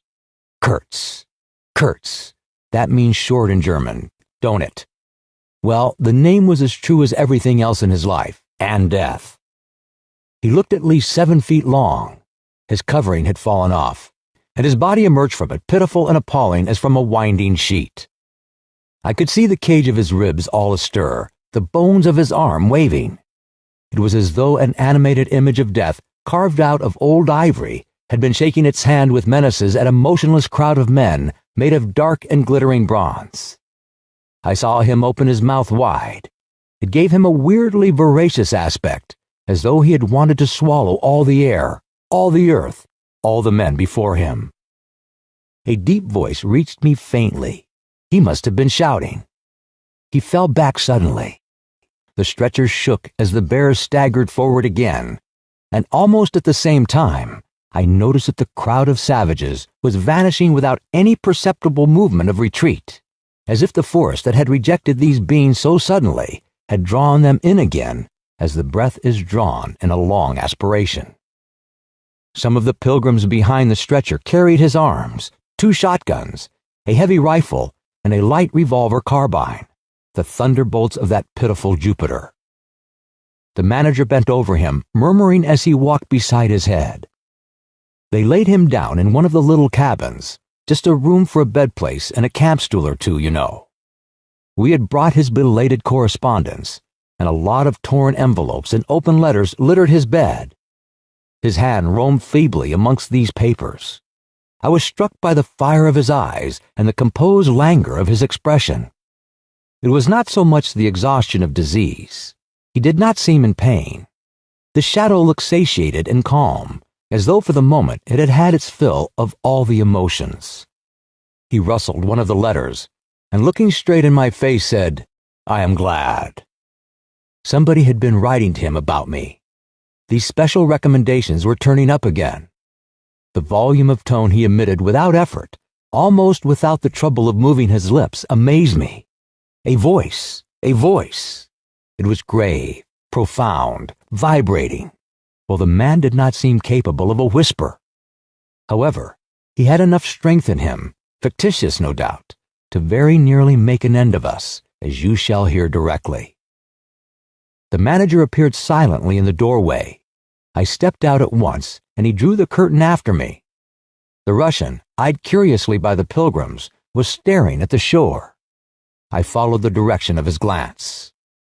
Dark human shapes could be made out in the distance, flitting indistinctively against the gloomy border of the forest, and near the river 2 bronze figures, leaning on tall spears, stood in the sunlight under the fantastic headdresses of spotted skins, warlike and still in statuesque repose. And from right to left along the lighted shore moved a wild and gorgeous apparition of a woman. She walked with measured steps, draped its striped and fringed cloths, treading the earth profoundly with a slight jingle and flash of barbarous ornaments. She carried her head high. Her hair was done in the shape of a helmet. She had brass leggings to the knee, brass wire gauntlets to the elbow, a crimson spot on her tawny cheek, innumerable necklaces of glass beads on her neck, bizarre things, charms, gifts of witchmen that hung about her, glittered and trembled at every step. She must have had the value of several elephant tusks upon her. She was savage and superb, wild-eyed and magnificent. There was something ominous and stately in her deliberate progress. And in the hush that had fallen suddenly upon the whole sorrowful land, the immense wilderness, the colossal body of the fecund and mysterious life seemed to look at her, pensive, as though it had been looking at the image of its own tenebrious and passionate soul. She came abreast of the steamer, stood still and faced us. Her long shadow fell to the water's edge. Her face had a tragic and fierce aspect of wild sorrow and of dumb pain mingled with fear of some struggling half-shaped resolve. She stood looking at us without a stir, and like the wilderness itself, with an air of brooding over an inscrutable purpose. A whole minute passed, and then she made a step forward. There was a low jingle, a glint of yellow metal, a sway of fringed draperies, and she stopped as if her heart had failed her. The young fellow by my side growled. Pilgrims murmured at my back. She looked at us all as if her life had depended upon the unswavering steadiness of her glance. Suddenly, she opened her bare arms and threw them up rigid above her head, as though in an uncontrollable desire to touch the sky. And at the same time, the swift shadows darted out on the earth, swept around on the river, gathering the steamer into a shadowy embrace. A formidable silence hung over the scene. She turned away slowly, walked on, following the bank, and passed into the bushes to the left. Once only Her eyes gleamed back at us in the dusk of the thickets before she disappeared. If she had offered to come aboard, I really think I would have tried to shoot her, said the man of patches nervously. I had been risking my life every day for the last fortnight to keep her out of the house. She got in one day and kicked up a row about these miserable rags I picked up in the storeroom to mend my clothes with. I wasn't decent. At least it must have been that, for she talked like a fury to Kurtz for an hour, pointing at me now and then. I don't understand the dialect of this tribe. Luckily for me, I fancy Kurtz felt too ill that day to care, or there would have been mischief. I don't understand. No, it's too much for me. Oh well, it's all over now. At this moment, I heard Kurtz's deep voice behind the curtain. Save me. Save the ivory, you mean. Don't tell me. Save me. Why, I've had to save you. You are interrupting my plans now. Sick. Sick. Not so sick as you would like to believe. Never mind. I'll carry my ideas out yet. I will return. I'll show you what can be done. You with your little peddling notions. You are interfering with me. I will return. The manager came out. He did me the honor to take me under the arm and lead me aside. He is very low, he said. He considered it necessary to sigh, but neglected to be consistently sorrowful. We have done all we could for him, haven't we? But there is no disguising the fact Mr. Kurtz has done more harm than good to the company. He did not see the time was not ripe for vigorous action. Cautiously, that's my principle. We must be cautious yet. The district is closed for us for a time. Deplorable. Upon the whole, the trade will suffer. I don't deny there is a remarkable quantity of ivory, mostly fossil. We must save it at all events, but look at how precarious the position is, and why. Because the method is unsound.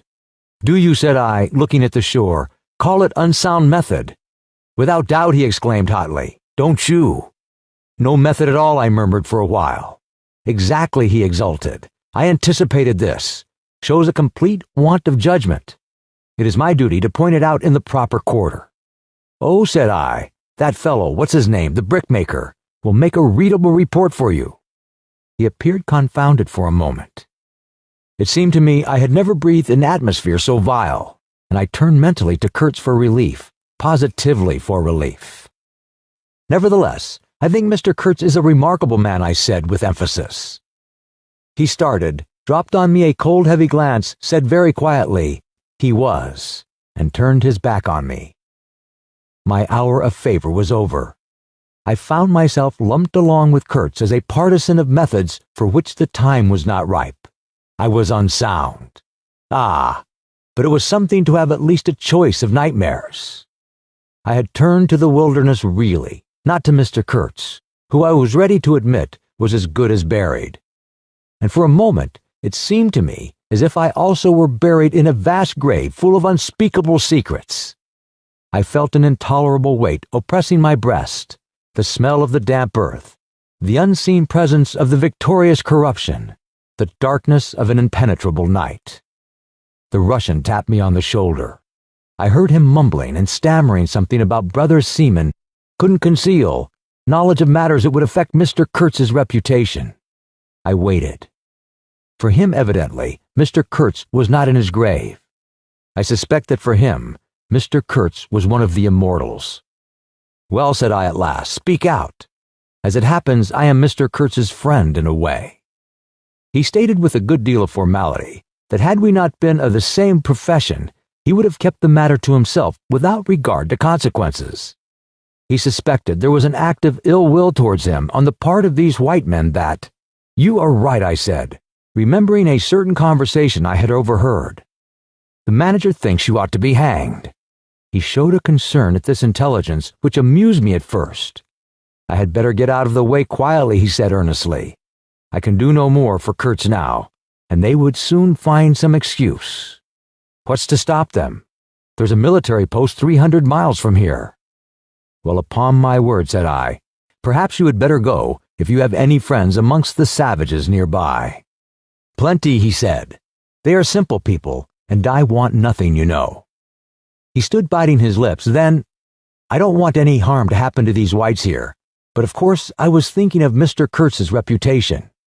But you are a brother seaman, and—" "All right," said I after a time.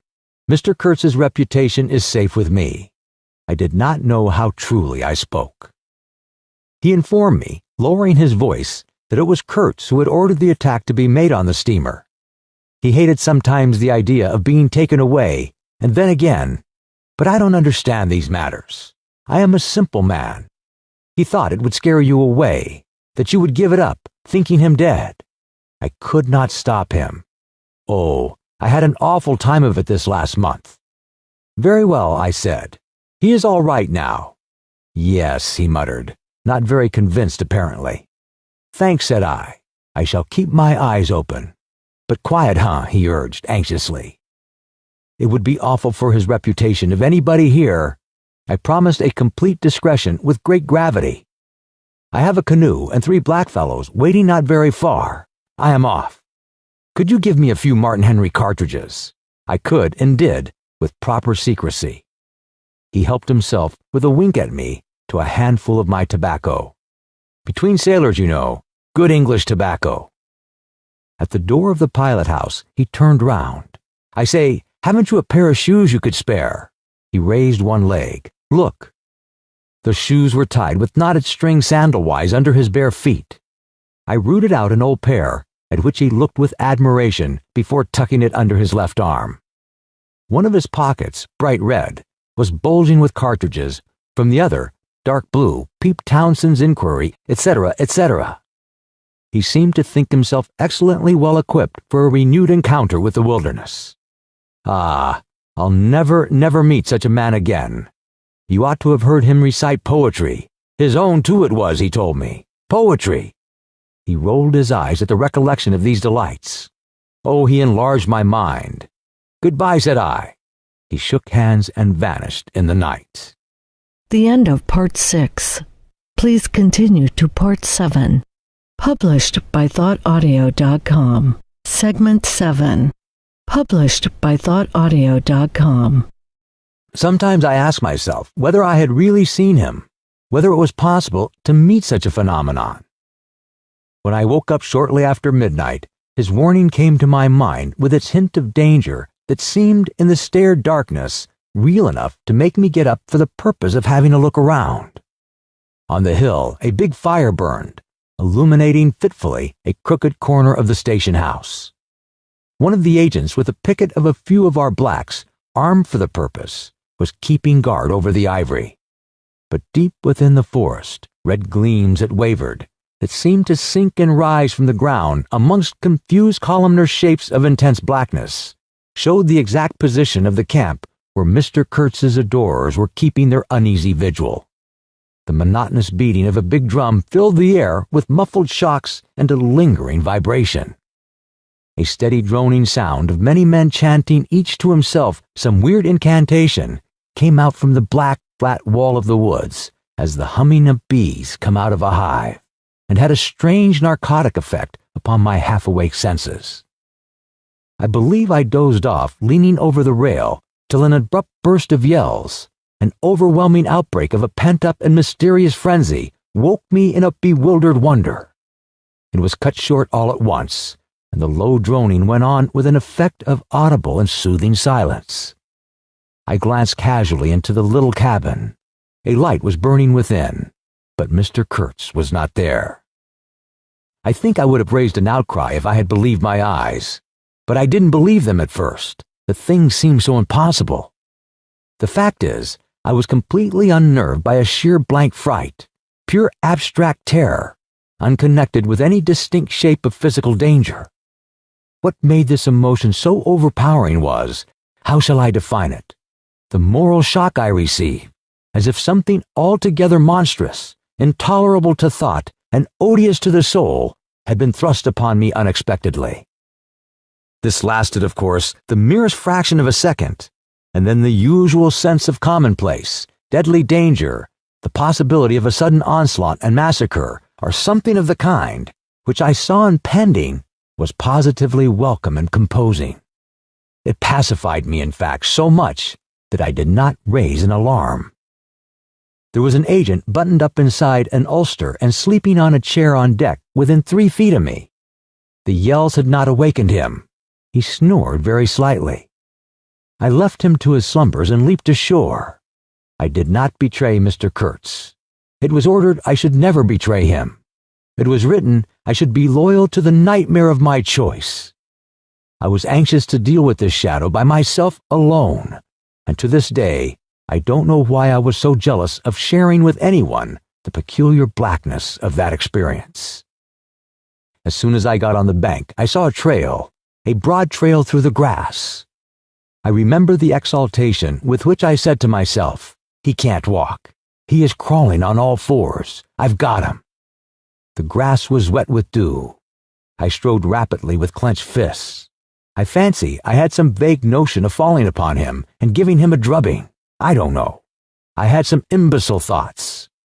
The knitting old woman with the cat obtruded herself upon my memory as a most improper person to be sitting at the other end of such an affair. I saw a row of pilgrims squirting lead in the air out of Winchesters held to the hip. I thought I would never get back to the steamer, and imagined myself living alone and unarmed in the woods to an advanced age. Such silly things, you know. And I remember I confounded the beat of the drum with the beating of my heart, and was pleased at its calm regularity. I kept to the track, though, then stopped to listen. The night was very clear. A dark blue space, sparkling with dew and starlight, in which black things stood very still. I thought I could see a motion ahead of me. I was strangely cocksure of everything that night. I actually left the track and ran in a wild semicircle.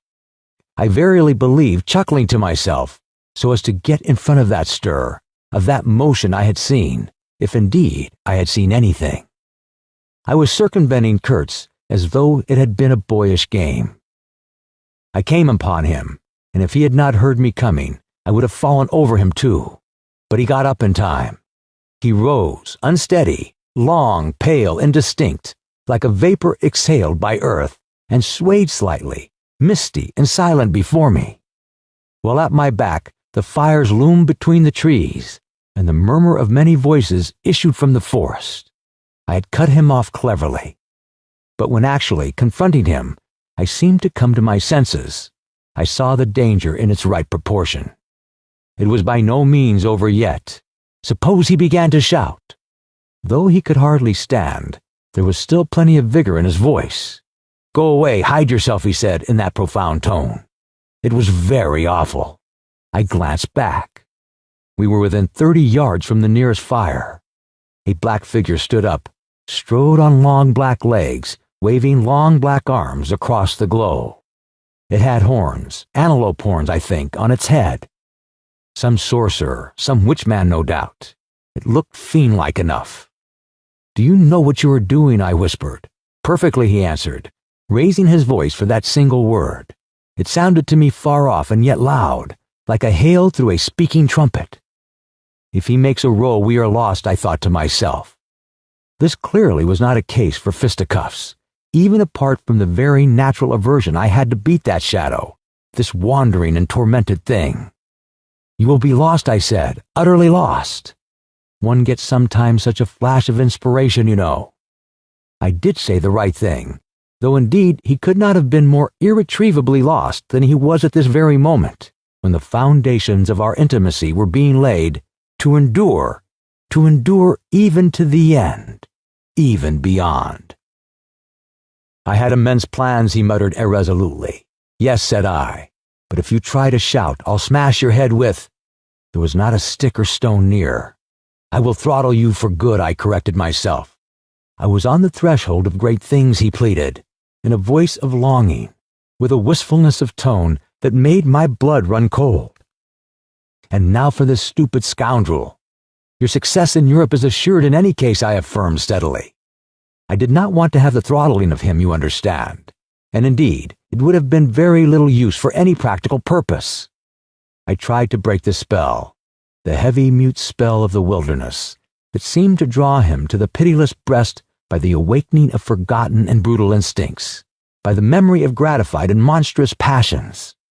This alone, I was convinced, had driven him out to the edge of the forest, to the bush, towards the gleam of fires, the throb of drums, the drone of weird incantations.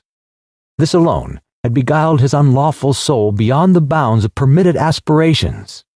And don't you see, the terror of the position was not in being knocked on the head, though I had a very lively sense of that danger too, but in this I had to deal with a being to whom I could not appeal in the name of anything high or low.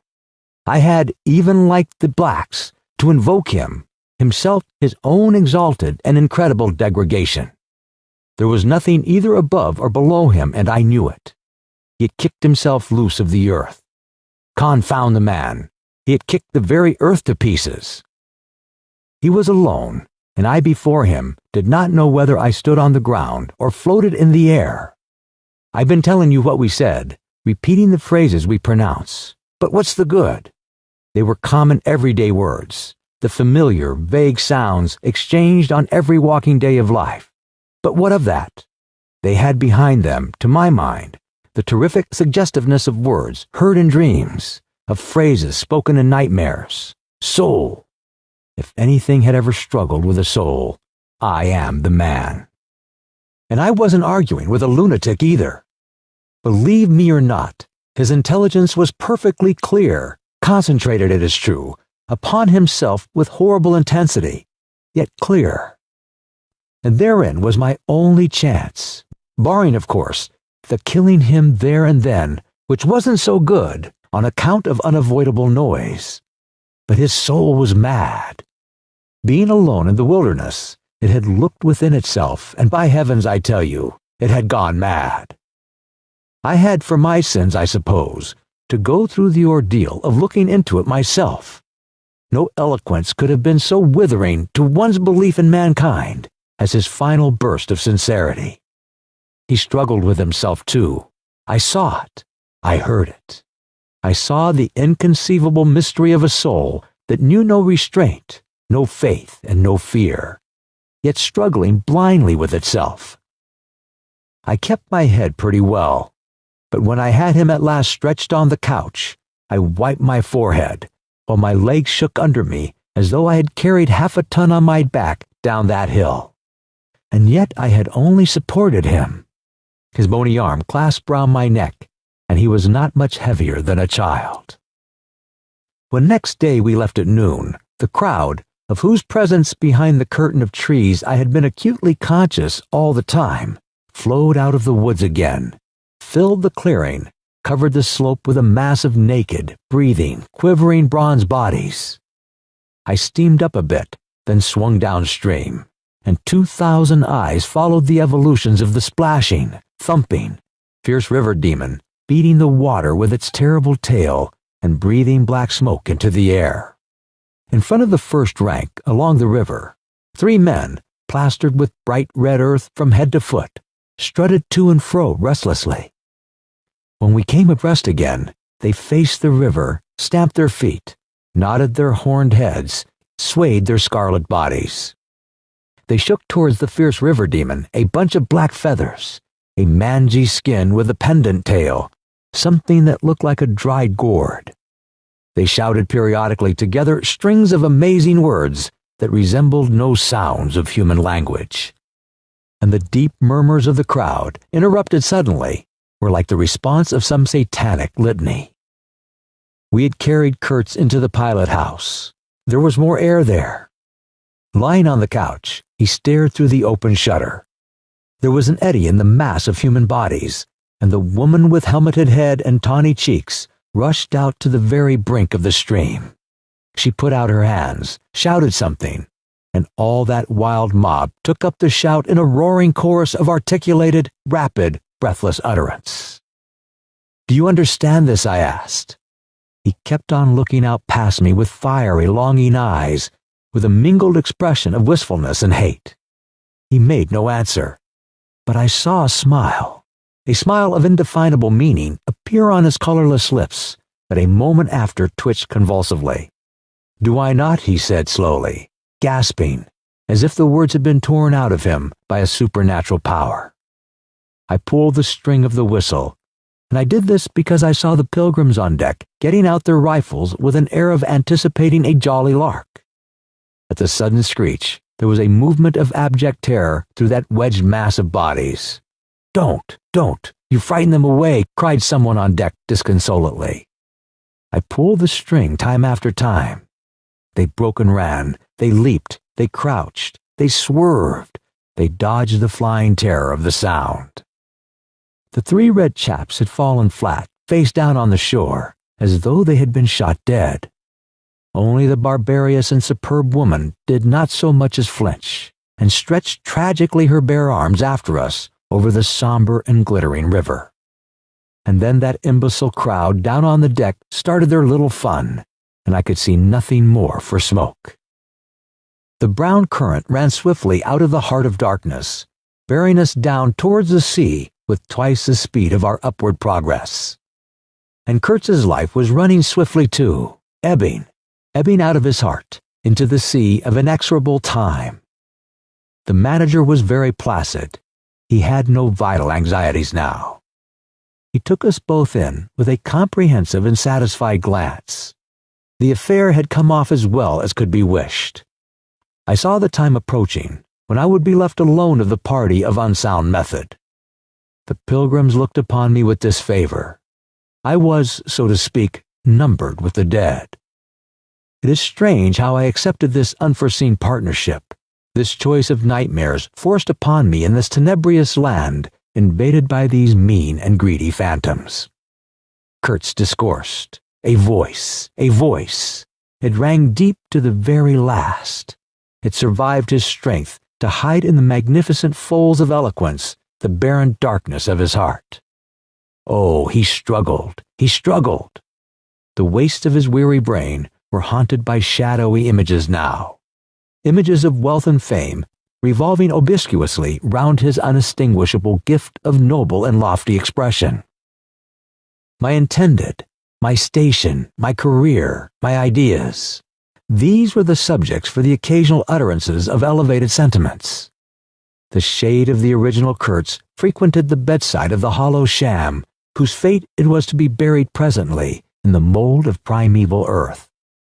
But both the diabolic love and the unearthly hate of the mysteries it had penetrated fought for the possession of that soul, satiated with primitive emotions, avid of lying fame, of sham distinction, of all the appearances of success and power.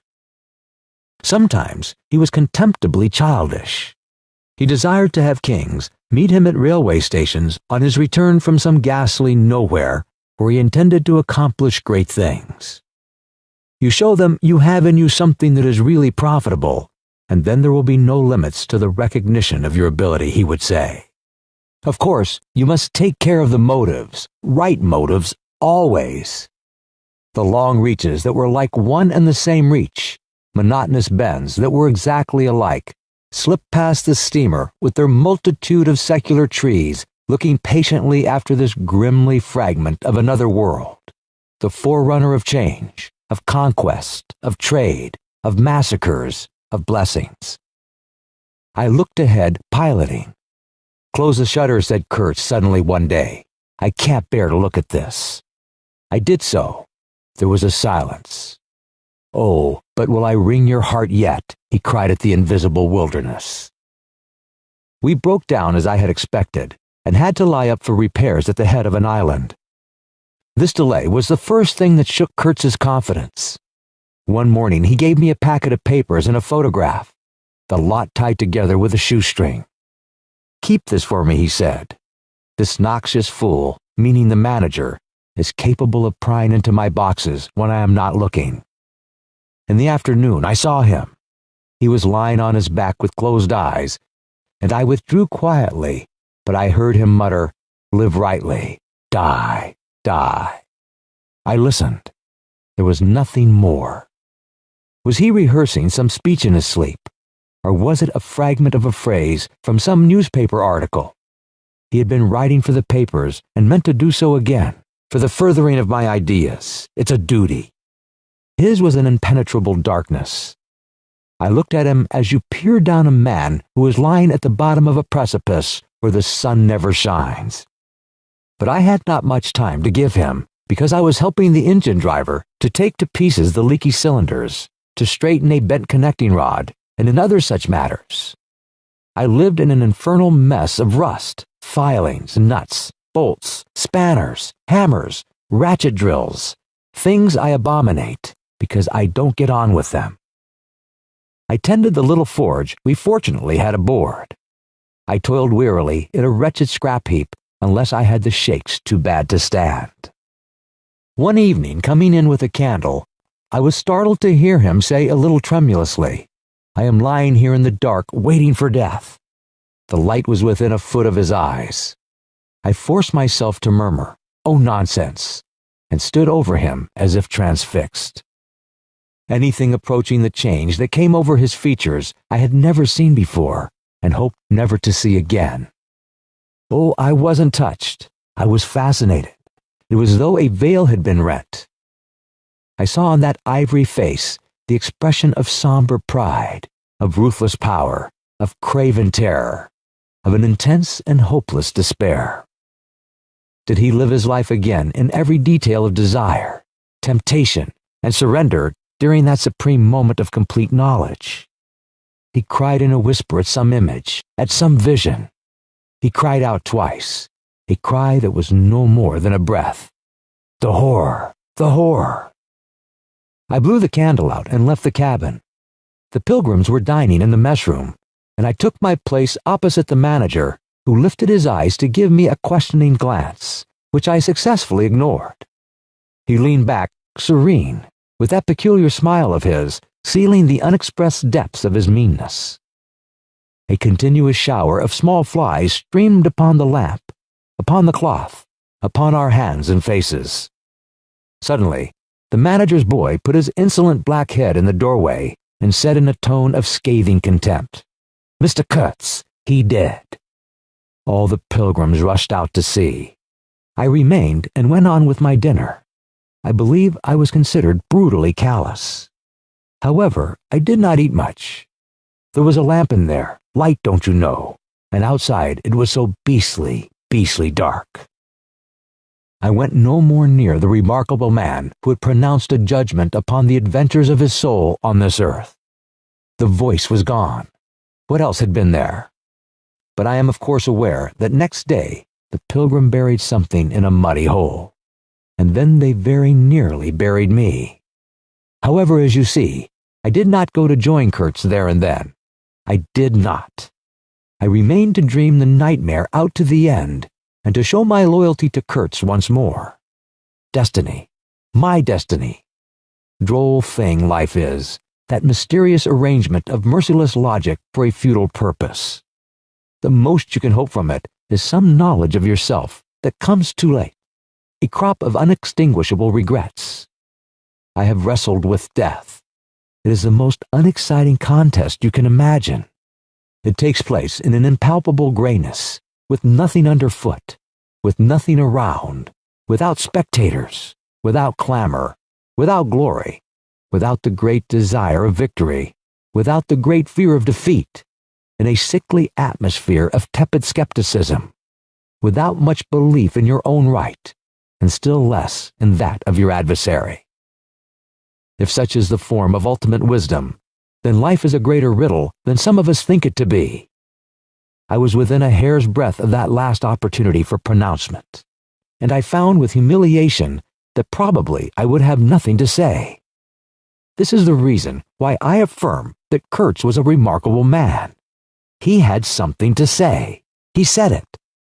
Since I had peeped over the edge myself, I understand better the meaning of his stare, that could not see the flame of the candle, but was wide enough to embrace the whole universe, piercing enough to penetrate all the hearts that beat in the darkness. He had summed up. He had judged. The horror. He was a remarkable man. After all, this was the expression of some sort of belief. It had candor. It had conviction. It had a vibrating note of revolt in its whisper. It had the appalling face of a glimpsed truth, the strange commingling of desire and hate. And it is not my own extremity I remember best. a vision of grayness without form filled with physical pain, and a careless contempt for the evanescence of all things, even of this pain itself. No, it is his extremity that I seem to have lived through. True, he had made that last stride. He had stepped over the edge, while I had been permitted to draw back my hesitating foot. And perhaps in this is the whole difference. Perhaps all the wisdom and all truth and all sincerity are just compressed into that inappreciable moment of time in which we step over the threshold of the invisible. Perhaps. I like to think my summing up would not have been a word of careless contempt. Better his cry, much better. It was an affirmation, a moral victory paid for by innumerable defeats, by abominable terrors, by abominable satisfactions. But it was a victory. That is why I have remained loyal to Kurtz to the last, and even beyond, when a long time after I heard once more, not his own voice, but the echo of his magnificent eloquence thrown to me from a soul as translucently pure as a cliff of crystal. No, they did not bury me, though there is a period of time which I remember mistily, with a shuddering wonder, like a passage through some inconceivable world that had no hope in it and no desire. I found myself back in the sepulchre city, resenting the sight of people hurrying through the streets to filch a little money from each other, to devour their infamous cookery, to gulp their unwholesome beer, to dream their insignificant and silly dreams. They trespassed upon my thoughts. They were intruders whose knowledge of life was to me an irritating pretense, because I felt so sure they could not possibly know the things I knew. Their bearing, which was simply the bearing of commonplace individuals going about their business in the assurance of perfect safety, was offensive to me, like the outrageous flauntings of folly in the face of a danger it is unable to comprehend. I had no particular desire to enlighten them, but I had some difficulty in restraining myself from laughing in their faces, so full of stupid importance. I dare say I was not very well at that time. I tottered about the streets. There were various affairs to settle, grinning bitterly at perfectly respectable persons. I admit my behavior was inexcusable, but then my temperature was seldom normal in these days. My dear aunt's endeavors to nurse up my strength seemed altogether beside the mark. It was not my strength that wanted nursing. It was my imagination that wanted soothing. I kept the bundle of papers given me by Kurtz, not knowing exactly what to do with it. His mother had died lately, watched over, as I was told, by his intended. A clean-shaved man with an official manner and wearing gold-rimmed spectacles called on me one day and made inquiries, at first circuitous, afterwards suavely pressing, about what he was pleased to denominate certain documents. I was not surprised, because I had 2 rows with the manager on the subject out there. I had refused to give up the smallest scrap out of that package, and I took the same attitude with the spectacled man. He became darkly menacing at last, and with much heat argued that the company had the right to every bit of information about its territories. And, said he, Mr. Kurtz's knowledge of unexplored regions must have been necessarily extensive and peculiar, owing to his great abilities and to the deplorable circumstances in which he had been placed. Therefore, I assured him Mr. Kurtz's knowledge, however extensive, did not bear upon the problems of commerce or administration. He invoked then the name of science. It would be an incalculable loss if, etc., etc. I offered him the report on the suppression of savage customs, with the proscriptum torn off. He took it up eagerly, but ended by sniffing at it with an air of contempt. This is not what we had a right to expect, he remarked. Expect nothing else, I said. There are only private letters. He withdrew upon some threat of legal proceedings, and I saw him no more. But another fellow, calling himself Kurtz's cousin, appeared 2 days later, and was anxious to hear all the details about his dear relative's last moments. Incidentally, he gave me to understand that Kurtz had been essentially a great musician. There was the making of an immense success, said the man, who was an organist, I believe, with the lank gray hair flowing over a greasy coat collar. I had no reason to doubt his statement, and to this day, I am unable to say what was Kurtz's profession, whether he ever had any, which was the greatest of his talents. I had taken him for a painter who wrote for the papers, or else for a journalist who could paint. But even the cousin, who took snuff during the interview, could not tell me what he had been, exactly. He was a universal genius.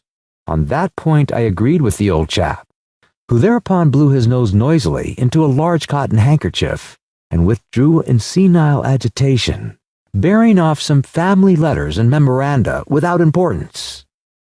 Ultimately, a journalist anxious to know something of the fate of his dear colleague turned up. This visitor informed me Mr. Kurtz's proper sphere ought to have been politics on the popular side. He had furry straight eyebrows, bristling hair cropped short, an eyeglass on a broad ribbon, and becoming expansive, confessed his opinion that Kurtz really couldn't write a bit. But heavens, how that man could talk! He electrified large meetings. He had faith, don't you see? He had faith. He could get himself to believe anything, anything.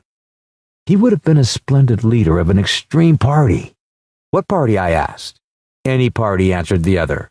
He was an extremist. Did I not think so? I assented. Did I know, he asked, with a sudden flash of curiosity, what it was that had induced him to go out there? Yes, said I, and forthwith handed him the famous report for publication, if he thought fit. He glanced through it hurriedly, mumbling all the time, judged it would do, and took himself off with his plunder. Thus I was left at last with a slim packet of letters and the girl's portrait. She struck me as beautiful. She had a beautiful expression. I know that the sunlight can be made to lie too, yet one felt that no manipulation of light and pose could have conveyed the delicate shade of truthfulness upon these features. She seemed ready to listen without mental reservation, without suspicion, without a thought for herself. I concluded I would go and give her back her portrait and those letters myself. Curiosity? Yes, and also some other feelings, perhaps. All that had been Kurtz's had passed out of my hands. His soul, his body, his station, his plans, his ivory, his career. There remained only his memory and his intended, and I wanted to give that up too to the past. In a way, to surrender personally all that remained of him with me to that oblivion which is the last word of our common fate. I don't defend myself. I had no clear perception of what it was I really wanted. Perhaps it was an impulse of unconscious loyalty, or the fulfillment of one of these ironic necessities that lurk in the facts of human existence. I don't know. I can't tell. But I went. I thought his memory was like the other memories of the dead that accumulate in every man's life, a vague impress on the brain of shadows that had fallen on it in their swift and final passage. But before the high and ponderous door, between the tall houses of a street as still and decorous as a well-kept alley in a cemetery, I had a vision of him on the stretcher, opening his mouth voraciously, as if to devour all the earth with all its mankind. He lived then before me. He lived as much as he had ever lived, a shadow insatiable of splendid appearances, of frightful realities, a shadow darker than the shadow of the night, and draped nobly in the folds of a gorgeous eloquence. The vision seemed to enter the house with me, the stretcher, the phantom bearers, the wild crowd of obedient worshippers, the gloom of the forest, the glitter of the reach between the murky bends, the beat of the drum, regular and muffled like the beating of a heart, the heart of a conquering darkness. It was a moment of triumph for the wilderness, an invading and vengeful rush which, it seemed to me, I would have to keep back alone for the salvation of another soul. And the memory of what I had heard him say afar there, with the horned shape stirring at my back in the glow of fires within the patient woods, those broken phrases came back to me, were heard again in their ominous and terrifying simplicity. I remembered his abject pleading, his abject threats, the colossal scale of his vile desires, the meanness, the torment, the tempestuous anguish of his soul. And later on, I seemed to see his collected languid manner when he said one day, "This lot of ivory now is really mine. Company did not pay for it. I collected it myself at a very great personal risk. I'm afraid they will try to claim it as theirs, though. It is a difficult case. What do you think I ought to do? Resist, eh? I want no more than justice." He wanted no more than justice. No more than justice. I rang the bell before a mahogany door on the first floor, and while I waited, he seemed to stare at me out of the glassy panel. Stare with that wide and immense stare, embracing, condemning, loathing all the universe. I seemed to hear the whispered cry, "The whore! The whore!" The dusk was falling. I had to wait in a lofty drawing room with 3 long windows from floor to ceiling that were like 3 luminous and bed-draped columns.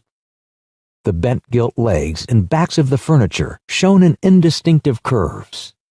The tall marble fireplace had a cold and monumental whiteness. A grand piano stood massively in a corner, with dark gleams on the flat surface like a somber and polished sarcophagus. A high door opened, closed. I rose. She came forward, all in black, with a pale head, floating towards me in the dusk. She was in mourning. It was more than a year since his death, more than a year since the news came. She seemed as though she would remember and mourn forever. She took both my hands in hers and murmured, "I had heard you were coming." I noticed she was not very young. I mean, not girlish. She had a mature capacity for fidelity, for belief, for suffering. The room seemed to have grown darker, as if all the sad light of the cloudy evening had taken refuge on her forehead. This fair hair, this pale visage, this pure brow seemed surrounded by an ashy halo from which the dark eyes looked out at me. Their glance was guileless, profound, confident, and trustful. She carried her sorrowful head as though she were proud of that sorrow, as though she would say, I alone, how to mourn for him as he deserves." But while we were still shaking hands, such a look of awful desolation came upon her face that I perceived she was one of those creatures that are not the playthings of time.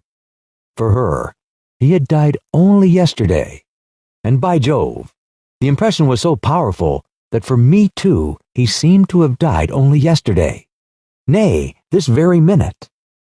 I saw her and him in the same instant of time, his death and her sorrow. I saw her sorrow in the very moment of his death. Do you understand? I saw them together. I heard them together. She had said, with a deep catch of the breath, "I have survived," while my strained ear seemed to hear distinctly, mingled with her tone of despairing regret, the summing up whisper of his eternal condemnation. I asked myself what I was doing there, with a sensation of panic in my heart, as though I had blundered into a place of cruel and absurd mysteries not fit for a human being to behold. She motioned me to a chair. We sat down. I laid the packet gently on the little table, and she put her hand over it. "You knew him well," she murmured, after a moment of mourning silence. "Intimacy grows quick out there," I said. "I knew him as well as it was possible for one man to know another." "And you admired him," she said. "It was impossible to know him and not admire him, was it?" "He was a remarkable man," I said unsteadily. Then before the appealing fixity of her gaze, that seemed to watch for more words on my lips, I went on. It was impossible not to. "Love him," she finished eagerly, silencing me into an appalled dumbness. How true, how true. But when you think that no one knew him so well as I had all his noble confidence. I knew him best. "You knew him best," I repeated, and perhaps she did. But with every word spoken, the room was growing darker, and only her forehead, smooth and white, remained illumined by the unextinguishable light of belief and love. "You were his friend," she went on. "His friend," she repeated, a little louder. You must have been if he had given you this and sent you to me. I feel I can speak to you, and oh, I must speak. I want you, you who have heard his last words, to know I have been worthy of him. It is not pride. Yes, I am proud to know I understood him better than anyone on earth. He told me so himself. And since his mother died, I have had no one to... I listened. The darkness deepened. I was not even sure whether he had given me the right bundle. I rather suspect he wanted me to take care of another batch of his papers which, after his death, I saw the manager examining under the lamp. And the girl talked, easing her pain in the certitude of my sympathy. She talked as thirsty men drink. I had heard that her engagement with Kurtz had been disapproved by her people. He wasn't rich enough or something. And indeed, I don't know whether he had been a pauper all his life. He had given me some reason to infer that it was his impatience of comparative poverty that drove him out there. Who was not his friend who had heard him speak once, she was saying. He drew men towards him by what was best in them. She looked at me with intensity. It is the gift of the great, she went on, and the sound of her low voice seemed to have the accompaniment of all the other sounds, full of mystery, desolation, and sorrow, I had ever heard. The ripple of the river, the soughing of the trees swayed by the wind, the murmurs of wild crowds, the faint ring of incomprehensible words cried from afar, the whisper of a voice speaking from beyond the threshold of an eternal darkness. But you have heard him. You know, she cried. Yes, I know, I said with something like despair in my heart, but bowing my head before the faith that was in her, before that great and saving illusion that shone with an unearthly glow in the darkness, and the triumphant darkness from which I could not have defended her, from which I could not even defend myself. What a loss to me, to us, she corrected herself with beautiful generosity, then added in a murmur, to the world. By the last gleams of twilight, I could see the glitter of her eyes full of tears that would not fall. I have been very happy, very fortunate, very proud, she went on. Too fortunate, too happy for a while. And now I am unhappy for life. She stood up. Her fair hair seemed to catch all the remaining light in a glimmer of gold. I rose too. And all of this, she went on mournfully, all of his promise, and all of his greatness, of his generous mind, of his noble heart, nothing remains, nothing but a memory, you and I. We shall always remember him, I said hastily. No, she cried. It is impossible that all this should be lost, that such a life should be sacrificed to leave nothing but sorrow. You know what vast plans he had. I knew of them too. I could not perhaps understand, but others knew of them. Something must remain. His words at least have not died. His words will remain, I said. And his example, she whispered to herself. Men looked up to him. His goodness shone in every act. His example. True, I said. His example too. Yes, his example. I forgot that. But I do not. I cannot believe, not yet. I cannot believe that I shall never see him again, that nobody will see him again. Never, never, never. She put out her arms as if after a retreating figure, stretching them black and with clasped pale hands across the fading and narrow sheen of the window. Never see him. I saw him clearly enough then. I shall see this eloquent phantom as long as I live, and I shall see her too, a tragic and familiar shade, resembling in this gesture another one, tragic also, and bedecked with powerless charms, stretching bare brown arms over the glitter of the infernal stream. The stream of darkness. She said suddenly very low, he died as he lived. His end, said I, with dull anger stirring in me, was in every way worthy of his life. And I was not with him, she murmured. My anger subsided before a feeling of infinite pity. Everything that could be done, I mumbled. Ah, but I believed in him more than anyone on earth, more than his own mother, more than himself. He needed me. Me. I would have treasured every sigh, every word, every sign, every glance. I felt like a chill grip on my chest. "Don't," I said in a muffled voice. "Forgive me. I have mourned so long in silence, in silence. You were with him to the last. I think of his loneliness. Nobody near to understand him as I would have understood. Perhaps no one to hear." "To the very end," I said shakily. I heard his very last words. I stopped in a fright. "Repeat them," she said in a broken tone. I want something to live with." I was on the point of crying at her. "Don't you hear them?" The dusk was repeating them in a persistent whisper all around us, in a whisper that seemed to swell menacingly, like the first whisper of a rising wind. "The horror, the horror."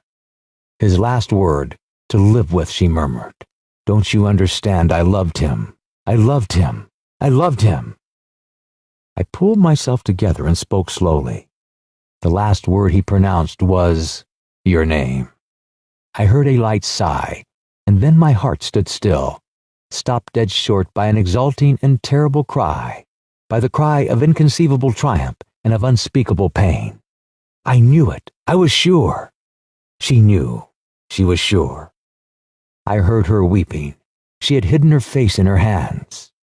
It seemed to me that the house would collapse before I could escape, that the heavens would fall upon my head. But nothing happened. The heavens do not fall for such a trifle.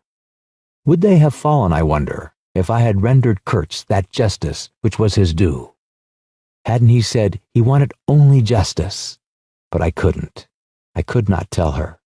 It would have been too dark altogether.